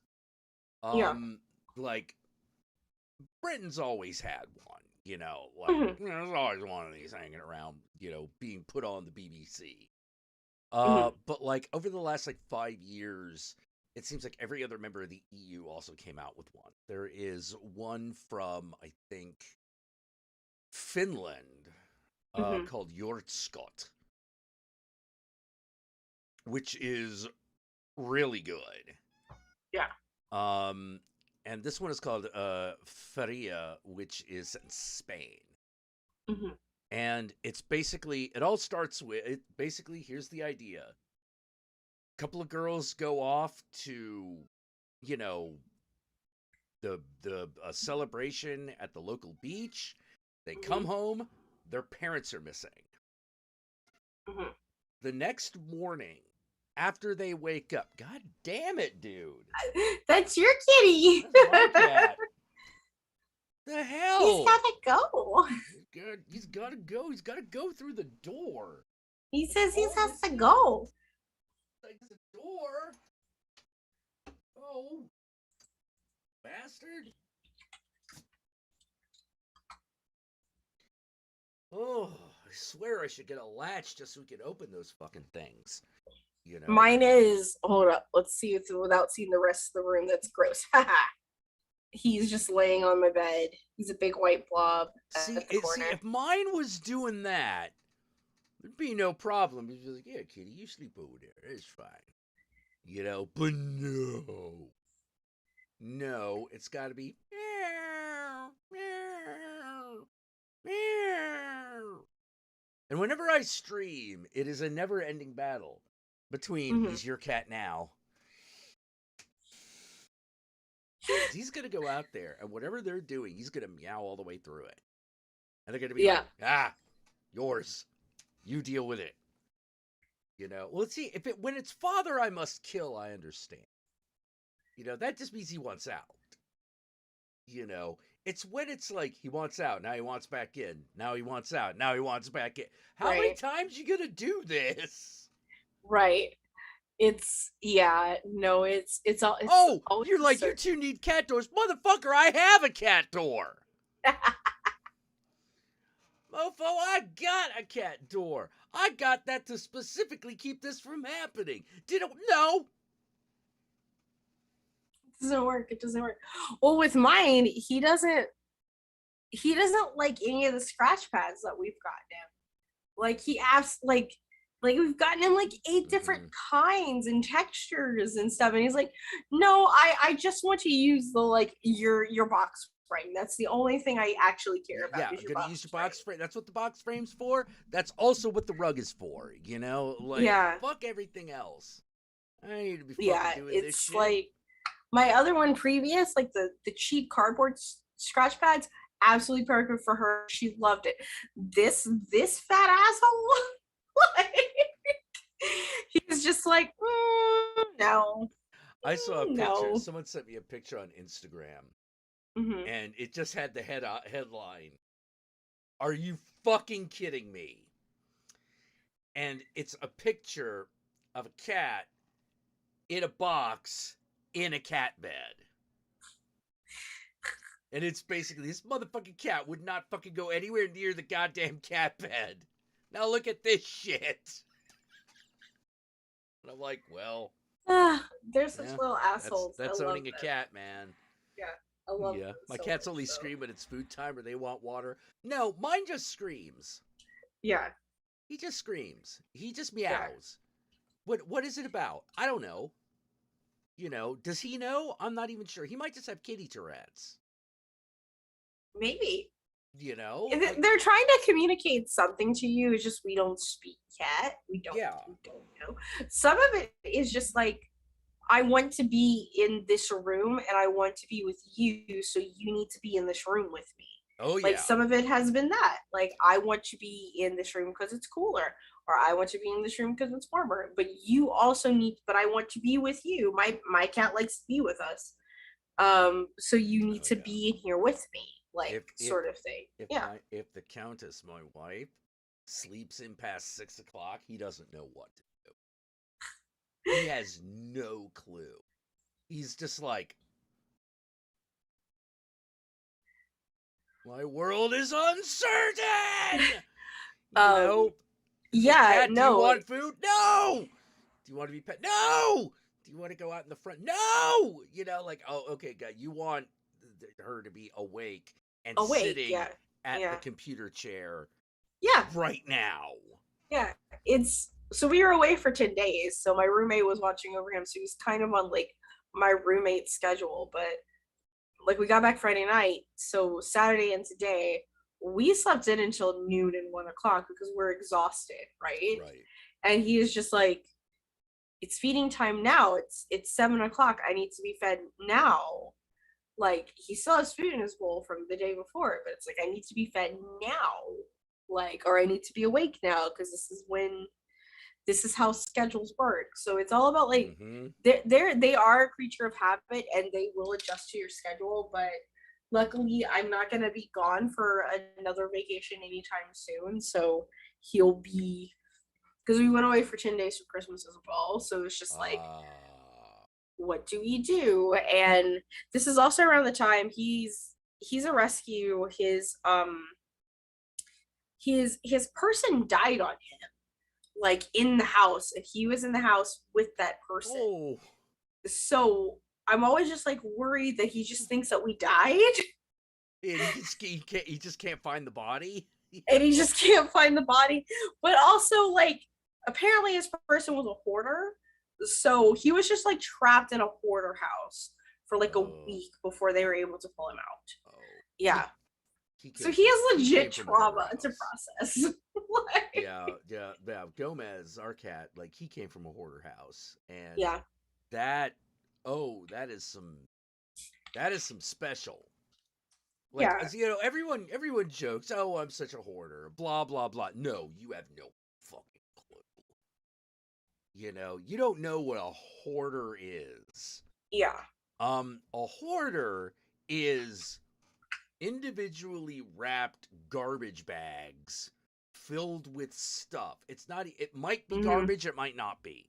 Yeah. Like, I am sure the person who put it in the bag and put it there knows what's in it. But you, as anyone else, have no fucking chance. Yeah. You know, it's like, oh yeah, totally. A bag full of old costume jewelry totally belongs in the bathroom. Yeah. You know, like, of course. Towels clearly need to be in the front room by the couch. And You know? usually, like, hoarding is a symptom of some other mental illness, right? It's usually a symptom of like extreme OCD, extreme ADHD, both. And it just gets to the point where like you get so overwhelmed that you don't even know how to like where to start when it comes to like your hoard and how to clean it. Yeah. Rid of it. But you never. Yeah. But they don't stop accumulating. Yeah, exactly. They don't exactly. I didn't buy anything in Mexico. I bought a t-shirt and a necklace because there was a dope ass t-shirt and a dope ass necklace from like the goth cafe that we went to that I was like, I'm gonna get this. And because of course, like I went to these cities and I had to find where the goths hung out. Like I had to. Like, where did the weirdos hang out? Which, by the way, they call themselves darks in Mexico. That's what they call themselves, darks. Oh, okay. But yeah, I have enough stuff.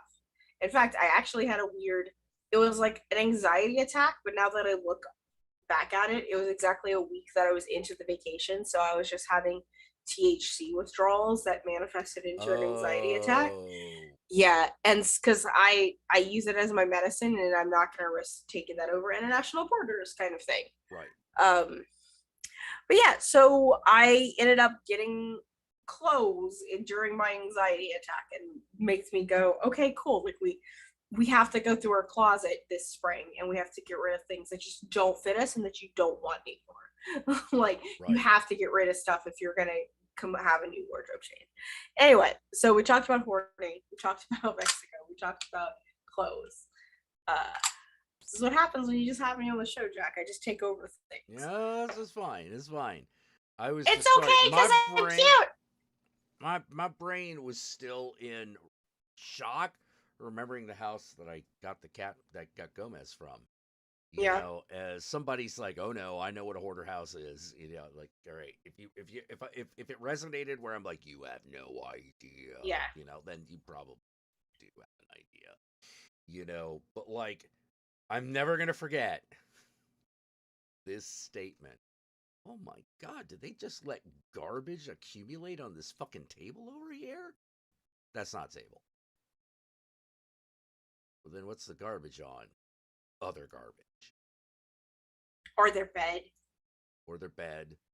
Mm-hmm. I mean, or their sofa. Yeah, clearly a bed is where you keep your fucking duct tape collection, right? Yeah. We've all got one of those. I don't even think I have a single roll of duct tape in my house now that I think about it. Well, you always want one or two, but like, you know, you need a collection of duct tapes. All sorts of different kinds. And there's also just like the rationality of like, they try to rationalize keeping it, right? Like, what if I need this later? And it's just like, you don't. If you haven't used it in 10 years, you're not going to need this. And if you come to a situation where you need something like this, then you get it at the time. Yeah, but like, otherwise, it's a lot of, because even if you've got it, what always happens? You can't find it. Yeah, you can't. And so you just buy another one and it just keeps accumulating. Yeah, it's like, oh, no, just no. Like, there are a lot, oh God, I do that a lot around this house. We're sort of like, we might need that. No, we don't. Goes in the garbage. I really want to find a good home for this. No, you don't. The home is a sidewalk. You gotta throw it away. You know, we get rid of it, and we let the magical sidewalk fairies take care of it. You know, like who are really obviously the local homeless people. They'll find the use for it. Trust me. Mm-hmm. Yeah, or you just throw it away. Like it gets to a point. Like I hate like wasting. Like I understand. Like you hate to waste something. But it gets to a point where it's like there has to be an intervention and things have to be thrown away. When I first moved into this house, My spouse was already living in here, and his brother was living in here, and they had a roommate, and he was a hoarder. Like, his room was covered, and it started to accumulate into the common areas. And I was just like, and every time he would buy something, I'd be like, where are you gonna put it? Can't put it in here. Where are you gonna put it? And and eventually, like, it got to the point where I had to be that person. I had to be like, because once my brother-in-law moved out and my husband became like in charge of the house, kind of thing, it was just sort of like, cool, like, this is my house now, because, you know, he's my husband, so you're paying us rent. This is my house now, and this legitimately, your clutter brings me anxiety, and I can't have it. Like, I can't have it. I don't have a space in this house because your stuff is taking up the space. Like, and it's not an issue for, like, I don't have an issue for you as a human, but you need to go, and your stuff needs to go. For someone who had a small ass bedroom, they need an entire fucking U-Haul van for their stuff. Yeah, yeah. Yeah. You ever seen someone that collected newspapers? He didn't collect newspapers, but he collected mandarin oranges every year that would just sit around and rot. He was Chinese, and so mandarin orange during the Chinese New Year is important. I get it, but they would just sit there. They're not. And nothing. They're not like, dude. I know. Dude. Yeah. Like, dude. There was a lot of feng shui superstition. Yeah. They're not hard. They're not. You can literally just get mandarins. I love mandarins, but like, they weren't being eaten, and I didn't understand. Get a bag of cuties or something. You know, like, you're good. Like, it was just kind of like the accumulation of stuff that just wasn't getting used, and it got too much, and I was like, I can't live like this. I can't live like this, so you have to go. Like, we will give you as much time as you need, because finding a place to live in Vancouver is fucking hard. Yeah. It's hard. It's the most expensive city on the continent to live on. It's more, I think it's more expensive than San Francisco last time I checked. John the if not, these Nintendo powers will be worth something one day, I swear. So when I was at my parents' house in Louisiana this Christmas, I threw away all of my Game Informers that had accumulated. Oh my, like, yeah, that doesn't. Game Informers in particular are never going to be worth anything. Yeah, like, never. I also still have like 300 Beanie Babies, and I have to figure out what to do with those. Oh, I you know. got the Beanie Babies. I got them as a child because I liked them. I didn't think they were going to be worth anything, but now I'm sitting here at 36 years old and a millennial, and I'm just like, cool, like, I have a collection of Beanie Babies at my parents' house, and I don't know what to do with it. I also have the entire Animorphs series at my parents' house. I will take those one of these days. I just hadn't had, like, I'm sorry, Animorphs. I understand it's not my thing, but listen, there was a lot of trauma that those children went through, and it is a masterpiece of a series. If you were like, 10-year-olds should have not been using, like, excuse me, 10-year-olds should not have been reading those books. 10-year-olds? But they were made for 10-year-olds. Why? What makes them not appropriate for 10-year-olds? I mean, the whole concept, the real concept of that is child soldiers, right? Oh, okay.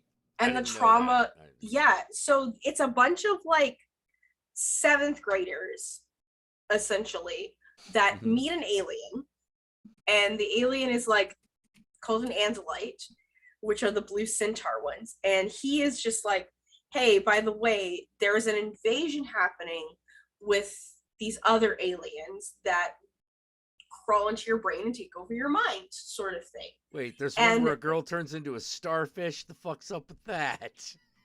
Oh god, that was one of the most fucked up fucking ones. Shoot, that one was so fucked up. And so that book was so fucked up. So it's like cool. So you have these 11-year-olds that are suddenly given the power to turn into animals. Okay. And that's the only thing that they're like given to fight these brain infesting aliens that once they're in your brain, they can like mimic you perfectly, right? So it's like cool, like you literally can't trust anybody, including your own family. Like you have to keep your identity a secret. And so like they're children, they're babies that are going through this. And one of the kind of like the rules of this morphing technology is that you can't be in an animal morph for more than 2 hours or you're trapped forever. Okay. So you have a 12-year-old boy who is trapped in a red-tailed hawk for the rest of his life happen. And by the third book, he actually wants to commit suicide and attempts to it. Like, because he is suffering from like the dysmorphia that you come from not being in your body. And it's not even just that. It's like when you turn into an animal, you turn fully into it. So you're occupying this animal's brain with it. So in that same book, he's also contemplating fucking a female hawk. Like, and he's like, why am I thinking about this? I should kill myself. I'm not shitting you. This is the third book. This is a children's series. People are turning into locusts. Wait, this guy's turned into a mosquito. Ew. Oh, the mosquito one was fucking weird. It looks it. Listen, it gets, and it goes into like, you know, the whole like idea of like what that does to like a child to become a soldier and to fight a war, right? Like the sacrifices and the decisions you have to make and how fast you have to grow up. It's like legitimately like everything I do in fiction, like when it comes to writing, is inspired by that series because it was like I probably have a very different take on child soldiers because my brain immediately goes to the Khmer Rouge. Yeah. You know, like that's what I think of. You know, it's like, is it a tragedy? Yes, you have let these teenagers loose and told them it's okay to rape and kill everything. Right. You know, like think of how bad it is when we don't explicitly say that. Yeah. You know, when that's a thing that we did. Oh no, don't do that. Now you're given express permission. Children. Yeah. Yeah, no, it was a thing. The series was a thing, and I appreciate it. I mean, there was a lot of ghostwriting in it because it was part of that whole scholastic, let's release a book a month kind of thing. Like, yeah. So there was like a thing where like the author had very specific ones that she wrote and then just gave outlines to her ghostwriters or her husband. Her husband was like one of the ghostwriters. But it was just like, all right, cool. This is what this book series is about. There were so many severed limbs. Like, because one of the things that would happen was that because your DNA isn't tied to injury, like, yeah, like the DNA that you copy, like you would touch the animal, you copy its DNA, and it would store it in this place called zero space. It's fucking weird. Okay, I get it. But like, so for example, if you had your arm cut off, you could turn into a tiger. Okay. And then turn back to yourself and your arm would grow back. Okay.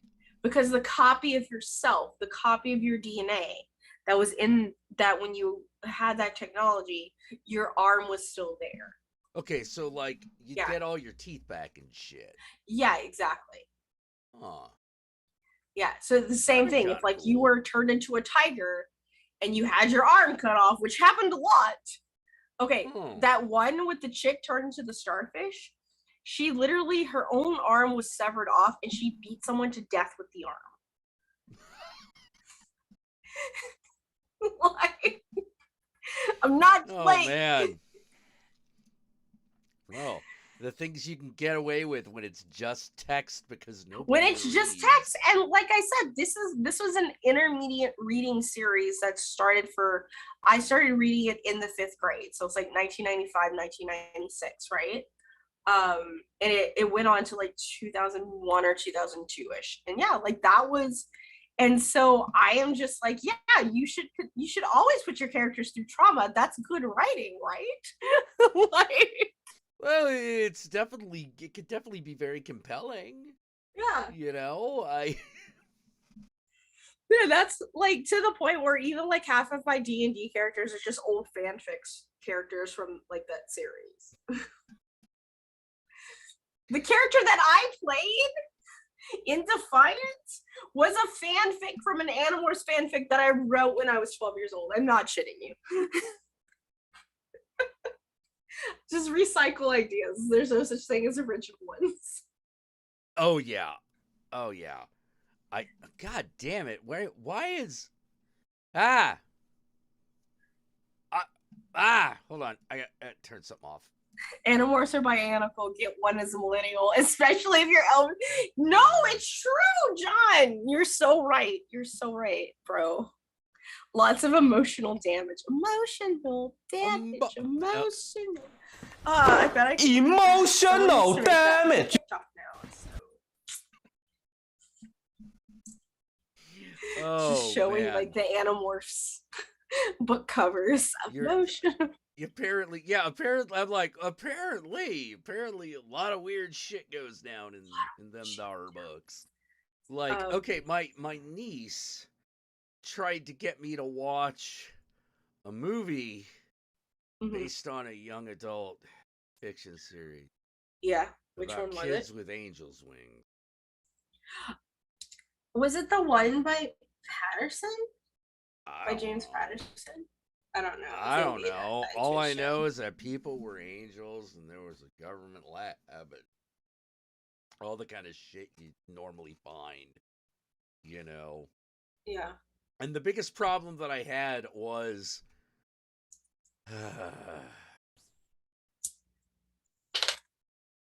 it's teenage bullshit. It's super bullshit. Yeah. Like, you ever it's like you ever tried to watch Maze Runner? No. Good for you. So if you ever get morbidly curious and you're like, time to watch Maze Runner. Orders. There's like 3 of them. Yeah. So you start watching them and you'll be like, well, what are they going to do for Maze Runner 2 now that they have defeated... Oh, Maze Runner. That. Yeah. Oh, okay. I think I watched the first one. Yeah. If you watch the first one, you've basically watched all of them. Yeah. Yeah. Because you're going to be like, am I watching the same movie over again or am I going crazy? Yeah, you're definitely going crazy. I mean, there was like this whole thing in the early 2000s because of the success of the Harry Potter films, and then followed by the success of Hunger Games, that like every young adult novel, like they were trying to adapt it. And the thing is, it's just like, and of course, and I guess the success of Twilight too, like as much as I hate to admit it, like as a film franchise, and as a book series, Twilight was successful. I mean, it's hot garbage, and if you like it, that's fine. But like, but like they. No, Harry Potter. I'm not okay. No, I'm one of those guys that's like, I draw the line at Twilight. Twilight, I find to be a comedy more than anything. I don't take it seriously, and I mean, you could tell that Stephanie Meyer is super fucking Mormon. When you read the books, so it gets worse than you realize. Yeah, it's worse than you realize. And I read a lot of young adult because when I write with that age group in mind. So I excel in that age group. But oh man, some of the stuff is just so rough. My best friend actually works in publishing, so she gets to send me like she's like, read this, don't read this, don't read this kind of thing. But yeah, so everyone was just trying to like cash in on that young adult dystopian thing. And the thing is that like, sure, like the Hunger Games is legit. Like, I'm not gonna deny that at all. I enjoyed the shit out of all three of those books. And for the first two movies, I enjoyed them. I didn't really enjoy the last. I hated the trend of splitting the last book into two movies. Yeah. Like when they did that with Harry Potter, I was like, all right, fair enough. That is like a 1,500-page book. Yeah, exactly. You know, but like the Hunger Games, I can go get that. I can go get Mockingjay right now. It's like maybe a 200-page book. Yeah. Like there's no reason to like split this into two, kind of thing, right? Like you could do this in 2.5. You can do this movie in 2.5 hours. By the way, for those of you who don't know it, a page of script equals equivalent about a minute of screen time, depending on what's happening. Yeah. Time. Like, although, like, here's the thing. When people... this is why I don't like Twilight. I'll tell you why I don't like Twilight. It's because two things already exist. One, Interview with a Vampire and Vampire Lestat already exist. Yeah. Two, the Anita Blake books already exist. Yeah. It's like, hey, do you get off on two guys having the butt sex as vampires? Well, that's your Anne Rice. Some people do, and that's do that. Yeah, especially, yeah. Especially but what I'm saying is like that. Yeah. That will satisfy. You know, that will satisfy. Now, if you want to fantasize that you're a girl that's actually in the room while the two guys are having butt sex, that's Anita Blake. There was definitely like this huge fetish in the early 2000s of just straight women liking / fiction of two men because they hated the female characters. Like a trend? That's not a trend. That is a fact of existence. And listen, okay, that's you. Like, I don't like to yuck anyone's yum as long as everyone is consenting and fine. But usually there is a jealousy that came from the female characters, right? Like, instead of just inserting yourself and relating to those characters, you just was jealous of them, sort of thing. And that is faded substantially, I think, and a lot of it you're talking about a trend in the fiction writing itself. Yeah, in fiction writing itself, in fandoms even, right? That shit still happens. Yeah. It's, like, I guess it's just because I've detached myself. You ever looked at that Supernatural fandom? You would have thought that bullshit would have. I was a part of the Supernatural fandom, please. Hey, like I know it. Hey, don't. I'm not saying. So you know is what I'm saying. Destiel is still real, and I will die on that hill. Oh no! No, you got the sickness. You gotta cure yourself. Eschew yourself. The thing that kind of gets me about Supernatural sometimes is that they played a lot of fan service, but never followed through with it, right? Like, well, yeah. I mean, you're not gonna have these two brothers actually fuck each other. No. Like, you know, I'm not opposed to fictional incest most of the time, but Sam and Dean was not my ship. Okay. But I will fully say that Dean Winchester, if you look at some anecdotal evidence, could be argued as a bisexual.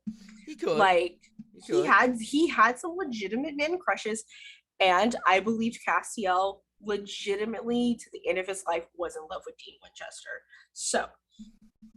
Yeah. Oh no, Jake Corin those. No, see, now you're speaking my language. You have all these shitty Twilight movies, but not one adaptation of John Skipp's The Light at the End. Yep, there you go. Yeah, no, The Light at the End is great. It's such a mean story. Okay, like, this is... You ever read The Light at the End? No.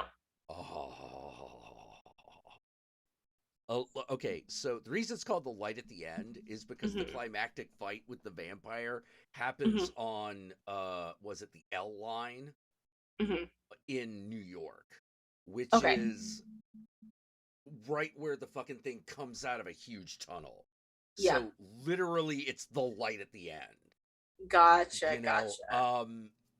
halfway through this fucking story, the vampire, the young vampire, tries to Mhm. like create his, you know, vampire. He tries to make himself king shit of fuck mountain. Yeah. And all of a sudden, he runs into the vampire that made him, Mhm. and the vampire that made him just rapes him. Like, you're like, what? One, that's know- just fucking lazy. Yeah, like, like dude. I will also die on the hill that like fucking- rape is such lazy writing when it comes to creating trauma for people, and almost unnecessary at this point. Like I have to pee again, but I also want to address Iris Grimrose with I miss when vampires were scary, bloodthirsty monsters. True, but vampires have always been a sexualized, scary, bloodthirsty monster. Not always. That's actually far more recent. Original. I gotta pee. We Go like, pee. Go pee. oh yeah. Listen.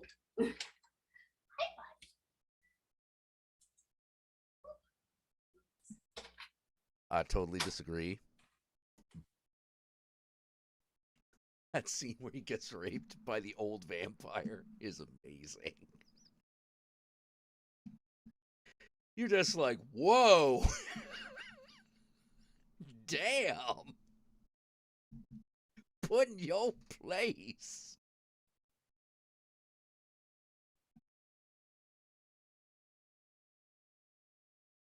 Yeah, it's basically a scene where it's like, oh no, I'll show you how a real vampire handles this shit, kid. Don't even. Do not even. Do not offend me again, or I shall do it a second time. And I'll enjoy it, because I enjoyed it the first time. Oh, man. I don't mind. I don't mind. Like, anything in the context of a porn story, I'm not. Okay, there are some things I'm like, I think are kind of, you know, ugh. Like cannibalism. Yeah, that's not my thing. Definitely not my kink.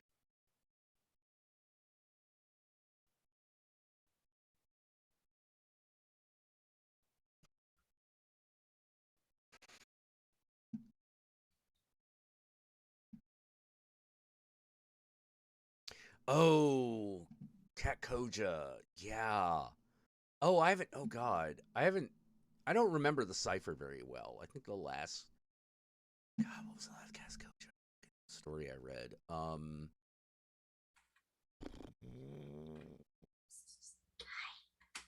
think it was the one about the monster baby. Oh, then again, it's Kat Koja, so which one? Hey. Hi.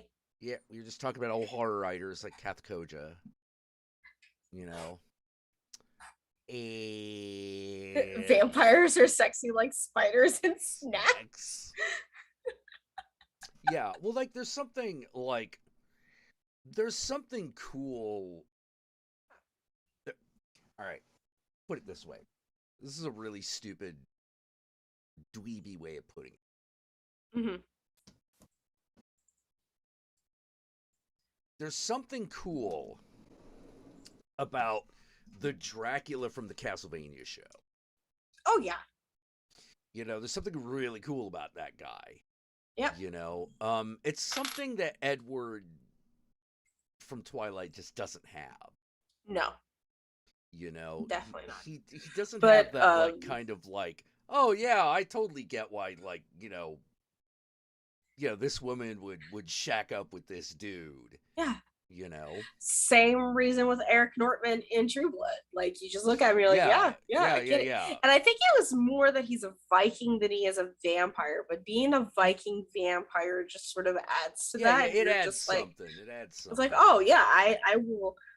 Please, I will. Yes, sir. I will call you daddy. Let's go. Like, yeah, we get it. Yeah. But Edward, no. Yeah. Like, It's actually, just weird. any of the vampires in those fucking stories are just weak sauce. I did like Alice. I forget which one that is. Like one of the female vampires, like his cousin or whatever. Like, I don't know what did she do? She was definitely one of the more interesting characters. All the side characters were more interesting than Edward and Bella. Like, let's be real. Yeah. Yeah. But like, it really just comes down to this for me. For me, this is what it comes down to. Wow, you guys angst a lot for a bunch of people that don't have any real problems. Mm-hmm. For being immortal and beautiful. Yeah, it's like, oh no. Like, it's why I kind of liked True Blood. Yeah. Because, oh god, what's her fucking face? The main female vampire in the series. Pam. Yeah. Yeah, Pam was dope. Love Pam. Yep. You know, it's like my angry face and my happy face look identical. You know, like dope. she was oh god, that season where her face is constantly falling apart. Dude, that actress just killed it. You know, like that whole show, I didn't watch past season 4 or 5, and I've been meaning to do a rewatch of it because last time we talked, I was like, oh, I'm gonna rewatch Dexter, and you were just like, that show didn't age well. And I was like, the thing that didn't age well in Dexter was the fact that his sister constantly uses the R word all of the time, and it really threw me off. No, to me, the thing that didn't age well is how stupid she is. Yeah, like she's supposed to be like this really, really smart detective. Yeah, kind she's of supposed thing. to be decent at what she does, but like she's constantly acting like she doesn't know how to tie her own shoes. And I did watch the revival of the new season that came out. I thought it was pretty well done for the most part. I wasn't a huge fan of the ending. Like it didn't have like the whole Game of Thrones issue where it's like, yeah, this is the ending that was meant for it, but wasn't rushed. Like it had the ending for it, and it was the original producer and creator and director from the first 4 seasons, which were the best seasons of Dexter, come back for this revival. But I don't know, it was just kind of weird going back to the series and like rewatching it and then like seeing like the consequences of Dexter's actions or whatever. But I've been needing to hit up True Blood again in the same way. But also I got all of my Southern Vampire Mystery books when I went back to my home. So I have to like, it's like, should I reread these? Like, should I reread this garbage? Which, by the way, the thing, the scene they're complete garbage. They're garbage. Yeah. But it's okay because I enjoy I like hot messes. The thing that gets to me the most in those books is the sex scenes. I'm just gonna throw it out there because the first time that Suki has the first time that she has sex with Alcide, who's the werewolf, because before she'd only had sex with Bill and Eric, who are both vampires.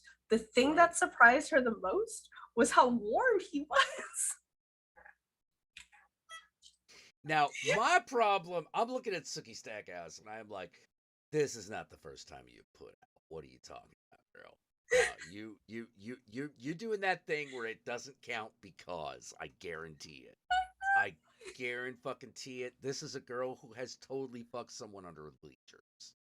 You know? You say that as a person who grew up in the same area, like, of Louisiana and like the same sort of background. I didn't have sex until I was 25 years old. Really? Yeah. I also grew up Catholic. That Catholic? That Catholic. I have a Saint Benedict tattoo on my arm. I was that Catholic. Wow. I mean, and now I'm a fucking atheist. Like, who?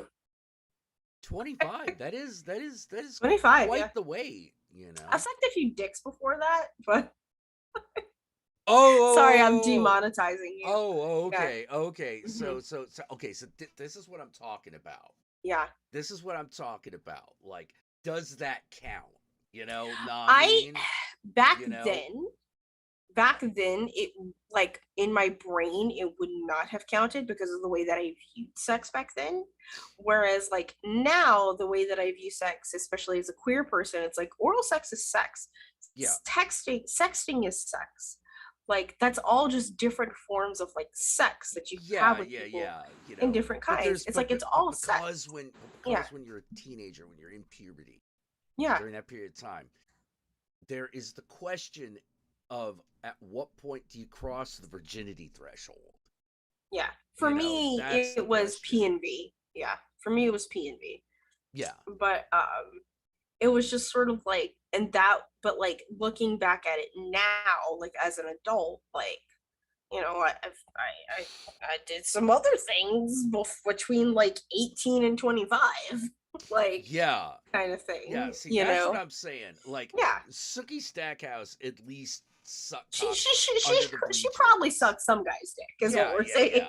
Yeah. She did that. Probably gave a few hand jobs. Probably, you know. I mean, maybe anal at one point. You know, maybe.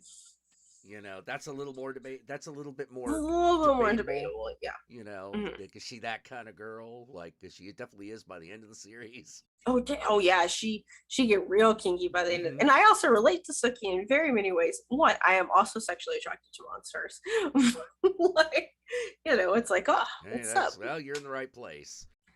Yeah, like, it's like, oh, like, and like, of course, it's like I can get a human anytime I want, but like a werewolf, that's never gonna be there. Yeah. How? Well, here's the thing. That I thought about this for a very long period of time, which is, in a world where you can fuck a werewolf, it's gonna feel like that until you do. Yeah. Because just like with S&M and bondage, you're like, well, how often are we gonna do this? And the answer is, well, if you hang out in this crowd, that's pretty much gonna be every Thursday. Yeah. You know, so what I'm saying is, like, once you're okay with werewolf dick, you probably are gonna have a string of werewolf boyfriends. And this is why Bad Dragon exists. Oh yeah, totally. Like there's a reason, like there's just entire sex stores dedicated to monster dicks, because there are people out there that just have, it's what heterophilia, like they're just attracted to fantastical creatures and monsters. Like, you're never going to be able to do this in real life, so you just assume, like, while you're having your fantasies, you just assume have something shaped like you want. Yeah. Although I have seen some weird ones. I've seen some ones where I was like, wow. One of those, not my thing, but like, man, you thought about this. Horse ones freak me out. I don't understand horse girls. Just the shape of the damn thing. Yeah, I don't understand horse girls. I don't. It's sort of like, yeah, you want a cock to look like an inverted mushroom. Ugh. Yeah. Like, it looks like something that belongs on an eldritch deity, you know? Like, it doesn't look Some right. people are into some people want to fuck Cthulhu. Yeah, but like, I was watching you play that game. Hey now. You know, but like, but from what I understand, you can't even fuck her in there. You have to have the original version of the game, which you can get. Okay. Which you can get. You know, the Lust from Beyond, the original, like, that's got all the fucking in it. Yeah. And the thing is that the fucking is actually, part of the fucking is actually crucial plot elements.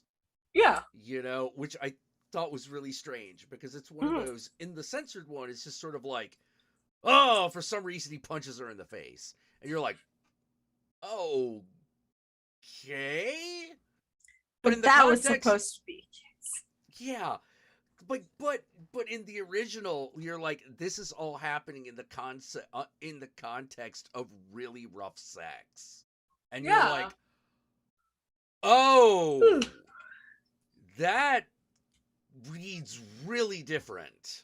Yeah, it reads really different. Yeah, it reads super different. And it's so weird to censor sex games when the sex is part of the character development. Yeah. Yeah. So you have a sex with real so thoughts. You can say you fuck the universe. Yeah, largely. Yeah. But yeah. Horsecock for some reason freaks me out. I did like. It's one of those. I can look at it, but I just find myself going. Those little nodules on the end for some reason make me go. Was it Doom Bloomers goes, I admit I don't understand attraction to zombies though. Imagine it's not. Yeah, zombies is not my jam. I actually don't. Vampires aren't my jam either in general. I tend to not do undead things. That's not part of my fantasy universe. Yeah. Yeah, the undead is not my thing unless it's Eric Northman. But again, it's more because he's a fucking Viking than he is a vampire. Right. Well, oh god, what was I gonna say? Oh yeah. So the weirdest thing from Bad Dragon I ever saw was the ovipositor. Oh, is that the egg one? Yeah. Yeah. I don't get. It's like a dildo that you use to insert eggs into your vagina and then lay them. And then you lay them. Yeah. Like, I found myself going. I didn't realize this was I never thought of this one. That is a legit thing for people. Like, they like the idea of getting fucked by a monster, getting egg pregnant, and then laying an egg. Like, that's legitimate kink. Yeah. I don't get it. I'm not gonna Yeah. I'm not judging it. It's just one of those. It's just like I didn't think that this was a thing. I knew it was a thing because I was watching one of those just one of those YouTube videos that's done by this channel where it's like, guess what sex toy this person owns kind of thing. And they were like, yeah, or guess what their kink is. And like this person had the kink of like, I like putting eggs in me and then laying them. And I'm like, oh. Sorry, I just imagine trying to do that with a chicken egg, which strikes me as a very bad idea. Yeah, that's a terrible idea. That's why they have silicone ones. Yeah. Like that one, I'm like, Jack. Yeah. No, like, because I always put this in context of like, I always put sexual fetishes in context of like, how would you have done this way back when, caveman times, Yeah. Like, how would you have satisfied this? Because I believe that there's nothing new under the sun. Like a lot of people are like, wow, why did they make so many Venus Willendorfs? And I'm like, probably because they're porn. Mm-hmm. That's probably what it is. And people are like, no, that doesn't make any sense. I'm like, no, it makes perfect sense. Makes absolutely perfect sense. They're pornographic. We call them fetishes for a reason. Yeah, they're called, exactly. And I think it's just, my whole thing with fetishes is like, as long as like you're not hurting another human being and like everyone is consensual to this, like you do what makes you happy. This life is too short for you to not get off. And if that's what it takes, you lay in an egg. Oh man. Jake brought up a movie. I got to ask if you've seen it. It's called The Untamed. I thought that was a TV show. There might be a TV show. Like a Chinese TV show. Oh, there might be one called that. But it's also the name of my book, which has a bunch of that I'm writing, which is a bunch of lycanthrope mercenaries. Oh. No, this movie is about a fucking tentacle monster. Oh. That has sex with people. Okay. Now it's I don't know how to describe it other than imagine less hentai and Mhm. more like hentai that was actually turned into like a Junji Ito story. Yeah, it's I don't know how I feel about that. I love that movie. It's fucking. I mean, that's it's cool. insane. My whole But thing that I have with a lot of like sort of when you go into hentai or you go into anything that sort of explores essentially monster fucking, even the shit on Pornhub, Mhm. is that it also tends to be non-con, and as soon as something becomes non-con for me, I'm just like instantly I don't like this. Yeah, I Like have a problem with that as well. because it's just sort of like, is that the only way somebody would fuck a monster? No, you would like to consent to this if this is all like a sort of thing. But like anything that's just like hinting at non-con, hinting at rape is just like cool. Like I don't want to be a part of this anymore because like that's not part of the appeal for me. But apparently for the people who make it, it's part of the appeal. Well, yeah, it seems it's really odd sometimes because like it's one of the problems that I have with non-con is just that the minute that starts happening, I just kind of check out. Yeah. You know, because it's not hot. Like, yeah. I've lost Yeah. I've lost my erection. You know, it's just like Yeah. you know, give me one horny girl that is like, I'm gonna fuck all the tentacle monsters. We're fine. Yeah, exactly. Yeah. I'm gonna be, and not like I'm gonna be into it in the middle of it. Like start off with like, I am making a point to go like fuck this monster. I'm gonna Yeah. do this. Like, Yeah. you know, it's okay. It's okay for you to do the okay. Yeah, we're doing this. Oh, that might be a bit much. Oh no, now I'm okay with it. You know. Yeah, like as long as it's just like, there's a lot of thought process that comes with sexual encounters, and I'm perfectly fine with people exploring that in their pornography and in their role play and stuff like that. But like the thing is, it's just like non-con. It's just one of the things that's like, nah, man. Like that's just. Well, yeah. When you, oh God, you might. I'll say this about the Untamed. Mhm. There is a non-con element, but it goes the other Mhm. way. Mhm. Okay. Which was weird. You know, it's one of those, oh, we never thought that maybe you could abuse the monster. And then Oh, what does interesting. it do?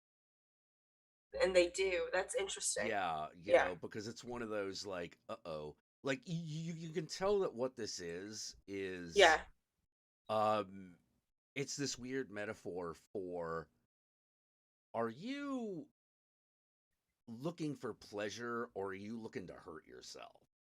Yeah. That's clearly the metaphor of the Untamed. That's the metaphor that's going on. Yeah. That's interesting. You know, what was the one?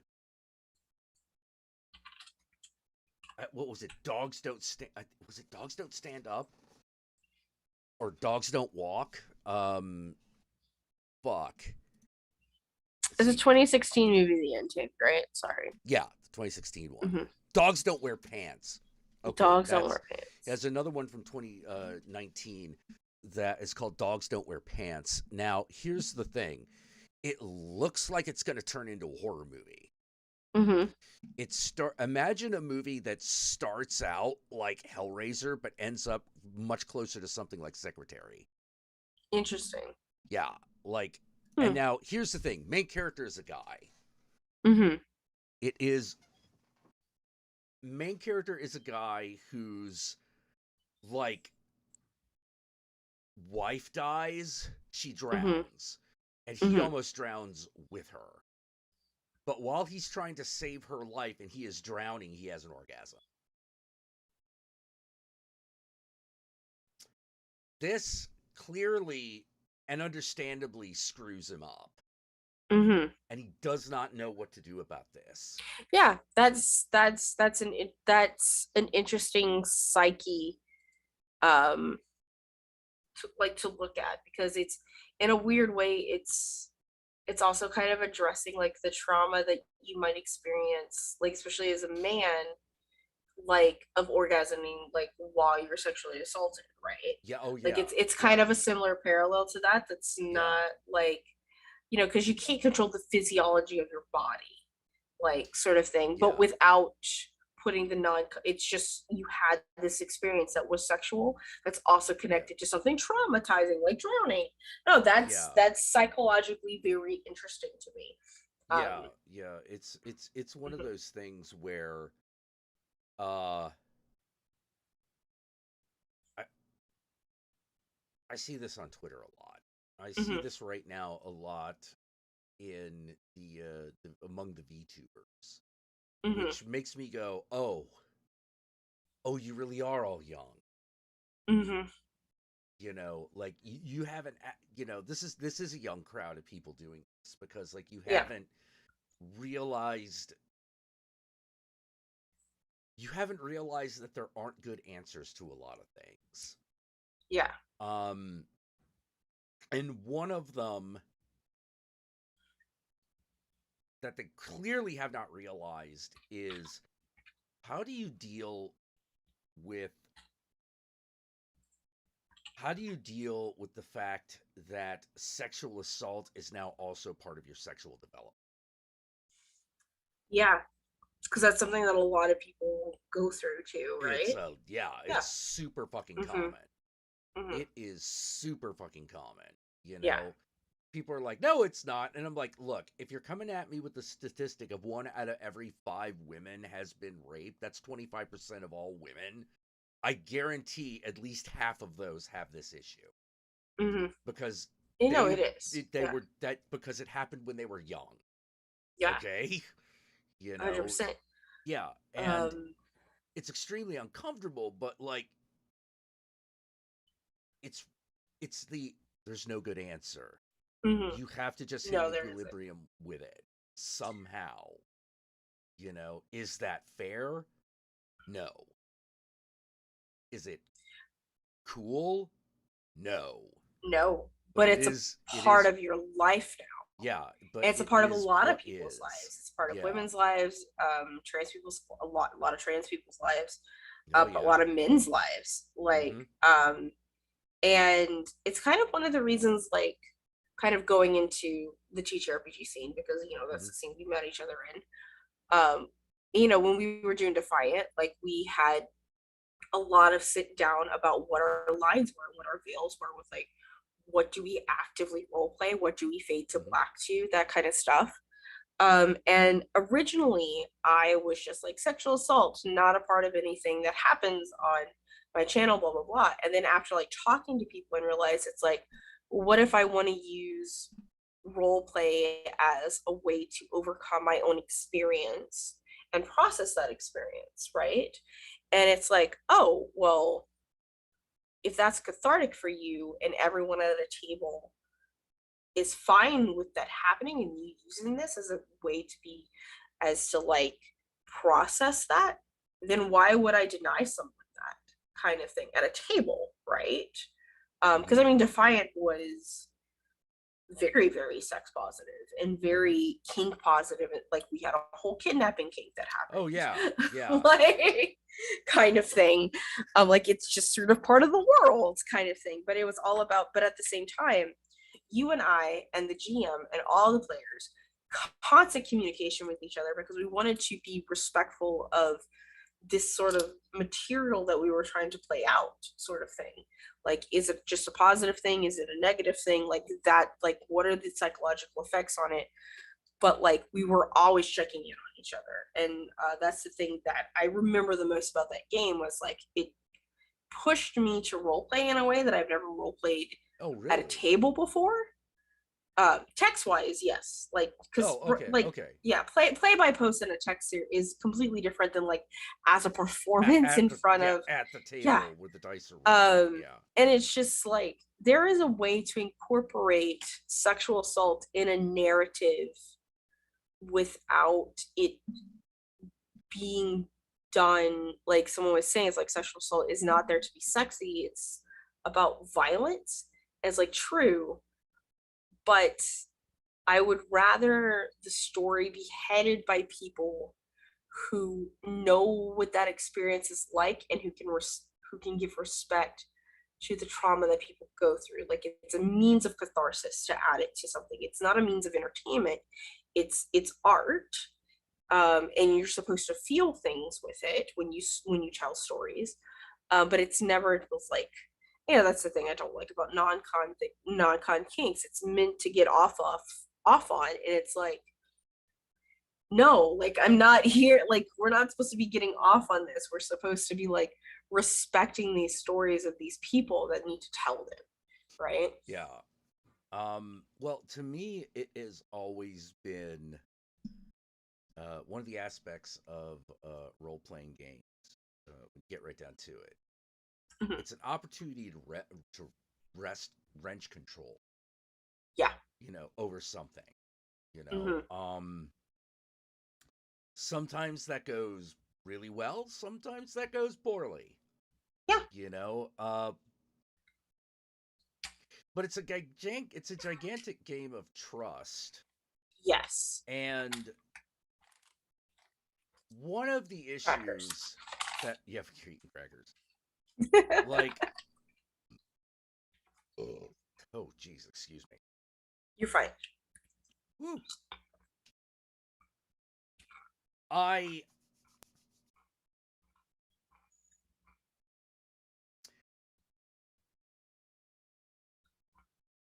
have a lot of mixed feelings about the RPG consent tools. On the one hand, I think they're a great attempt to address a particular problem. But I also know, but there's also another thing that I know about human beings, which is one of the problems with rules, and it's actually a problem, is that people start to enforce them. And the reason that can be a problem is that you can then use the rules to bully people, twist it, and get your way. Okay. Like, I see that all the time. Yeah. That happens all the time. Like, it can, yeah. Ever had a friend who was dating an abusive narcissist? That's every day. You can twist that shit around every day, and they do. And it's one of those things where it's like, all right, the first thing that you need to understand is if you can't trust these people's word, you can't trust them. Period. That's the end of the story. You're always going to be walking into a situation a little bit blind, with a huge amount of uncertainty. And that is the first thing that everyone needs to keep in mind, but it's also the first thing that people forget when there's a rule. Yeah. So I feel really, really, I feel two ways on the subject. That's fair. Like, that's fair. Especially when people use rules to hurt you. And to bully you. I think that's a fair concern. And like, that being said, as a female who's been at tabletop games for a while, like, I don't have a problem with, like, consent tools. Like, I don't like to call them rules. I like to call them tools, right? Because when it's right. And then when we view them as tools, we use them differently than when you see them as rules, right? So when I think of, like, consent tools, it's us having a session 0. It's us sitting down, having these conversations. What are things that I am not okay with happening to my character? What am I okay not witnessing for other characters? Because that's the other thing. I can be personally okay with witnessing something happening to your character, but not have it happen to my character. Right. I had a friend that's like, we were playing in the, well, I was producing the game, my husband was running it. It was a game of The Expanse. And one of the players was like, listen, I just don't want my character to die in space. Anyone else can die in space. My character can't die in space. Like, you know, going out into the void and stuff. And it's like, okay, cool. Like, that is something that you've communicated with us, kind of thing. And also the idea of using those consent tools in the moment as well. Just like the X and O cards, I think are really good tools to use live, and just, but also the idea of just retconning something is also for me like super important, because it's your story, you tell it, kind of thing. If you're like, wow, I didn't like how the conversation went, that made me uncomfortable and I don't like this direction, can we completely erase this and try again? Like, because you know, that's the other thing. Because that's the other thing that a lot of, like, I guess, like tabletop old school people, it's like, if it happened, it happened, and you can't retcon it. Like, that's, again, like you were saying, that's the rule. And it's like, but I really don't like how this is going, and I don't want this to happen. Like, I don't want this to be part of my experience, kind of thing, right? Yeah. It's like, And the thing, and like you were saying, it all comes down to like everyone at the table has to trust each other. Like, we all have to, and we all have to be, you all have to be considerate of each other, right? Yeah. And like, usually the more that's true, the more that you can do that. The more that people are willing to push themselves. Exactly. The more they're willing to push their own personal boundary. And the thing is, it's like when someone is pushing their boundary, you have to understand, you have to follow their lead, not the other way around. Sort of thing. Someone is and asking, I will have, does I spit on your grave use rape well? Ooh, okay, here's the thing.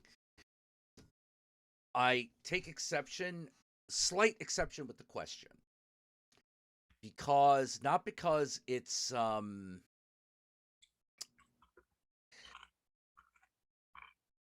because the horrific depiction of rape is the point of the movie.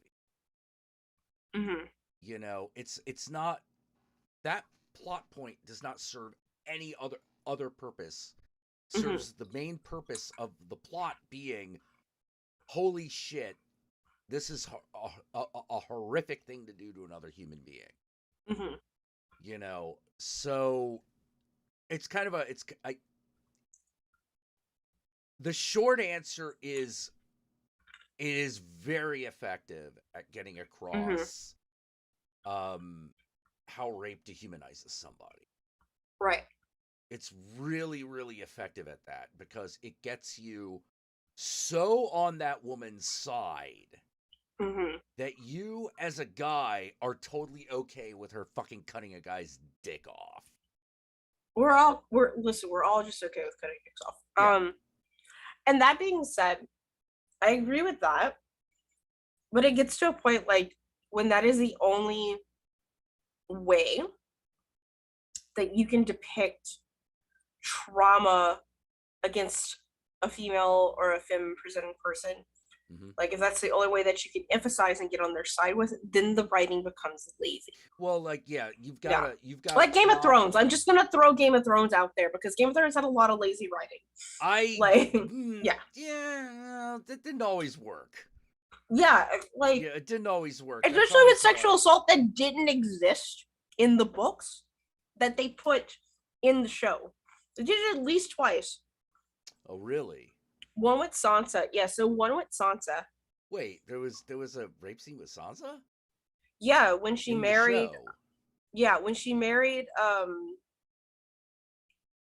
what's his face? What's the asshole's name? Bolton. When she married him. Right. Because in the book series, she never married him. It was someone pretending to be Sansa, that kind of shit, because she was just like somewhere else. But they were like, it was marital rape, but it was still rape, right? And the other one was when Jaime made it back to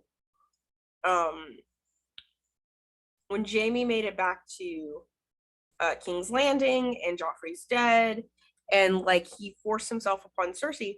That also didn't happen in the books. Like, it was actually like Cersei who, No, Cersei manipulated him into sex. Oh.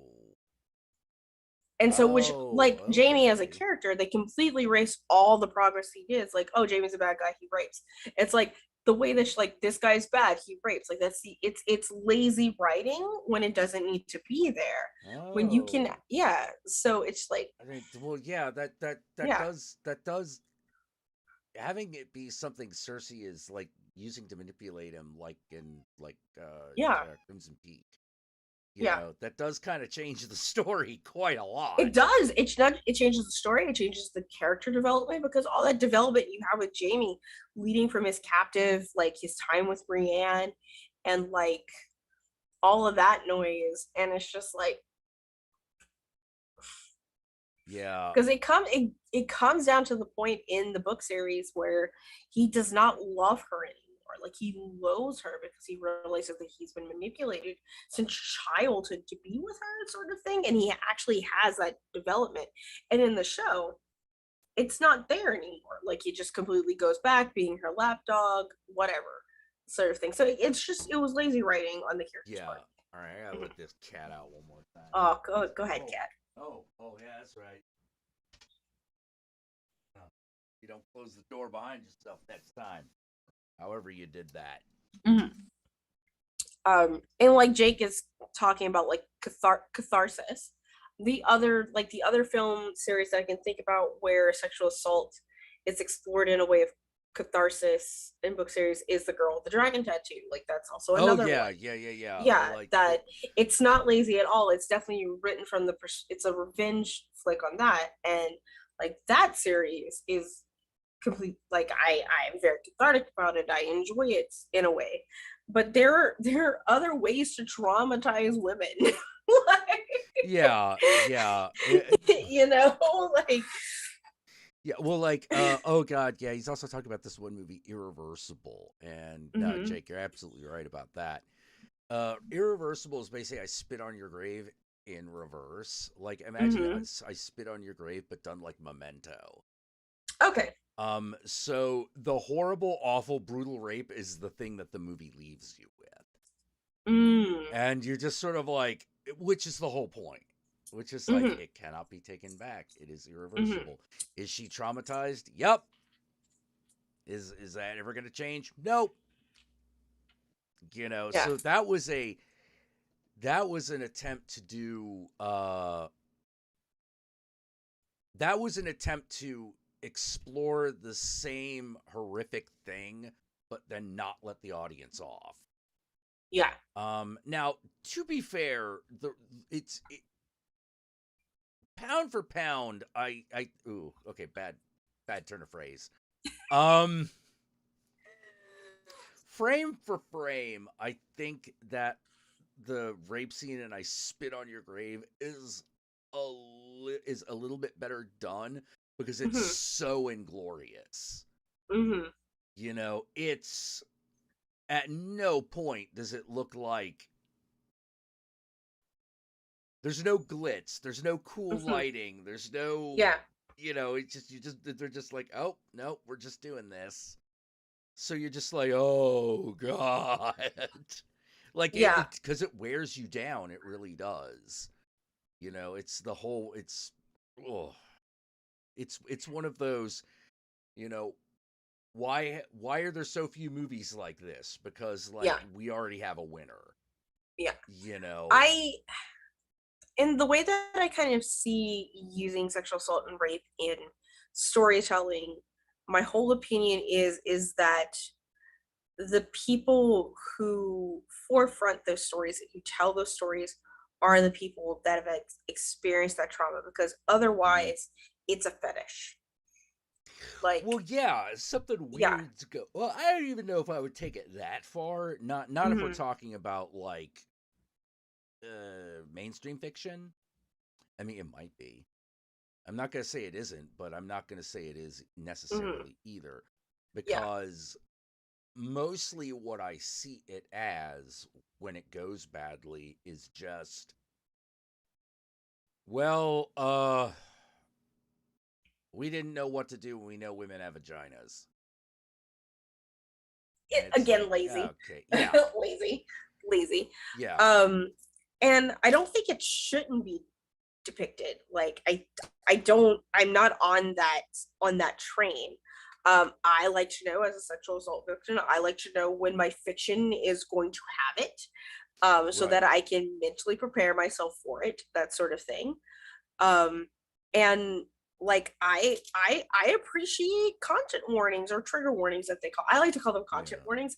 I appreciate those. I like to know when I'm going into something, like what to expect, because if it's something that is specific to my own trauma, I don't want to necessarily experience that kind of thing. Oh, one of the things I did really like about the original Game of Thrones, the book, is the really cool trick that George R.R. Martin did with that stuff in that book specifically. When the first sex scene in the first part of the book is an incest scene, that is the content warning. You're like, oh shit, I don't know what's gonna happen. My twins are fucking. Yeah, the twins are fucking. Okay, Yeah. all right, we don't know what the next step is. You know, like incest be is like warned. It's like, okay, so this is, I'm reading a book right now. It's fucking fantastic, but it's definitely something I have to take into in small doses. Like I read it like 10 to 15 pages at a time. It's called Between Two Fires. It's a horror fantasy that takes place during the bubonic plague in France. And so, but it's also got, all of this satanic imagery. Like I just read this scene where like the statues at the church in Paris came to life and would go to the houses and literally just like knock on doors, and if you answered, like they would murder you. And then they would, so like the Virgin Mary holding like a bubonic infant knocking on your door and then ripping your head off. Oh man, so like, so well, do you need to read this book? Is this in your? Let me put it this way: there is that one scene in the beginning of Hunchback of Notre Dame, like where the statues are looking at him, is one of my favorite parts of that film. I fucking love that movie, by the way. That's just one of my favorite Disney movies, and everyone. I have a lot of complicated feelings about that movie, and a lot of them come down to the fact that I found myself going like, I think this might have been better if Don Bluth had done it. A little bit. I think it was just like the gargoyle sidekicks were unnecessary because they just took unnecessary. Yeah. Because it took away from like the tone of the film, because then you get to the villain's fucking, the Hellfire song, and you're just like, holy shit. Because you have all of this. Here's the thing, like I'm an ex-Catholic, so whenever Catholicism is using like horror imagery, I'm like fucking here for it, right?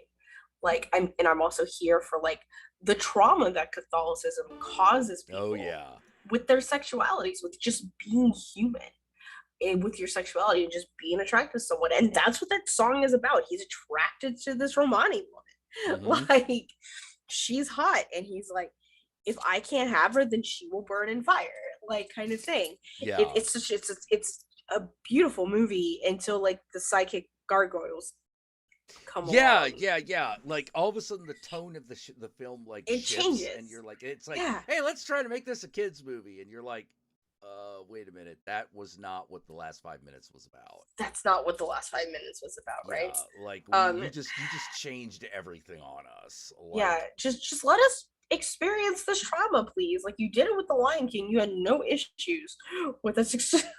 Like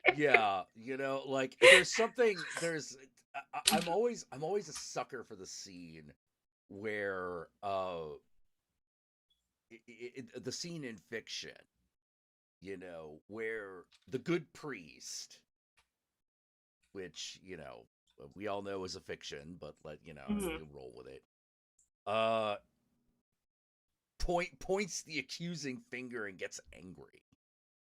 Like, I love it when it happened. I love it when it happened in Robin Hood. I loved it when it happened in Hunchback, you know, like I'm just like, no, there's something really great if you can get across that whole that real righteous anger.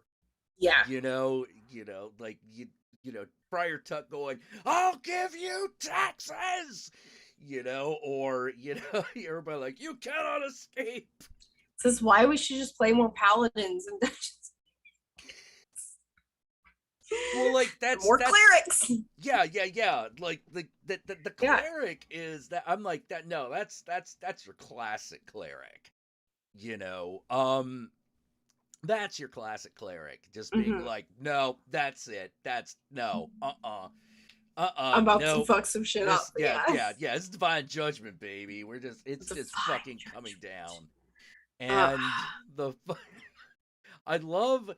I love paladins, but like so many people play paladins terribly.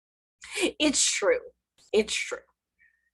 But the thing, as a class, like especially in 5e, it's just like, God, sometimes I'm just in a party and I'm just like, we're all having to make saves, and I'm just thinking to myself, it's like, God, I wish I had a paladin right now.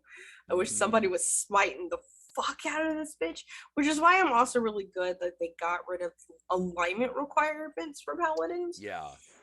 Because really now you can have conquest paladins and war paladins and things like, it's more of an oath than like basing yourself off of a god sort of thing. And even with clerics, you can have evil clerics now. Like I like the idea of like the versatility, like not all, even something that's perceived as lawful good can bring evil into the world. I love that. That's one of the things that I have going on with one of my worlds is, what happens when a golden dragon, like an ancient golden dragon who is lawful good, decides that the world is unjust and she has to reign her justice. Like at all costs kind of thing. Like that is but yeah, no, I'm gonna send you the Goodreads link. I don't know, you're a reader, I'm assuming you're a reader. Yes and no. I will send you the link to this book because I think it's worth your time. Okay. The bubonic plague one. I'm like 25% in. I got it at the beginning of the month, like I said. It's one of those things that I have to take my time with, but I am invested. Like Book Talk sent me to it because I'm on Book Talk. Fucking TikTok, this fucking clock app. I can't check. I'm on Thirst Talk, D&D Talk, Book Talk, and like Cute Animals. Like that is. What's Thirst Talk? Is Thirst Talk is just people posting thirst traps. Like. Oh, okay. Constantly posting thirst traps. Okay. And the problem is that my brother started to follow me on TikTok, and I was like, oh, this is why we have multiple accounts. I can't post thirst traps on my TikTok now. Like that gets a little weird. That gets so weird. Yeah, it's like, oh, so follow your TikToks. I got an idea. How about you don't do that? It's one of the reasons why I have spicy Twitter, right? Like I have Twitter that is just like for my professional, we're talking about D&D, we're advertising our stuff, having a couple cute little moments, and then like spicy Twitter is for everything else. We could see my titties, we could talk about my mental health that day, we could talk about poop that day, who knows, but this is the Twitter that only 39 people get to see. Right, exactly. This is venting Twitter. Sometimes it's sexy. That's why it's not sexy Twitter. It's spicy Twitter. That's also where I follow all of my porn accounts. So, yeah. I don't know why, but long time ago, back into time, I just sort of was like, I'll just share porn on my main account. Now, this has definitely like caused opinions. I know some people who I perfectly get along with that refuse to follow, that have me blocked on Twitter because it's like, dude, you fucking just share too much porn. And could you not? I've also read your I've also that. read your Dramatica page. Wait, I have an Encyclopedia Dramatica page? You definitely have a TV tropes page. I do have a TV tropes page. I have I have an Encyclopedia Dramatica page? I think so. Oh. I don't need let's to look. I don't know. I don't need to. I mean, I guess I would be interested to know if it exists. I don't think I want to read it though. I'm gonna see if it exists. Just hold on, and I'll let you know. Stop right there. You know. Yeah. Let's see. I have no. Google gives me no search links. Let me just check real quick. Just go directly to Encyclopedia Dramatica and just type in your name and just see. It would be Jack Satan Wave, right? Wait. Would it be by identity or would it be by Twitter? I don't know. Oh. I guess try whatever Count you're. Jackula. Oh, that's right. That's probably what it is. That's what it is. That's right. Because that's was like your hold. Yeah. It's I put in. Here's the funny thing: the auto thing would immediately is Encyclopedia Dramatica Count Dankula. Yeah, not that. Yeah, I know that. Mm-hmm. I know that guy. I don't think you have one. Good. Yeah, I don't think you have mean, one. You have TV tropes, but yeah. Yeah, I have a TV tropes page, but I do not have Encyclopedia Dramatica. Probably because my response to everything drama is, oh my god, I don't care. That helps. You know, I probably also just fly under the radar. It's always nice to be under the radar. Yeah. Yeah, I just sort of like whenever I see like TTRPG, especially in the TTRPG space, whenever I see the drama just like pop up, I read everything because I'm a proper skeptic, right? I don't form an opinion until I have everything that I know, kind of thing, right? I don't jump to conclusions. I don't announce my feelings and opinions unless it directly affects my space, kind of thing. Like if this is a person that is in my space, then it means something, but half the time it's about people that I don't know. Yeah. Like half the time. One time it happened to a person for good reason, because he very purposely targeted and abused non-binary femmes. So and treated them like garbage, and there was a lot of stuff that went down on that, and I was playing on his channel at the time with him, and it was just like, well, this is my thing. I'm also the person that believes terrible people need good friends, so my whole thing is I don't care who your friends are, just don't put them in my house. Yeah. Although, okay, so all right. So is that like the juiciest bit you've ever looked into? The juiciest thing that I've ever looked into or been a part of?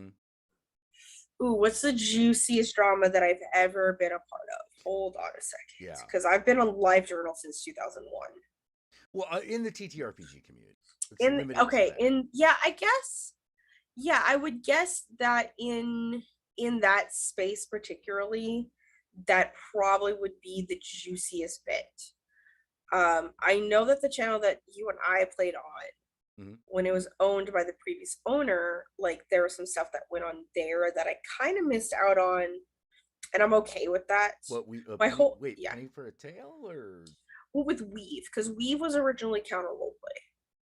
Oh, okay, okay. Kind of thing. Yeah, before it became Weave, it was something else. Yeah, before Mitch and them bought it. Right. Sort of thing. But I guess that might be the juiciest thing. I've had some personal juicy things that happened actually very recently in my space, where I had a friend of mine, like an actual friend of mine, that we play D&D every Tuesday night, just not on stream or anything. This is just my friends group that plays D&D. who came into just like one of my on my Discord. It was just like a Jackbox game. I think I was having it during my birthday week. He came in and he was clearly drunk, and it was like, that's cool. Like, we can be drunk for a Jackbox if we're not live. Like, let's be belligerent. Like, just behave yourself. Like, don't be racist, don't be sexist, don't be transphobic. Like that kind of, the basics kind of thing. And in that moment of time, he dropped an N-bomb, and I was just like, you can't, like, you need to not do that. Like, in my, like, no don't bueno. do that kind of thing. No bueno. And he argued with me, and I was a little drunk and a little high at the time too, so it was kind of hard to me to even like keep hold of my own space. So I had to make a bunch of apologies. But it, like, that whole night came down to, it's like, this person was like not respecting the boundaries that I was laying down for my space, because he was clearly doing things that could have canceled me. Like, Right. and it wasn't just that, like, he was going on about people using they them pronouns, like, with a whole bunch of people using they them pronouns. Like, he just went on a whole rant about it, including like his friend that was in there, like, and me, who also, like, I use she they, and I have other people that use they, and it's just like, you were seriously doing this, like, in my space. And he hasn't talked to me since. Like, this is November. Like, because he was doing this, and I told him like he needed to. For the best. Yeah, I told him that he needed to leave the chat, like the voice chat. I was just like, you need to go. Like, you're making people uncomfortable. You have to go, and he left.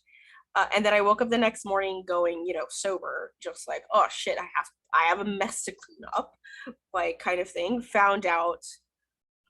Like, went to like personal people that were in there, like, and apologized to them for not taking action sooner, sort of thing. All these people are still my friends. He left my Discord. Like, we're still in another Discord, like the Discord that we play games on. But it got to the point where it's like, this man clearly, and there were some other incidents before where he was asking people for my nudes, instead of asking me for my nudes. Yeah. Oh, okay. Yeah. So it was just all like, right. Like, there was there was a lot, like, that was like a first strike last year. There was and then like, and then I'm sorry, I'm still trying to wrap my brain around that, just being like, under like what, fucking full disclosure, I'm an exhibitionist. I have certain friends that I do that kink with, that I trust, sort of thing, and he knew that. And so instead of just asking me, his friend, he went to someone he knew that was getting things and was just like, you should just send me what she sent you. And that friend was super uncomfortable with it and came to me about it. Yeah. Like, I'm not good. It's like, no, get your own. Like, get your own. And like, on. and then treated that person like garbage for tattletelling on him. It's like, so that was like gross. That was the first and second strike, and so this was like his third strike of like, you clearly don't respect me, like, you clearly have issues, and I'm not going to tolerate anymore. Again, I'm not going to dictate who my friends are friends with, so like, they still play certain games with him, but I made it a point. I was like, going forward, I don't want to share a table with him. Right. Like, because like, well, it sounds weird, but the fact that he's trying to be sneaky about it is kind of what makes it uncomfortable. If he was just like, I want to see your tits, then you could be like, yes or no. Yeah. But the fact that he's like trying to sneak around it from the get-go makes you go, dude? Like, that's being a creepy creeperton. Yeah, and so regardless, like, and he hasn't talked to me since November, kind of thing. And me and the GM were, for our D&D game, because we've been on a break from our D&D game. I ran Mass for a little bit. We have another friend running Cyberpunk right now in that friends group that I'm not a part of, because I made the line is like, I'm for my own like comfort and safety, I'm not sharing a table with this person anymore. I'm not saying that you can't play with him, but if you want to play with me, I will not play with him, kind of thing. Like that's just my line. I'm not I'm not dictating into you, and I'm not judging you for how you want to run your tables, kind of thing. But the GM for the D&D game is just like, yeah, no, because he's doing this to other people. I'm kind of just tired of him myself, kind of thing. Like I'm not inviting him back to the table. It's never an isolated incident, is it? Yeah, it's never, and it's like he's got issues to work out, but I, as a former friend of him, and even the thing is, and even I was telling the mutual friend, the one he asked the news and leads from, I was just like, it gets to a point where it's just sort of like they can make so many bad decisions and bad mistakes before you have to be like, okay, I'm done. Because if you constantly, do I really want to be around for this shit? Yeah, because if you constantly let them get away with it, they just continue to do it. Like they actually have to experience some loss, rejection, some rejection, fuck out to actually change, sort of thing. Yeah. And that's what I expressed to our mutual, and he agreed, and a lot of people are sort of in agreement with that, and it's just sort of like I said, be friends with him, because again, bad people deserve good friends, because how else are they going to change? But at the same time, if they're constantly going to manipulate and gaslight you, is it worth it? Yeah, no, it generally is. Yeah. So that's like that is the drama that almost happened on my channel, but it was nipped in the bud, and luckily everyone that was like involved in that situation was like, no, like we understand. Like you did the best you could in the moment. Because I'm trying, while drunk and intoxicated, trying to moderate 15 people in a Jackbox game. Right. Right. Kind of thing. Like the fact that it didn't happen live, because I don't do that shit live, is the thing that I was lucky about. But it was just like, I can't. Yeah, so that was the juiciest thing that happened to me in my own space that never made public. Now it is.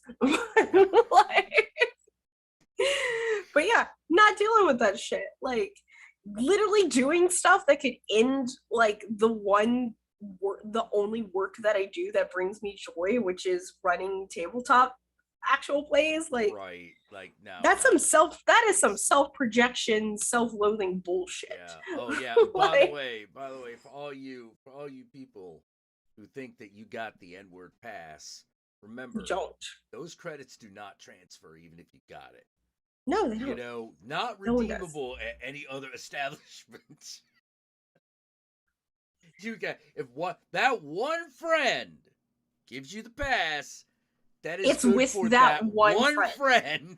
That's it is with it. That. You can only use it when he's the only person. You gotta get it from everybody. You get 5 of them. You gotta go to the ambassador of blackness to get it certified, and even then, it still doesn't fucking transfer. It was funny. So I'm Cajun, right? Right. I'm Cajun and I'm Native American, so I'm French native. Mm-hmm. And so there is a derogatory term for Cajuns called a coonass. And we call ourselves that all the time. And the reason that it's done that is because Cajun, like the Acadians, who were exiled from Nova Scotia back to France, then to Louisiana. When they came to Louisiana, you had all these plantation owners who had slaves, who had a derogatory term for their slaves that were COON. And so the Acadians, or the Cajun people, were considered below that. So thus coonass. So the story is that I'm in Canada. I'm at a family dinner with my husband's family is all upper class white people, okay? Like Canadian British white people. A bunch of Protestants. No, they're all atheist. But they're still colonizers.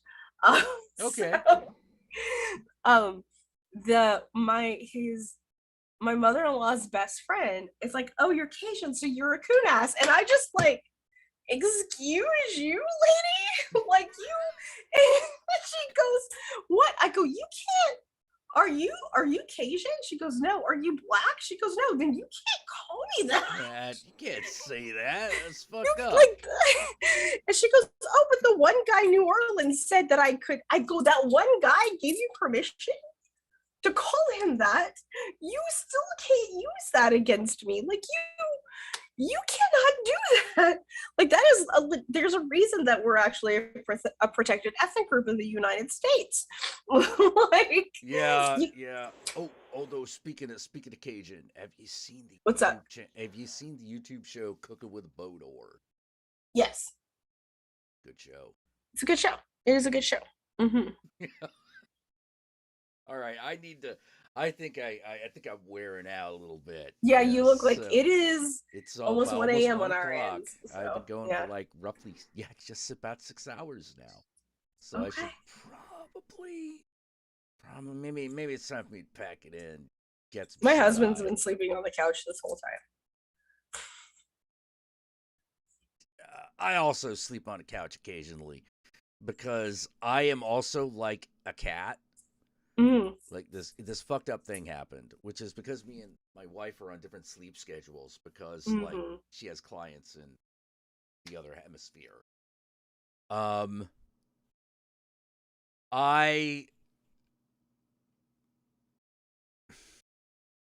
It's nothing to be ashamed of. Sometimes successful relationships mean sleeping in separate rooms. Yeah, sometimes, but it basically comes down to this.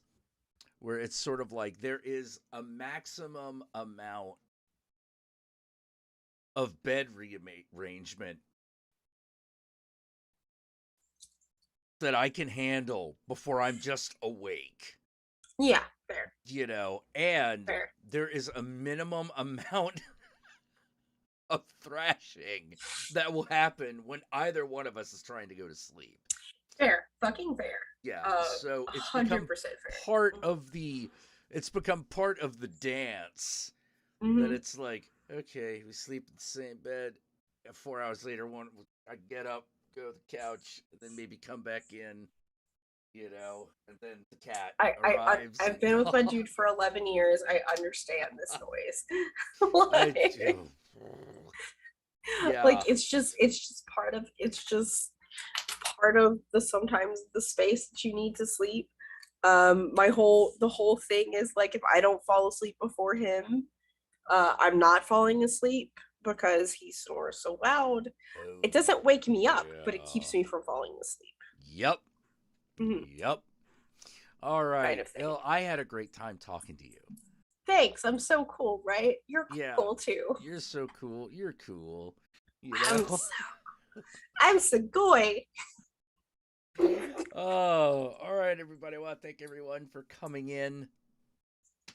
Once again, sorry, Motori-chan, that you came in at the end. Yet. Maybe tune in before 1 a.m. next time, bro. Yeah. C'est la vie.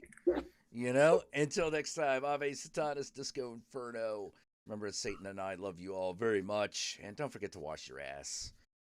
Oh, that's so important. Yeah, clean your ass. I have a bidet now because I'm so serious about that. It changed your life. That shit will change your life. You know? Clean your ass.